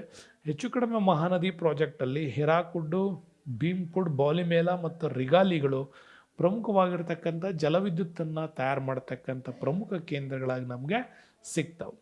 ಇನ್ನು ಮಹಾರಾಷ್ಟ್ರಕ್ಕೆ ಬಂದರೆ, ಮಹಾರಾಷ್ಟ್ರದಲ್ಲಿ ಕೃಷ್ಣಾ ನದಿಯ ಪಾತ್ರಗಳಲ್ಲಿ ನಮಗೆ ಲೋನಾವಳದಲ್ಲಿ ಟಾಟಾ ಪವರ್ ಪ್ರಾಜೆಕ್ಟ್ಸ್ ತುಂಬ ದೊಡ್ಡದು. ಹಾಗಾಗಿ ಟಾಟಾ ಜಲವಿದ್ಯುತ್ ಶಕ್ತಿ ಇಲ್ಲಿ ಬರುತ್ತೆ. ಅದರಲ್ಲಿ ಕೋಪಾಲಿ, ಬಿವಾಪುರಿ, ಬಿರಾ ಇವು 3 ತುಂಬ ಹೈಯೆಸ್ಟ್ 2874 ಮೆಗಾವ್ಯಾಟ್ಸ್ ವಿದ್ಯುತ್ತನ್ನು ಉತ್ಪಾದನೆ ಮಾಡ್ತಾ ಇದೆ. ಇನ್ನು ಸುಮಾರು ಮೇಲ್ಕಂಡ ಯೋಜನೆಗಳು ಮುಂಬೈ ಮತ್ತು ಅದರ ಸುತ್ತಮುತ್ತಲು 112 ಕಿಲೋಮೀಟರ್ ವ್ಯಾಪ್ತಿಯಲ್ಲೇ ದೂರದ ಪ್ರದೇಶಗಳಿಗೆ ವಿದ್ಯುತ್ತನ್ನು ಪೂರೈಸುವಂಥ ಪ್ರಮುಖ ಪ್ರದೇಶ ಇದಾಗಿದೆ ಮಹಾರಾಷ್ಟ್ರ. ಇನ್ನು ತಮಿಳುನಾಡಿಗೆ ಬಂದರೆ, ತಮಿಳುನಾಡು ಸಾಮಾನ್ಯವಾಗಿ ಜಲವಿದ್ಯುತ್ ಕೇಂದ್ರಗಳು ಗುಡ್ಡಗಾಡು ಜಿಲ್ಲೆಗಳಲ್ಲೇ ಕಂಡು ಬರ್ತವೆ. ಹಾಗಾಗಿ ಮೆಟ್ಟೂರು, ಕಾವೇರಿ ನದಿ ಕಟ್ಟಿರತಕ್ಕಂಥ ಪ್ರಾಜೆಕ್ಟ್ಗಳು ಮೆಟ್ಟೂರು, ಪೈಕಾರ, ಪಾಪನಾಶಂ, ಪೆರಿಯಾರ್, ಕುಂದಾ, ಖೋಡಿಯಾರ್ ಇವು ಪ್ರಮುಖ ಜಲವಿದ್ಯುತ್ ಕೇಂದ್ರಗಳಿವು. ಸುಮಾರು 1995 ಮೆಗಾವ್ಯಾಟ್ಸ್ ಉತ್ಪಾದನೆ ಮಾಡ್ತವೆ. ಇನ್ನು ಸಣ್ಣ ಪುಟ್ಟ ರಾಜ್ಯಗಳಲ್ಲಿಯೂ ಕೂಡ ಅಂದರೆ ಜಮ್ಮು ಕಾಶ್ಮೀರ, ಹಿಮಾಚಲ್ ಪ್ರದೇಶ್, ಕೇರಳ, ಮಧ್ಯಪ್ರದೇಶಗಳಲ್ಲಿ ಕೂಡ ಈ ಒಂದು ಹೈಡ್ರೋ ಪವರ್ಸನ್ನು ಕೆಲ ರಾಜ್ಯಗಳು ಕೂಡ ಉತ್ಪಾದನೆ ಮಾಡ್ತಾ ಇದ್ದಾವೆ. ಅದಾದಮೇಲೆ ಜಲವಿದ್ಯುತ್ ಶಕ್ತಿಯಲ್ಲಿ ಇಂಪಾರ್ಟೆಂಟ್ ನಮಗೆ ಕಲ್ಲಿದ್ದಲಿನಿಂದ ತಯಾರಿಸ್ತಕ್ಕಂಥ ವಿದ್ಯುತ್, ಅದನ್ನೇ ಥರ್ಮಲ್ ಪವರ್ಸ್ ಪ್ರಾಜೆಕ್ಟ್ಸ್ ಅಂತ ಕರಿತೀವಿ. ಅದು NTPC ಬಗ್ಗೆ ಮಾತಾಡ್ತೀವಿ. ಇಲ್ಲಿ ಏನು ಮಾಡ್ತೀವಿ ಅಂದರೆ, ಒಂದು ಪಳೆಯುಳಿಕೆ ಇಂಧನವಾಗಿರ್ತಕ್ಕಂಥ ಕಲ್ಲಿದ್ದಲಿಂದ ಅದರಿಂದ ಹೊರಬರ್ತಕ್ಕಂಥ ಉಷ್ಣಾಂಶವನ್ನು ಸಂಗ್ರಹಿಸ್ಬಿಟ್ಟು ಅದರ ಕೆಲವು ನೈಸರ್ಗಿಕ ಅನಿಲಗಳನ್ನು ಉಪಯೋಗಿಸ್ಕೊಂಡ್ಬಿಟ್ಟು ಈ ಥರ್ಮಲ್ ಪವರ್ಸನ್ನು ಉಪಯೋಗ ಮಾಡ್ತೀವಿ. ಇದರಲ್ಲಿ ನಾವು ಮಾತಾಡೋದು ಹೇಗೆ ಅಂದರೆ, ಪರಮಾಣು ವಿದಳನ ಮತ್ತು ಕಟ್ಟಿಗೆಯಿಂದಲೂ ಕೂಡ ಈ ವಿದ್ಯುತ್ತನ್ನು ತಯಾರು ಮಾಡ್ತಾರೆ. ಹಾಗಾಗಿ ಥರ್ಮಲ್ ವಿದ್ಯುತ್ ಶಕ್ತಿಯ ಅಭಿವೃದ್ಧಿ ಜಲವಿದ್ಯುತ್ ಶಕ್ತಿಗಿಂತ ಭಿನ್ನವಾದ ಅನುಕೂಲಗಳನ್ನು ಇದು ಹೊಂದಿದೆ ಅಂತ ಹೇಳ್ಬೋದು. ಹಾಗಾಗಿ ಥರ್ಮಲ್ ವಿದ್ಯುತ್ ಶಕ್ತಿ ತಯಾರಿಕಾ ಘಟನೆಗಳ ನಿರ್ಮಾಣಕ್ಕೆ ತಗುಲುವ ಆರಂಭಿಕ ಬಂಡವಾಳ ತುಂಬ ಕಡಿಮೆ, ಆದರೆ ನಿರ್ಮಾಣದ ಅವಧಿಯೂ ಕಡಿಮೆ. ಆದರೂ ಕೆಲವು ಅನಾನುಕೂಲಗಳು, ಶಾಖ ನೀಡುವ ಸಾಮರ್ಥ್ಯ ಕಡಿಮೆಯಾಗಿ ಕಾರ್ಯನಿರ್ವಹಣಾ ವೆಚ್ಚ ಹೆಚ್ಚಾಗತ್ತೆ ಅಂತ ಕೂಡ ಹೇಳಲಾಗತ್ತೆ. ಥರ್ಮಲ್ ವಿದ್ಯುತ್ ಯೋಜನೆಗಳ ವಿಧಗಳಿಗೆ ಬಂದರೆ ನಮಗೆ ಕಲ್ಲಿದ್ದಲು ಆಧಾರಿತ ಥರ್ಮಲ್ ಪವರ್ಸ್ ಪ್ರಾಜೆಕ್ಟ್ಗಳಿದಾವೆ, NTPCಗಳು. ಅದು ಉತ್ತರ ಪ್ರದೇಶದ ರಿಹಿಂದ್, ಓಬ್ರಾ, ಪಂಕಿ. ಇನ್ನು ಛತ್ತೀಸ್ಗಢಲ್ಲಿ ಬಂದರೆ ಕೊರ್ವಾ, ಆಂಧ್ರ ಪ್ರದೇಶದಲ್ಲಿ ಕೋತೆಗುಂಡಂ, ರಾಮಗುಂಡಂ, ಪಶ್ಚಿಮ ಬಂಗಾಳದಲ್ಲಿ ಬುಂದೇಲ್, ಫರಕ್ಕಾ, ಮಧ್ಯಪ್ರದೇಶದಲ್ಲಿ ವಿಂಧ್ಯಾಚಲ ಇಂಪಾರ್ಟೆಂಟು, ಸಾತ್ಪುರ, ಸಿಂಗ್ರೌಲಿ, ಒಡಿಸ್ಸಾದಲ್ಲಿ ಥಲ್ಚಾರ್, ಕರ್ನಾಟಕದಲ್ಲಿ ರಾಯಚೂರು ಮತ್ತು ಬಳ್ಳಾರಿ. ಇವು ಥರ್ಮಲ್ ಪವರ್ಸ್ ಅಂದರೆ ಕಲ್ಲಿದ್ದಲು ಆಧಾರಿತವಾಗಿರ್ತಕ್ಕಂಥ. ಇನ್ನು ತೈಲಾಧಾರಿತವಾದಂಥ ಥರ್ಮಲ್ ಯೋಜನೆಗಳಿದ್ದಾವೆ. ಇಂಗಾಲಂ ಬಳಸಿ ಅದರಲ್ಲಿ ಅಸ್ಸಾಂನ ನಹರ್ಕಟಿಯಾ, ಗುಜರಾತ್ನ ದುವರ್ಣ ಮತ್ತು ಯೂಕೈಗಳು. ಇನ್ನು LPG ಬಳಸಿ ತಯಾರು ಮಾಡ್ತಕ್ಕಂಥ ಪವರ್ ಪ್ರಾಜೆಕ್ಟ್ಸಲ್ಲಿ ರಾಜಸ್ಥಾನದ ಅಂತ, ಉತ್ತರ ಪ್ರದೇಶದ ದಾದ್ರಿ ಮತ್ತು ಔರಾಯ. ಹಾಗಾಗಿ 3 ರೀತಿಯಲ್ಲಿ ನಮಗೆ ಈ ಒಂದು ಥರ್ಮಲ್ ಪ್ರಾಜೆಕ್ಟ್ಸ್ಗಳು ನಮ್ಮಲ್ಲಿ ಇದ್ದಾವೆ. ಅದರಲ್ಲಿ ಮಹಾರಾಷ್ಟ್ರ ಅತಿ ಹೆಚ್ಚು ಥರ್ಮಲ್ ವಿದ್ಯುತ್ ಶಕ್ತಿಯನ್ನು ಉತ್ಪಾದಿಸುವಂಥ ರಾಜ್ಯ, ನೆನ್ಪಿಟ್ಕೊಳ್ಳಿ. ಹಾಗಾಗಿ ಅತಿ ಹೆಚ್ಚು ತೈಲ ವಿದ್ಯುತ್ತನ್ನು ತಯಾರು ಮಾಡುವಂಥ ರಾಜ್ಯ ಅಂದ್ರೆ ಬಂದರೆ ಅದು ಮಹಾರಾಷ್ಟ್ರ. ಇಲ್ಲಿ 18% ಪೂರೈಕೆ ಮಾಡುತ್ತದೆ. ಚೋಳ, ಟ್ರಾಂಬೆ, ಕೊಲ್ಲಾಪುರ, ಚಂದ್ರಾಪುರ, ಉಜ್ಜಯಿನಿಗಳು ಪ್ರಮುಖವಾಗಿ ಸಿಗ್ತವೆ. ಇನ್ನು ಗುಜರಾತಲ್ಲಿ ಬಂದರೆ ನಮಗೆ ಇದು ಥರ್ಮಲ್ ಪವರ್ನ ಉತ್ಪಾದನೆ ಮಾಡತಕ್ಕಂಥ 2ನೇ ಪ್ರಮುಖವಾಗಿರ್ತಕ್ಕಂಥ ಕೇಂದ್ರ. ಇಲ್ಲಿ ಬಾನಾಸ್, ಗಾಂಧಿನಗರ, ಸಬರ್ಮತಿ, ಮೊಯಿಂದರ್, ಖಾಂಡ್ಲಾ, ಅಹಮದಾಬಾದ್ಗಳಲ್ಲೂ ಕೂಡ ನಮಗೆ ಸಿಗತ್ತೆ. ಹಂಗಾಗಿ ಫಸ್ಟ್ ಪ್ಲೇಸಲ್ಲಿ ಮಹಾರಾಷ್ಟ್ರ, ಸೆಕೆಂಡ್ ಬಿಟ್ಟರೆ ನಮಗೆ ಗುಜರಾತ್. ಇನ್ನು ಆಂಧ್ರ ಪ್ರದೇಶ ಕೂಡ ನಮ್ಮಲ್ಲಿ ಉತ್ತಮವಾದಂಥ ಕಲ್ಲಿದ್ದಲು ನಿಕ್ಷೇಪ ಇರೋದರಿಂದ ಇಲ್ಲಿಯೂ ಕೂಡ ಥರ್ಮಲ್ ವಿದ್ಯುತ್ತನ್ನು ತಯಾರು ಮಾಡ್ತಾರೆ. ಇದು 3ನೇ ಪ್ರಮುಖ ಥರ್ಮಲ್ ಪವರ್ ಪ್ರಾಜೆಕ್ಟ್ಸ್ ಇದೆ. ಅದರಲ್ಲಿ ರಾಮಗುಂಡಂ, ಕೋತೆಗುಂಡಂ, ನೆಲ್ಲೂರು, ವಿಜಯವಾಡ, ಭದ್ರಾಚಲಂ, ರಾಯಲಸೀಮಾ, ಮನುಗುರು ಇಲ್ಲಿ ಪ್ರಮುಖವಾಗಿ ಸಿಗ್ತಕ್ಕಂಥ ಒಂದು ಥರ್ಮಲ್ ಪ್ರಾಜೆಕ್ಟ್ಸ್ನ ವಿಚಾರಗಳು. ಇನ್ನು ಪಶ್ಚಿಮ ಬಂಗಾಳಕ್ಕೆ ಬಂದರೆ ಬುಂದೇಲು, ಕೋಲ್ಕತ್ತಾ, ದುರ್ಗಾಪುರ, ಮುರ್ಷಿದಾಬಾದು, ಬಿರ್ಭೂಮು, ಗೌರಿಪುರ, ಫರಕ್ಕಾ, ಖಲ್ಫಾಟ್, ಮೆಜಿಯಾ ಮತ್ತು ಟಿಟಾಗರ್ ಇಲ್ಲಿ ಥರ್ಮಲ್ ವಿದ್ಯುತ್ ಶಕ್ತಿ ಕೇಂದ್ರಗಳನ್ನು ನಾವು ನೋಡ್ತೀವಿ. ತಮಿಳುನಾಡು 4ನೇ ಪ್ಲೇಸಲ್ಲಿ ಬರುತ್ತೆ. ಇಲ್ಲೂ ಕೂಡ ಕಾವೇರಿ ಕೊಳ್ಳಗಳಲ್ಲಿ ತಯಾರು ಮಾಡ್ತಾರೆ. ಅದರಲ್ಲೂ ನೈವೇಲಿ, ಮೆಟ್ಟೂರು, ಎನ್ನೋರೆ, ತೂತ್ಕುಡಿ ಮತ್ತು ಚೆನ್ನೈ ಇಲ್ಲಿ ಹೆಚ್ಚಾಗಿ ಥರ್ಮಲ್ ಪವರ್ ಪ್ರಾಜೆಕ್ಟ್ಸ್ಗಳನ್ನು ನಾವು ನೋಡ್ತೀವಿ. ಇನ್ನು ಭಾರತದಲ್ಲಿ ಪ್ರಮುಖವಾಗಿ ವಿದ್ಯುತ್ ಉತ್ಪಾದನಾ ಕೇಂದ್ರಗಳೆಂದರೆ ಅದರಲ್ಲಿ ಉತ್ತರ ಪ್ರದೇಶದ ಗೋಲಿಪುರ, ಇತರೆ ಬಂದರೆ ಜವಾಹರ್ಪುರ, ರಿಹಾಂಡ್ ಯೋಜನೆ, ಖಾನಾಪುರ, ರಾಮ್ಸಾಗರ್ ಮತ್ತು ಮೊರಾಬಾದ್. ಮಧ್ಯಪ್ರದೇಶದಲ್ಲಿ ಸಾತ್ಪುರ ಮತ್ತು ಸಿಂಗ್ರೌಲಿ, ಅಮರಕಂಟಕ್. ಜಾರ್ಖಂಡಲ್ಲಿ ದುರ್ಗಾಪುರ, ಸುಬರ್ಣರೇಖಾ ಮತ್ತು ಚಂದ್ರಾಪುರ್. ಹರಿಯಾಣದಲ್ಲಿ ಫರೀದಾಬಾದ್ ಮತ್ತು ಪಾಣಿಪಟ್. ಪಂಜಾಬಲ್ಲಿ ಬಠಿಂಡಾ ಮತ್ತು ರೂಪ್ನಗರ್.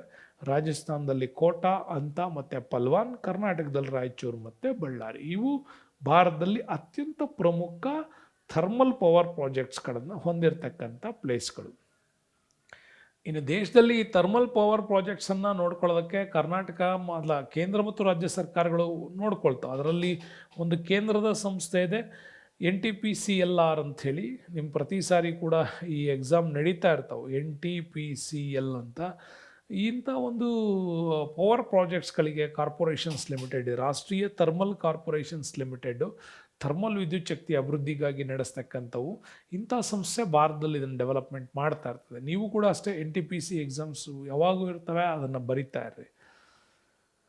ನೆಕ್ಸ್ಟ್ ಬಂದರೆ ಭಾರತದಲ್ಲಿ ಅತ್ಯಂತ ಪ್ರಮುಖವಾಗಿ ಸಿಗ್ತಕ್ಕಂಥ ಇನ್ನೊಂದು ಅಂದರೆ ಆಟೋಮಿಕ್ ಪವರ್ ಬಗ್ಗೆ ಮಾತಾಡ್ತೀವಿ. ಇದು ಆಟೋಮಿಕ್ ಎನರ್ಜಿ ಅನ್ನೋ ಕಾನ್ಸೆಪ್ಟ್ಸು ತುಂಬ ಇಂಪಾರ್ಟೆಂಟ್ ಆಗಿರ್ತಕ್ಕಂಥದ್ದು. ಯಾಕೆ ಅಂತಂದರೆ ಯುರೇನಿಯಂ, ಥೋರಿಯಂ, ಪ್ಲುಟೋನಿಯಂ ಅನ್ನುವಂತಹ ಕಚ್ಚಾ ವಸ್ತುಗಳನ್ನು ಬಳಸಿಬಿಟ್ಟು ಅವುಗಳ ಅಣುವಿಧಳನ ಕ್ರಿಯೆಯಿಂದ ನಾವು ತಯಾರಿಸ್ತಕ್ಕಂಥದ್ದನ್ನೇ ಪರಮಾಣು ಶಕ್ತಿ ಅಂತ ಕೂಡ ಕರಿತೀವಿ. ಓಕೆ, ಸೊ ಈ ಪರಮಾಣು ಶಕ್ತಿ ನಮಗೆ ವಿದ್ಯುತ್ ಉತ್ಪಾದನೆಗೆ ಬಹಳ ಇಂಪಾರ್ಟೆಂಟ್ ಆಗಿರ್ತಕ್ಕಂಥ ವಿಚಾರದಲ್ಲಿ ಒಂದಿದೆ. ಅದರಲ್ಲಿ ಯುರೇನಿಯಂ ಮತ್ತು ಥೋರಿಯಂ ಖನಿಜಗಳು ನಮ್ಮಲ್ಲಿ ಸಾಕಷ್ಟು ಪ್ರಮಾಣದಲ್ಲಿ ಸಿಗ್ತಾ ಇದೆ. ಆದರೆ ಅದನ್ನು ತೆಗೆದು ಸ್ಟೋರ್ ಮಾಡಿ ಅವುಗಳನ್ನು ಬಳಸುವಂಥ ಲೆವೆಲ್ನ ತಾಂತ್ರಿಕತೆ ನಮ್ಮಲ್ಲಿ ಸ್ವಲ್ಪ ಕೊರತೆ ಇದೆ. ಆದರೂ ಪರವಾಗಿಲ್ಲ, ಭಾರತ ಒಂದು ಅಗತ್ಯವಾದ ತಂತ್ರಜ್ಞಾನವನ್ನು ಇತ್ತೀಚೆಗೆ ಡೆವಲಪ್ಮೆಂಟ್ ಮಾಡಿಕೊಳ್ತಾ ಇದೆ. ಅದರಲ್ಲಿ ನೀವು ನೋಡ್ಬೋದು, ಭಾರತದಲ್ಲಿ ಅತ್ಯಂತ ಪ್ರಮುಖವಾಗಿ ನಮಗೆ ತಾರಾಪುರ್ ಏನು ಬರುತ್ತೆ, ಮಹಾರಾಷ್ಟ್ರದ ಒಂದು ತಾರಾಪುರ್ ಇರ್ಬೋದು, ಅದಾದಮೇಲೆ ಕಾಕ್ರಾಪುರ, ಕರ್ನಾಟಕದಲ್ಲಿ ಕೈಗಾ, ತಮಿಳುನಾಡಲ್ಲಿ ಕಾಲ್ಪಕಂ ಮತ್ತು ಕೂಡಂಕುಳಂ ಕೂಡ ಇಂಪಾರ್ಟೆಂಟ್ ಆಗುತ್ತೆ. ಇನ್ನು ಉತ್ತರ ಪ್ರದೇಶದಲ್ಲಿ ನರೋರಾ ಇದೆ. ಹಾಗೆಯೇ ನಮಗೆ ರಾಜಸ್ಥಾನದಲ್ಲಿ ರಾಣಾ ಪ್ರತಾಪ್ ಸಾಗರ್ ಅಂತಿದ್ದಾವೆ. ಇವು ಭಾರತದಲ್ಲಿ ಅತ್ಯಂತ ಪ್ರಮುಖವಾಗಿರ್ತಕ್ಕಂಥ ಆಟೋಮಿಕ್ ಪವರ್ ಸ್ಟೇಷನ್ಸ್ಗಳನ್ನ ನಾವು ಹೊಂದಿದ್ದೀವಿ. ಅದರಲ್ಲಿ ಮಹಾರಾಷ್ಟ್ರ ಸಮೀಪ ಇರತಕ್ಕಂಥ ತಾರಾಪುರ ಇದೆಯಲ್ಲ, ಇದು ಭಾರತದ ಮೊಟ್ಟ ಮೊದಲ ಅಣು ವಿದ್ಯುತ್ ಶಕ್ತಿ ತಯಾರಿಕಾ ಕೇಂದ್ರ ಆಗಿತ್ತು. 1969ನಲ್ಲಿ ಇದು ಸ್ಥಾಪನೆ ಆಗಿತ್ತು. ಸುಮಾರು 1400 ಮೆಗಾವ್ಯಾಟನ್ನು ಇಲ್ಲಿ ತಯಾರು ಮಾಡ್ತಾರೆ. ಇನ್ನು ರಾಜಸ್ಥಾನದಲ್ಲಿ ಖೋಟಾ ಬರುತ್ತೆ. ಇದು ಕೂಡ ರಾಣಾ ಪ್ರತಾಪ್ ಸಾಗರ್ ರಾವತ್ ಭಟ್ ಅದರಿಂದ ಸ್ಥಾಪನೆಗೊಂಡಿರ್ತಕ್ಕಂಥದ್ದು. 1973ನಲ್ಲಿ 1180 ಮೆಗಾವ್ಯಾಟ್ ಉತ್ಪಾದನೆ ಕೂಡ ಇದು ಮಾಡ್ತಾ ಇದೆ. ಇನ್ನು ತಮಿಳ್ನಾಡಲ್ಲೇ ಇಂಪಾರ್ಟೆಂಟ್ ನಮಗೆ ಕಲ್ಪಕಂ ಬರೋದು. ಅದು 1984ರಲ್ಲಿ 140 ಮೆಗಾವ್ಯಾಟ್ಸನ್ನು ತಯಾರು ಮಾಡತಕ್ಕಂಥ ಇವನು.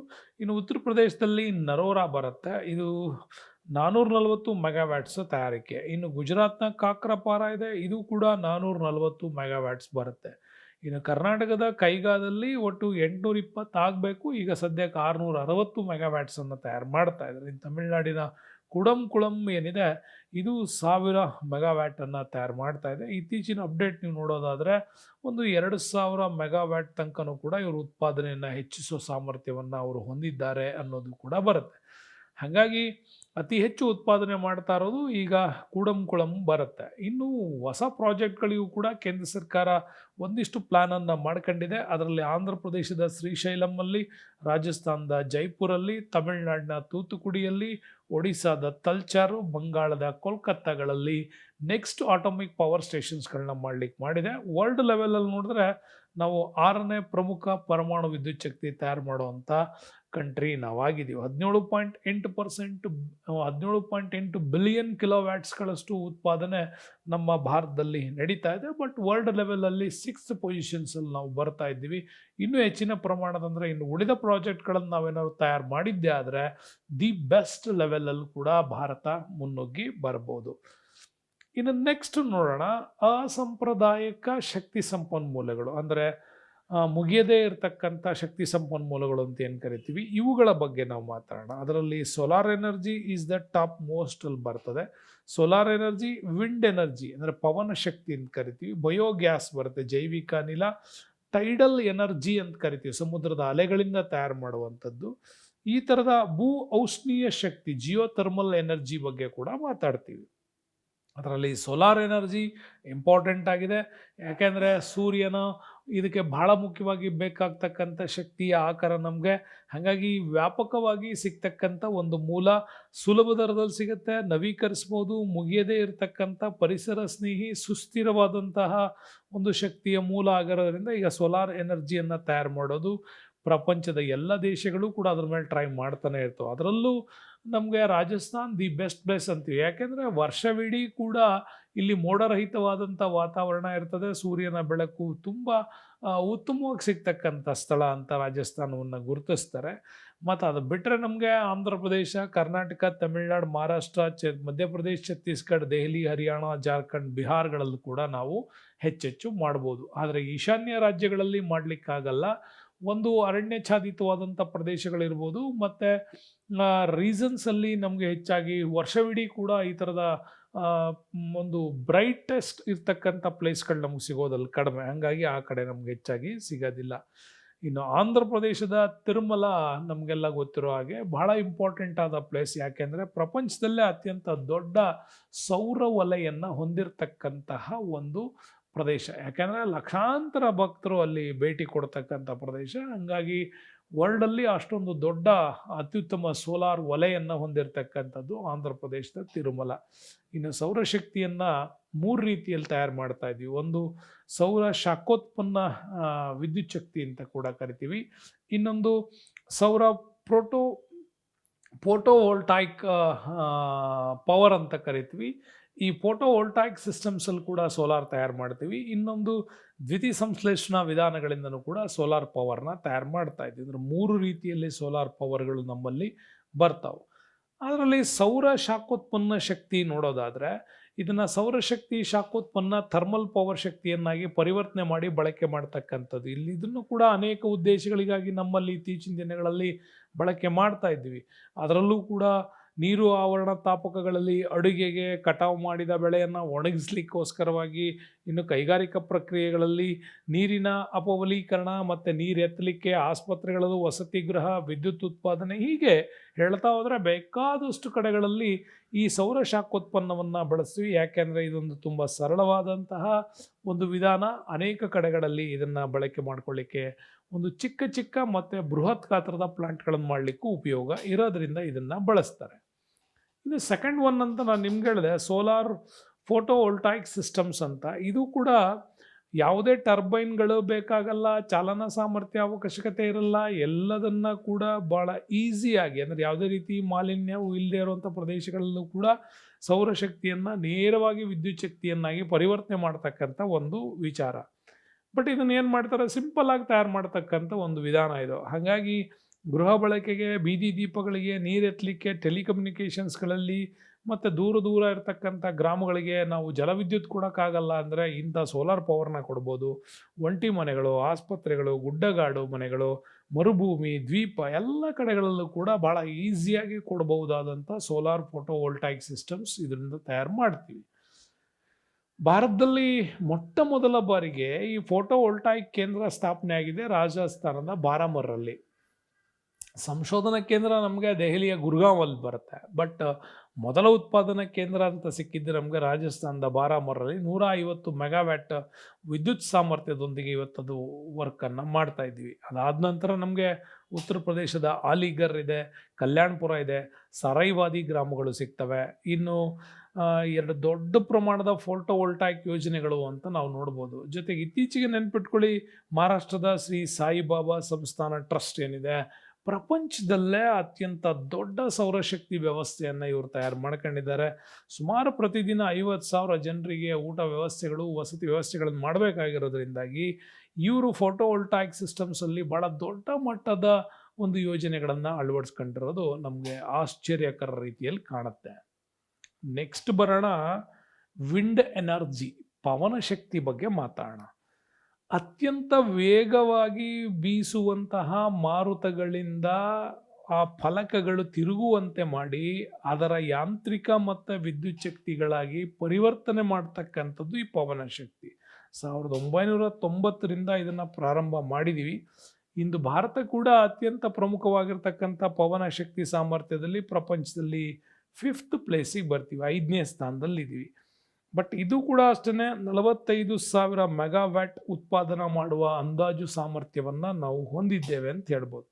ಆದರೆ ಹೆಚ್ಚಾಗಿ ನಮಗೆ ಸಿಗೋದೆ ತಮಿಳ್ನಾಡಲ್ಲಿ, ಆಮೇಲೆ ಗುಜರಾತ್, ಮಹಾರಾಷ್ಟ್ರ, ಕರ್ನಾಟಕ, ರಾಜಸ್ಥಾನ್, ಮಧ್ಯಪ್ರದೇಶ, ಆಂಧ್ರ ಪ್ರದೇಶ್, ಕೇರಳ, ಒಡಿಸ್ಸಾ, ಎಲ್ಲಿ ಮಾರುತಗಳು ಬೀಸುವ ದಿಕ್ಕುಗಳಿದಾವೋ ಅಲ್ಲೆಲ್ಲ ಇದನ್ನು ತಯಾರು ಮಾಡ್ತಾ ಇದ್ವಿ. ಬಟ್ ಇವತ್ತು ಎಲ್ಲ ರಾಜ್ಯಗಳಲ್ಲೂ, ಸುಮಾರು 28 ರಾಜ್ಯಗಳಲ್ಲೂ 500 ಪವನ ಶಕ್ತಿ ಕೇಂದ್ರಗಳನ್ನು ನಾವು ಸ್ಥಾಪನೆ ಮಾಡಿದ್ದೀವಿ.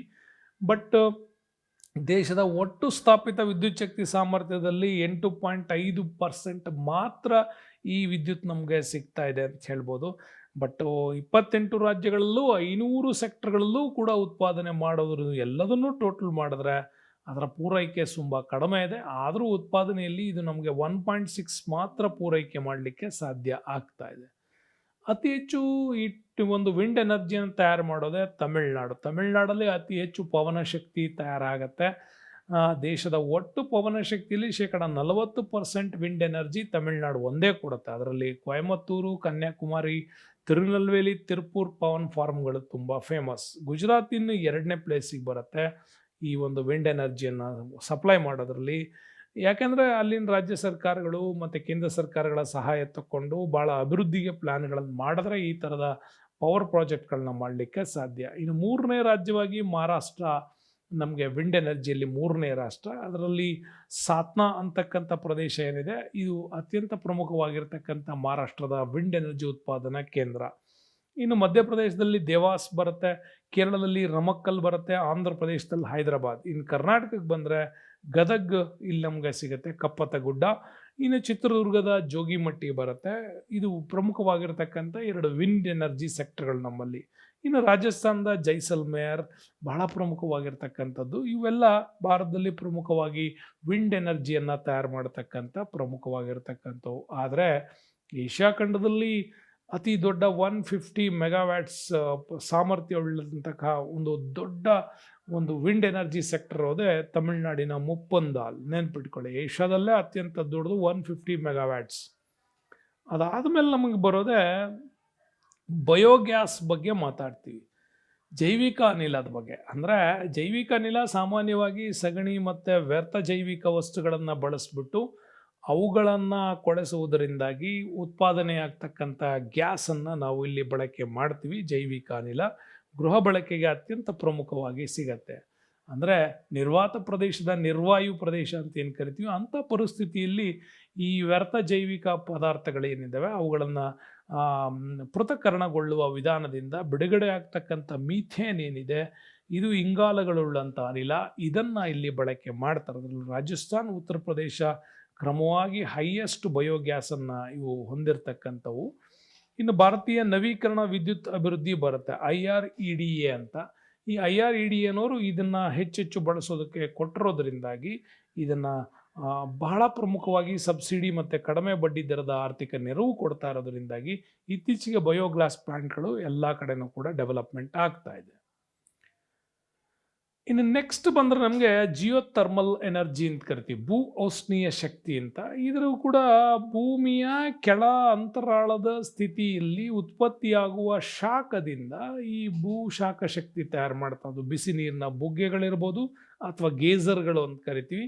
ಅಲ್ಲಿ ಈ ಒಂದು ಜಿಯೋಥರ್ಮಲ್ ಎನರ್ಜಿಯನ್ನು ತಯಾರು ಮಾಡ್ತಾರೆ. ಅದರಲ್ಲಿ ಪ್ರಮುಖವಾಗಿ ಭೂಮಿಯ ಮೇಲ್ಮೈನಲ್ಲಿ ಕಂಡುಬರುವ ಸಿಲಿಕೆಗಳ ಮುಖಾಂತರ ನೈಸರ್ಗಿಕ ಅನಿಲ ಹೊರಹೊಮ್ಮುತ್ತೆ. ಅಂಥ ನೈಸರ್ಗಿಕವಾಗಿ ಹೊರಹೊಮ್ಮುವ ಉಗಿ ಅಥವಾ ಹಬೆ ಏನಿದೆ, ಸ್ಟೀಮ್ ಏನಿದೆ, ಅದನ್ನು ಬಳಸಿ ಇಲ್ಲಿ ವಿದ್ಯುತ್ತನ್ನು ಏನು ಮಾಡ್ತಾರೆ, ತಯಾರು ಮಾಡ್ತಾರೆ. ಭಾರತದಲ್ಲಿ ಪ್ರಮುಖವಾಗಿ ಭೂ ಔಷ್ಣೀಯ ಶಕ್ತಿಯೆಲ್ಲ ಹೆಚ್ಚಾಗಿ ಹೊಂದಿರತಕ್ಕಂಥದ್ದು ಉತ್ತರ ಭಾರತದಲ್ಲಿ ಕಾಣ್ತೇವೆ ನಾವು. ಜಮ್ಮು ಕಾಶ್ಮೀರ, ಹಿಮಾಚಲ್ ಪ್ರದೇಶ, ಉತ್ತರಾಂಚಲ, ಜಾರ್ಖಂಡ್ ಮತ್ತು ಛತ್ತೀಸ್ಗಢ. ಹಿಮಾಚಲ್ ಪ್ರದೇಶದ ಕುಲ್ ಜಿಲ್ಲೆಯಲ್ಲಿ ಮಣಿಕರಣ್ ಅಂತ ಬರುತ್ತೆ. ಇಲ್ಲಿ ಬಹಳ ಇಂಪಾರ್ಟೆಂಟ್ ಆಗಿರ್ತಕ್ಕಂತಹ ಒಂದು ಜಿಯೋಥರ್ಮಲ್ ಸೆಕ್ಟರ್ ಮಾಡಿದ್ದೀವಿ. 5 ಕಿಲೋವ್ಯಾಟ್ ಉತ್ಪಾದನೆ ಅದು ಮಾಡ್ತಾ ಇದೆ. ಇನ್ನು ಜಮ್ಮು ಕಾಶ್ಮೀರದ ಲಡಾಖ್ ಕಣಿವೆಯಲ್ಲಿ ಫುಗಾ ಕಣಿವೆ ಬರುತ್ತೆ ಮತ್ತು ಛತ್ತೀಸ್ಗಢದ ಥಟ್ಟಾಪಾಣಿ ಬರುತ್ತೆ. ಇವು ಬಹಳ ಪ್ರಮುಖವಾಗಿರ್ತಕ್ಕಂಥವು. ಅದರಲ್ಲಿ ಜಮ್ಮು ಕಾಶ್ಮೀರ 4.5 ಮೆಗಾವ್ಯಾಟ್ ಮಾಡಿದ್ರೆ, ಇನ್ನು ಥಟ್ಟಾಪಾಣಿ 300 ಕಿಲೋವ್ಯಾಟನ್ನು ತಯಾರು ಮಾಡ್ತಾ ಇದೆ. ಇವೆಲ್ಲವೂ ಕೂಡ ಬಹಳ ಪ್ರಮುಖವಾಗಿ ಬರ್ತಾವೆ. ಇನ್ನು ನೆಕ್ಸ್ಟ್ ಬರೋದು ನಮಗೆ ಟೈಡಲ್ ಎನರ್ಜಿ ಅಂತ ಕರಿತೀವಿ. ಸಾಗರಗಳ ಅಲೆಗಳ ಉಬ್ಬರವಿಳಿತಗಳಿಂದ ಈ ಒಂದು ವಿದ್ಯುತ್ತನ್ನು ತಯಾರು ಮಾಡ್ತಾರೆ. ಸಾಗರಗಳಲ್ಲಿ ಅಳವಡಿಸುವಂಥ ಟರ್ಬೈನ್ಗಳು ಉಬ್ಬರ ಮತ್ತು ಇಳಿತಗಳಾದಾಗ ಈ ಟರ್ಬೈನ್ಗಳು ತಿರುಗೋದ್ರ ಮುಖಾಂತರವಾಗಿ ಈ ಶಕ್ತಿಯನ್ನು ಇಲ್ಲಿ ಉತ್ಪಾದನೆ ಮಾಡ್ತಾರೆ. ಸಾಮಾನ್ಯವಾಗಿ ಈ ಶಕ್ತಿಯನ್ನು ಉತ್ಪಾದನೆ ಮಾಡುವಾಗ ಸಮುದ್ರದ ಒಂದು ತೀರಗಳಲ್ಲಿ ಬರ್ತಕ್ಕಂಥ ಅಳಿವೆಗಳು ಅಂತ ಕರಿತೀವಿ. ಎಸ್ಟುರೀಸ್ ಅಂದರೆ ಶಂಖಾಕೃತಿಯಲ್ಲಿರ್ತಕ್ಕಂಥ ನೀರು, ಈ ಒಂದು ನದಿಯ ನೀರುಗಳು ಸಾಗರವನ್ನು ಸೇರುವಂತಹ ಜಾಗಗಳೇನಿವೆ ಅಂಥ ಎಸ್ಟುರೀಸ್ಗಳಲ್ಲಿ ಈ ಥರದ ಕಿರಿದಾದ ಅಳಿವೆಗಳಲ್ಲಿ ಶಕ್ತಿ ಉತ್ಪಾದನೆ ಹೆಚ್ಚೆಚ್ಚಾಗಿ ನಡೀತಾ ಇರ್ತದೆ, ಈ ಟೈಡಲ್ ಎನರ್ಜಿ. ಹಾಗಾಗಿ ಪಶ್ಚಿಮ ಕರಾವಳಿಗೆ ಹೊಂದ್ಕೊಂಡಂತೆ ಗುಜರಾತ್ನ ಕಚ್ ಏನಿದೆ ಮತ್ತು ಕಂಬತ್ ಖಾರಿ ಏನಿದೆ ಅಲ್ಲಿ, ಮತ್ತು ಪಶ್ಚಿಮ ಬಂಗಾಳದ ಸುಂದರ್ಬನ್, ಅಂಡಮಾನ್ ನಿಕೋಬಾರ್ ಮತ್ತು ಲಕ್ಷದ್ವೀಪಗಳ ತೀರ ಪ್ರದೇಶಗಳಲ್ಲಿ ಈ ಉಬ್ಬರವಿಳಿತ ಶಕ್ತಿಗಳ ಕೇಂದ್ರಗಳನ್ನು ಸ್ಥಾಪನೆ ಮಾಡೋದಕ್ಕೆ ಬಹಳ ಸೂಕ್ತ ಅಂತ ಮಾಡಿರೋದ್ರಿಂದ ಆ ಪ್ರದೇಶಗಳಲ್ಲಿ ಹೆಚ್ಚೆಚ್ಚು ತಯಾರು ಮಾಡ್ತಾ ಇದ್ದಾರೆ. ಇಷ್ಟೆಲ್ಲ ಖನಿಜಗಳು ಮತ್ತು ಶಕ್ತಿ ಸಂಪನ್ಮೂಲಗಳನ್ನು ನಾವು ನೋಡ್ತಾ ಇದ್ದೀವಿ. ಯಾವ ಥರ ತಯಾರು ಮಾಡ್ತಾ ಇದ್ದೀವಿ, ಎಷ್ಟು ಕಿಲೋವ್ಯಾಟ್ಸು, ದೇಶದ ಪ್ರಾಮುಖ್ಯತೆ ಬಗ್ಗೆ ಎಲ್ಲ ಮಾತಾಡ್ತೀವಿ. ಬಟ್ ಇವುಗಳ ಸಂರಕ್ಷಣೆ ಮತ್ತು ನಿರ್ವಹಣೆ ಬಗ್ಗೆನೂ ಕೂಡ ಅಷ್ಟೇ ಚೆನ್ನಾಗಿ ಮಾತಾಡಬೇಕು. ಯಾಕೆಂದರೆ ಸಂರಕ್ಷಣೆ ಅಂತಕ್ಕಂಥದ್ದು ನಾವು ಈಗ ಉಳಿಸಿದರೆ ಮುಂದಿನ ಪೀಳಿಗೆಗೆ ಅವುಗಳನ್ನು ಬಿಟ್ಟು ಹೋಗ್ಬೋದಾದಂಥದ್ದು ಅಂತ ಹೇಳ್ತೀವಿ. ಹಾಗಾಗಿ ನೈಸರ್ಗಿಕ ಸಂಪನ್ಮೂಲ ಮತ್ತು ಪರಿಸರವನ್ನು ನಾವು ರಕ್ಷಣೆ ಮಾಡಿದ್ರೆ ಇವುಗಳನ್ನೆಲ್ಲ ಮಾಡ್ಬೋದು. ಹಾಗಾಗಿ ನಮಗೆ ಸಿಗುವಂಥ ಪ್ರಮುಖವಾದ ಖನಿಜ ಸಂಪನ್ಮೂಲ, ಶಕ್ತಿ ಸಂಪನ್ಮೂಲ, ಮಣ್ಣು, ಅರಣ್ಯ, ನೈಸರ್ಗಿಕ ಇವುಗಳನ್ನೆಲ್ಲ ನಾವು ಕ್ಲೀನಾಗಿ ಪ್ರೊಟೆಕ್ಟ್ ಮಾಡಬೇಕು. ಮಿತಿಮೀರಿದ ಶೋಷಣೆಯನ್ನು ಮಾಡದೇ ಇದ್ದರೆ ನಾವು ಇವುಗಳನ್ನು ಸಂರಕ್ಷಣೆ ಮಾಡ್ಬೋದು. ಅಂಥ ಕೆಲವು ಸಂರಕ್ಷಣಾ ಕ್ರಮಗಳನ್ನು ನೋಡೋದಾದರೆ, ನಿರಂತರವಾಗಿ ಈ ಖನಿಜಗಳು ಹಾಳಾಗುವಿಕೆಯನ್ನು ನಾವು ತಪ್ಪಿಸ್ಬೇಕು. ಓವರಾಗಿ ಪ್ರೊಡಕ್ಷನ್ಸ್ ಮಾಡೋದನ್ನು ಮೊದಲು ಕಂಟ್ರೋಲ್ ಮಾಡಬೇಕು. ಎಚ್ಚರಿಕೆಯಿಂದ ಅವುಗಳನ್ನು ಎಷ್ಟು ಅಗತ್ಯತೆ ಇದೆಯೋ ಅಷ್ಟು ಬಳಕೆ ಮಾಡಬೇಕು. ಮತ್ತು ಕಡಿಮೆ ದರದಲ್ಲಿ ಸಿಗ್ತಕ್ಕಂಥ ಅಸಾಂಪ್ರದಾಯಿಕ ಅಥವಾ ಪರ್ಯಾಯ ಖನಿಜಗಳೇನಿದ್ದಾವೆ ಇವುಗಳನ್ನು ಹೆಚ್ಚೆಚ್ಚು ಬಳಸೋದ್ರ ಮುಖಾಂತರ ಮೂಲ ಖನಿಜಗಳನ್ನು ಸಂರಕ್ಷಣೆ ಮಾಡಿಕೊಳ್ಬೇಕು. ಮತ್ತು ಹೊಸ ಖನಿಜಗಳ ಉತ್ಪಾದನೆ ಕಡೆಗೆ ನಮ್ಮ ತಾಂತ್ರಿಕತೆಯನ್ನು ಬೆಳೆಸಬೇಕು. ಮತ್ತು ಇವುಗಳನ್ನು ಸ್ಟೋರೇಜ್ ಮಾಡಿಡುವಂಥ ಸುಭದ್ರವಾದ ಉಗ್ರಾಣ ವ್ಯವಸ್ಥೆಗಳನ್ನು ನಾವು ಇವತ್ತು ಕಲ್ಪಿಸ್ಕೊಳ್ಬೇಕು. ಮತ್ತು ಖನಿಜಗಳಿಂದ ತಯಾರು ಮಾಡುವಂಥ ಶಕ್ತಿಗಳಿಗೆ ಪರ್ಯಾಯವಾಗಿ ಅದರ್ ಮೆಟಲ್ಸ್ಗಳನ್ನು ಕೂಡ ನಾವು ಉಪಯೋಗ ಮಾಡಬೇಕು. ಅಂದರೆ ಈಗ ನೀವು ನ್ಯಾಚುರಲ್ ಬೆಳ್ಳಿಗೂ ಮತ್ತು ಡೂಪ್ಲಿಕೇಟ್ ಬೆಳ್ಳಿ ನೋಡ್ತಿರಲ್ಲ, ಹಾಗೆ ಗೋಲ್ಡ್ಗೂ ಮತ್ತು ಡೂಪ್ಲಿಕೇಟ್ ಗೋಲ್ಡ್ ಈ ಥರ ಪರ್ಯಾಯವಾಗಿ ಒಂದು ವಸ್ತುಗಳನ್ನು ನಾವು ಬಳಕೆ ಮಾಡೋದನ್ನು ಹೆಚ್ಚೆಚ್ಚು ಮಾಡ್ತಾ ಹೋಗಬೇಕು. ಮತ್ತು ಕೆಲವೊಂದು ಹೊಸ ಅನ್ವೇಷಣೆಗಳನ್ನು ಕೂಡ ಮಾಡಬೇಕು. ಮತ್ತು ಖನಿಜಗಳ ಪುನರ್ಬಳಕೆ ಮಾಡಬೇಕು, ಮಾಲಿನ್ಯಗಳನ್ನು ಕಂಟ್ರೋಲ್ ಮಾಡಬೇಕು, ಪರ್ಯಾಯ ವಿದ್ಯುತ್ ಮೂಲದ ಇಂಧನಗಳನ್ನು ಅಭಿವೃದ್ಧಿ ಮಾಡಿದ್ದೆ ಆದರೆ ಮತ್ತು ಇವುಗಳ ಮಿತ ಬಳಕೆಯನ್ನು ಮಾಡ್ತಾ ಹೋದರೆ ನಾವೇನು ಮಾಡ್ಬೋದು, ಇವುಗಳನ್ನು ಸಂರಕ್ಷಣೆ ಮಾಡಲಿಕ್ಕೆ ಸಾಧ್ಯ ಆಗತ್ತೆ ಅಂತ ಹೇಳ್ಬೋದು. ಇದೊಂದು ಇಂಪಾರ್ಟೆಂಟ್ ಆಗಿರ್ತಕ್ಕಂಥ ಭಾಳ ಪ್ರಮುಖವಾಗಿರ್ತಕ್ಕಂಥದ್ದು. ಇಂಥ ಒಂದು ಬ್ಯೂಟಿಫುಲ್ ವಿಡಿಯೋಗಳನ್ನು ನೀವೆಲ್ಲ ಎಂಜಾಯ್ ಮಾಡ್ತಾ ಇದ್ದೀರಾ. ನೋಡಿದ ಮೇಲೆ ಪ್ರತಿಯೊಬ್ಬ ಸ್ನೇಹಿತರಿಗೆ ಇದನ್ನು ಶೇರ್ ಮಾಡಿ. ಬಹಳ ಅದ್ಭುತವಾದಂಥ ವಿಡಿಯೋಗಳು ನಿಮಗೂ ಸಿಗಲಿ ಅಂತ ಹೇಳ್ತಾ, ಮುಂದಿನ ವಿಡಿಯೋದಲ್ಲಿ ಮತ್ತೊಂದು ಇಂಪಾರ್ಟೆಂಟ್ ಆಗಿರ್ತಕ್ಕಂಥ ಚಾಪ್ಟರ್ನೊಂದಿಗೆ ನಿಮ್ಮ ಮುಂದೆ ಬರ್ತೀನಿ. ಅಲ್ಲಿವರೆಗೂ stay with us. Ramesh, thank you, bye.